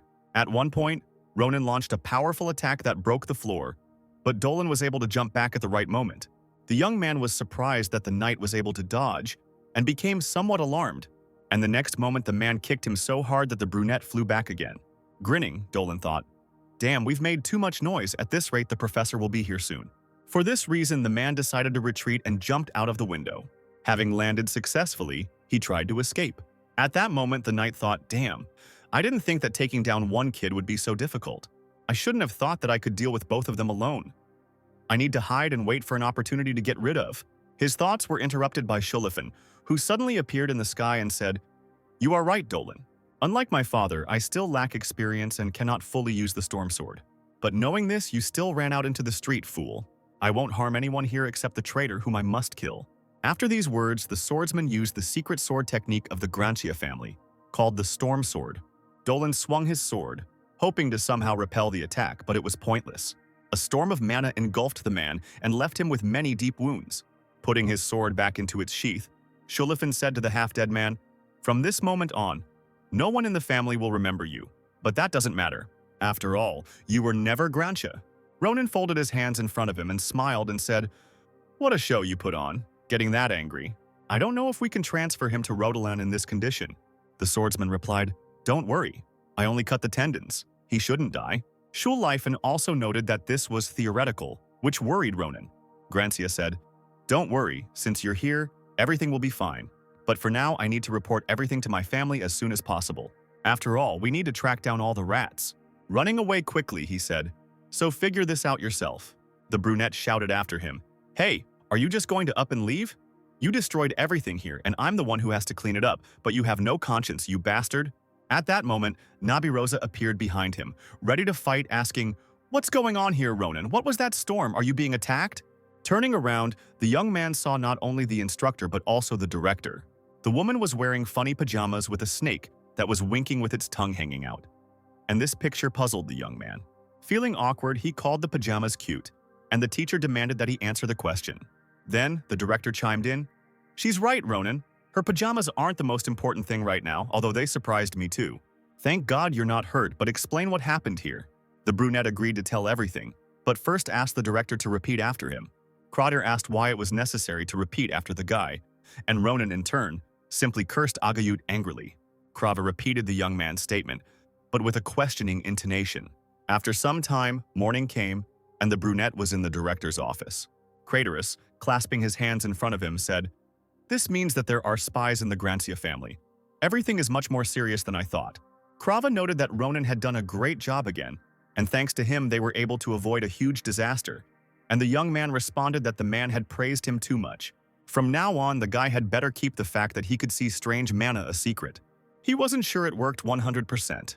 And besides, if they found out about this, not only he would suffer but also all his loved ones.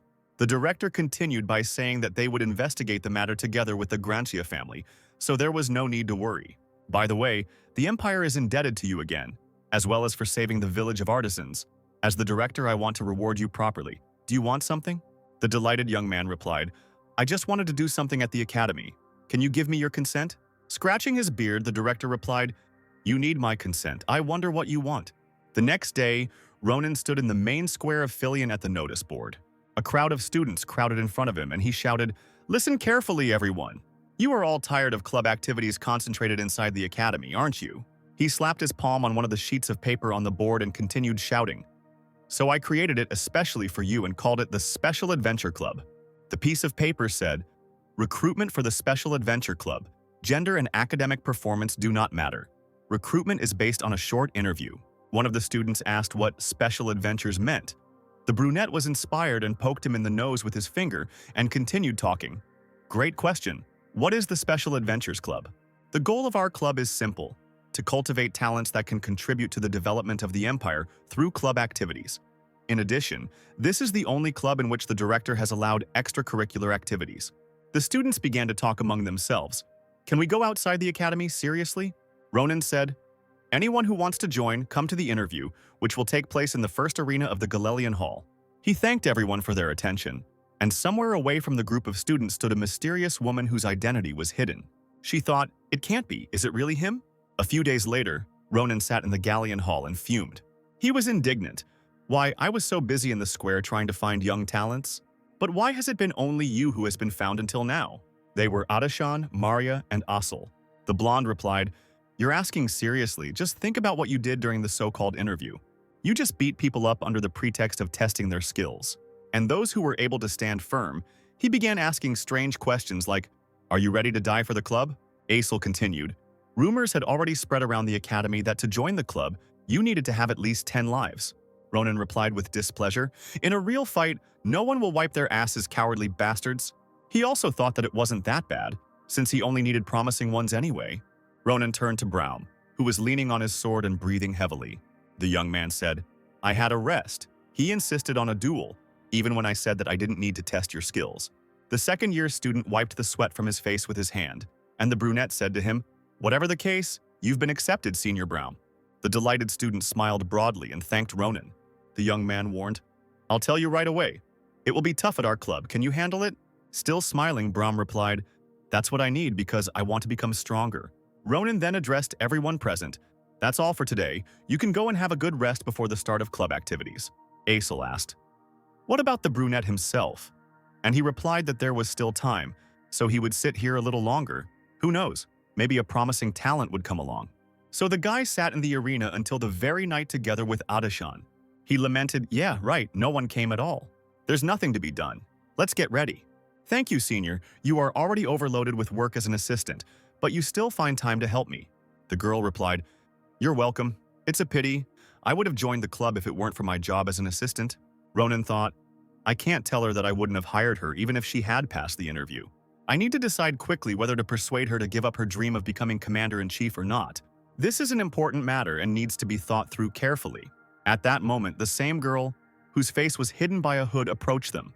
She said, Thank God you are still here. Ronan was surprised that at such a late hour someone had come to the arena. He smiled broadly and asked, Have you come for an interview? Do you want to join our club? The girl was somewhat taken aback by this question and quietly said something. The brunette asked, I'm sorry, what were you saying? I didn't hear. The stranger, taking off her hood, asked, If I join the club, will I be able to touch him? Yours? The guy repeated questioningly, Touch mine? Then he folded his hands in front of him, making a cross, and cried out, What a shame at the first meeting. And the girl with ash blonde hair explained, Not to you, but to the pet on your shoulder. Ronan relaxed, stroked the dragon, and said, If you were talking about Sita, you could have said so right away, but I've already thought about it. She's always with me, so if you join the club, I'll let you touch her. The stranger asked if it was true, and the young man thought that she was a very strange person. He also thought, Just think, she came so close to me, and I couldn't feel her presence.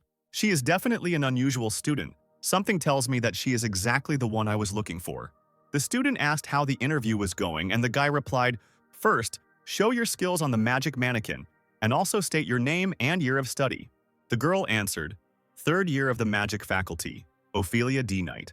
Then she began to gather mana around herself and said, Well, I will begin. Seeing the summoned energy, Adashan was surprised. Ophelia possessed the magic of the dark attribute. The brunette said, It's incredible, she handles difficult dark magic perfectly. And at that moment, a worried Ronan was thinking, There is something that surprises me even more. Although it's dim, I can see blood-red energy seeping from the very center of her mana. The aura was similar to the one that Cheetah emitted. The young man guessed what this could mean. Denight extended her hand towards the mannequin and said, Shadow Claw. The magical attack pierced the dummy and traveled further, creating an explosion. Ronan and Adashan, who was covering herself from the flying pieces of earth, were shocked. The guy said, Wow, there is no point in the fight, you passed. The brunette wanted to ask Ophelia something, but interrupted himself. Using telepathic magic, Danae said to Ronan, You noticed after all. Keep it a secret for now. It will be troublesome if others find out about it.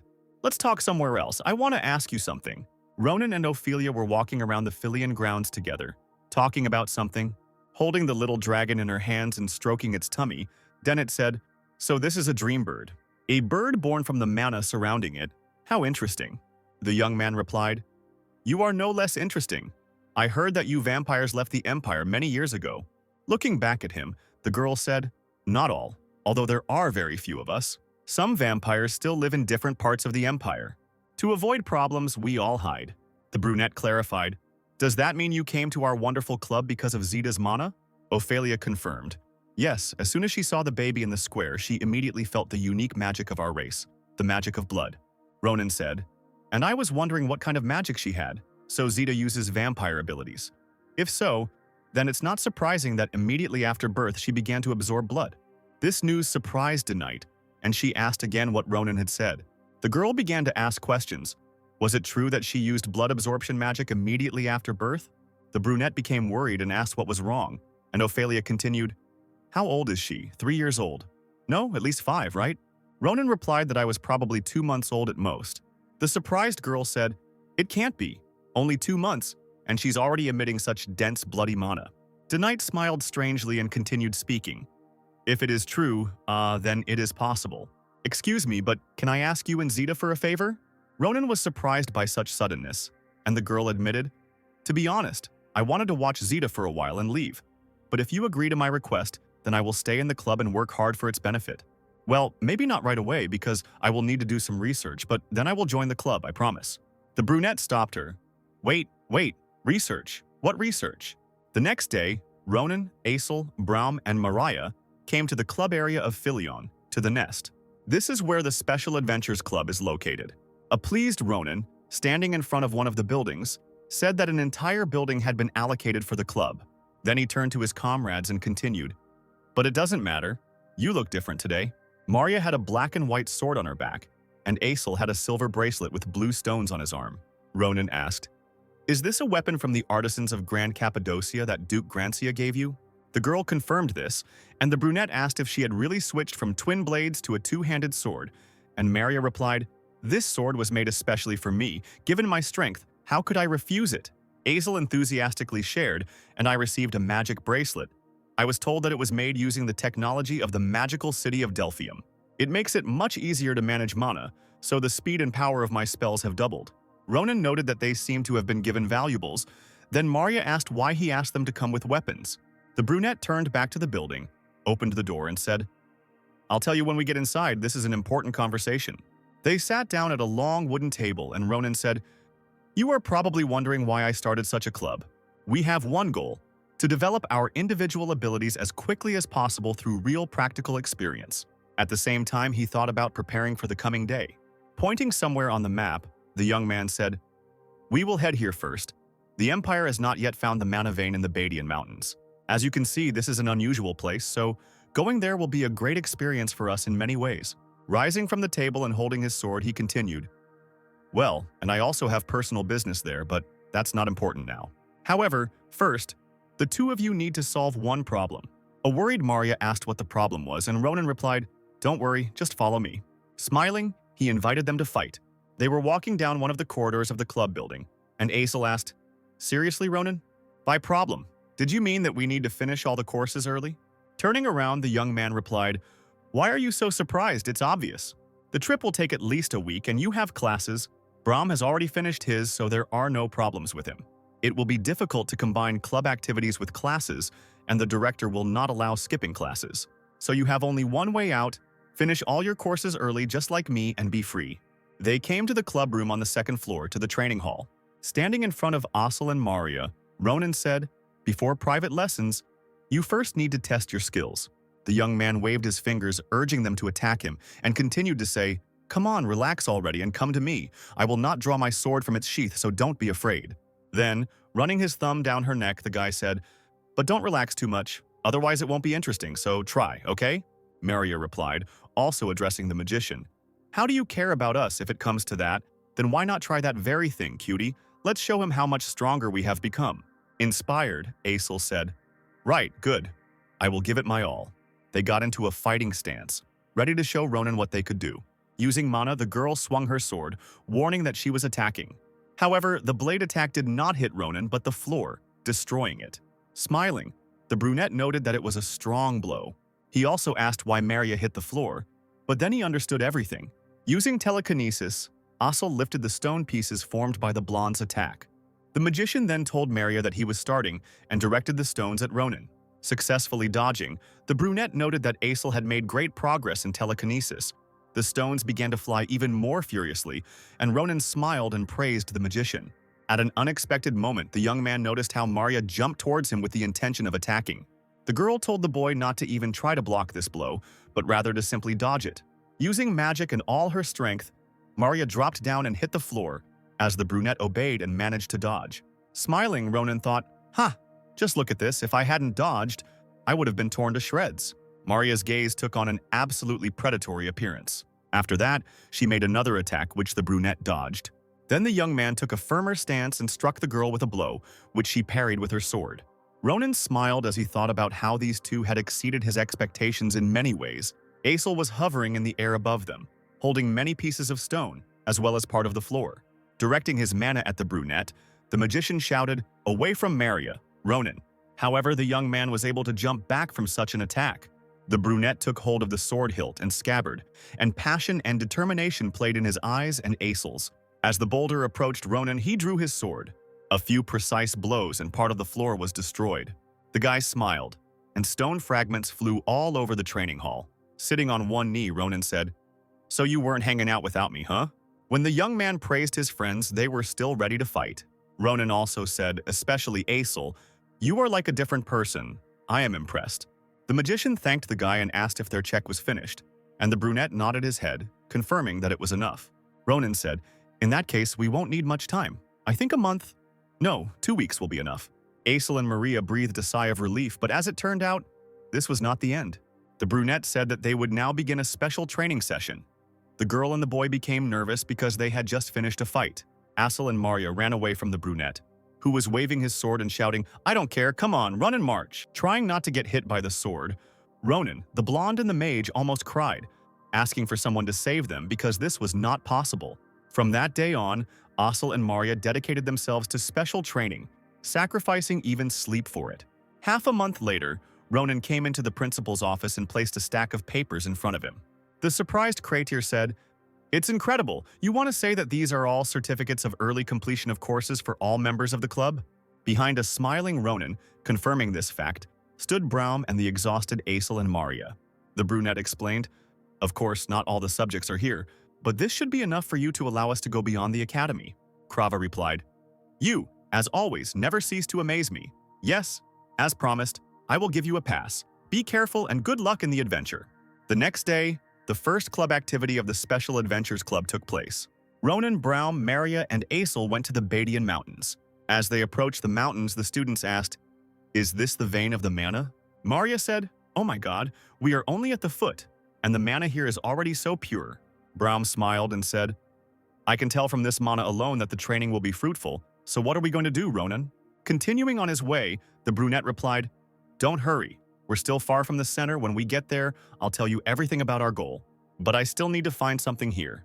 In the middle of the forest, in a certain stone building surrounded by several columns, there was an elf who heard a strange presence. He said, "What a surprise. Guests have arrived in this backwater. Perhaps I should meet them in person." Climbing onto one of the rocks and looking down, Ronan noted that he had finally found what he was looking for. As he thought, there were a large number of orcs in this place. Braum was surprised. "Orcs build villages. Wow." The brunette replied, "Yes, they often settle in places where it is difficult to find and clear them out. Now there is only one village here, but they multiply so quickly that soon the entire mountain will be populated by them. And then the nearby human settlements will have a hard time. So we must nip this problem in the bud. This will be our first real battle. What do you think, easy, huh?" Shuddering from the fear that had washed over him, Asil said, "I felt uneasy even when he said that we were looking for orcs. There are so many of them here. Will we cope?" Ronan replied, "Don't be afraid. The orcs will be great opponents for you." At the same time, the young man himself thought, "It's true. There is one but. The dominant species in these mountains are ogres, and the guys can't handle them. Especially with their leader, the two-headed ogre. He is so strong that even I couldn't handle them. Well, they won't appear here anytime soon, so there's nothing to worry about now." Rising from his knees, Ronan called for action. However, someone behind said, "Your intentions are good, but I would not recommend that you attack them." The elf who had alarmed the students explained, "Now is not the right time, young travelers." The surprised brunette turned around, thinking, "I didn't feel him approach us when I had time. Who the hell is this elf?" Smiling, the stranger said, "Don't worry, I'm just a priest living in these mountains.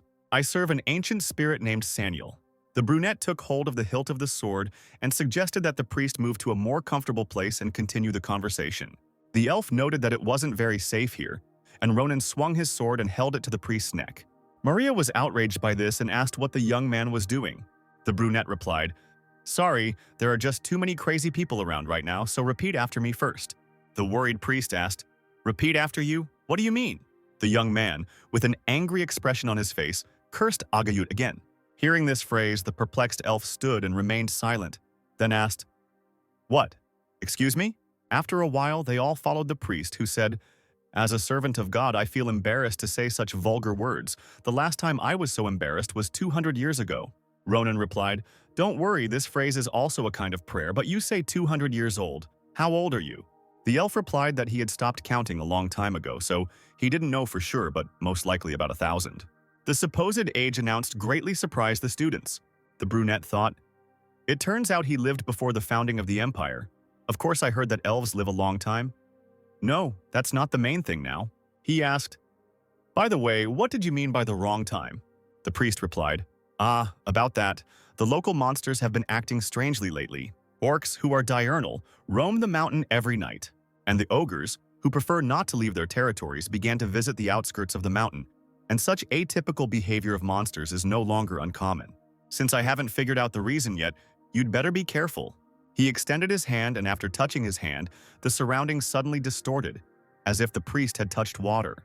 The elf said, "So please, rest here for now." Then, in front of the students, the very same building with columns appeared, which was the Temple of Senial. Brahm was amazed that the temple appeared as if out of thin air, and suggested that there was a magical barrier in front of them. And Asil said, "Unbelievable. The scale of the barrier is simply enormous. It is at the level of our teachers. No, even better than them. Ronan, did you happen to know that there is a temple here?" But the answer was clear from the brunette's surprised face. Smiling, the priest invited them in, and Ronan thought that, as he thought, he was certainly an unusual elf. In the center of the temple, on a pedestal, there was a large stone block. The brunette asked, "So, the god Senial, whom you serve, is this a stone?" The elf replied, "Of course, it has its meaning, but I'm afraid you will be bored by this story. Let's take your things first and rest. The temple is full of empty rooms, and tell me if you need anything." Then Maria said, "Ronan, this is a great opportunity. Ask where to look for them." The young man asked again, "Are you talking about the cursed eyes?" The priest said, "Forgive me, damned eyes, why are you looking for these monsters? Oh my god, is it because of the curses placed on you?" The young man was surprised and asked how the elf had guessed this, and the priest said, "It seems I am right. A strange and dangerous aura emanates from you. Ronan, could you spare me a moment? I'd like to talk to you." The two of them went into a stone conversation, sat down at a round table, and the elf began to pour tea. The priest said, "As soon as I saw you, I immediately realized that you were an unusual student." Ronan, worried, didn't understand what was happening because he didn't notice how the elf had completely taken over the initiative. "Maybe I'm just overthinking it, but this guy definitely has nothing to do with those bastards. But I don't see their mana in him." And when Agayut was mentioned, he didn't react in any way. The elf distracted Ronan by placing the cup on the saucer. He said, "You are thinking too much, Ronan. Please have some tea, it will help." Looking at the surface of the liquid, the boy wondered if the priest had mixed something in there. Then he noticed an unusual smell coming from the drink. It was the first time Ronan had smelled something like this.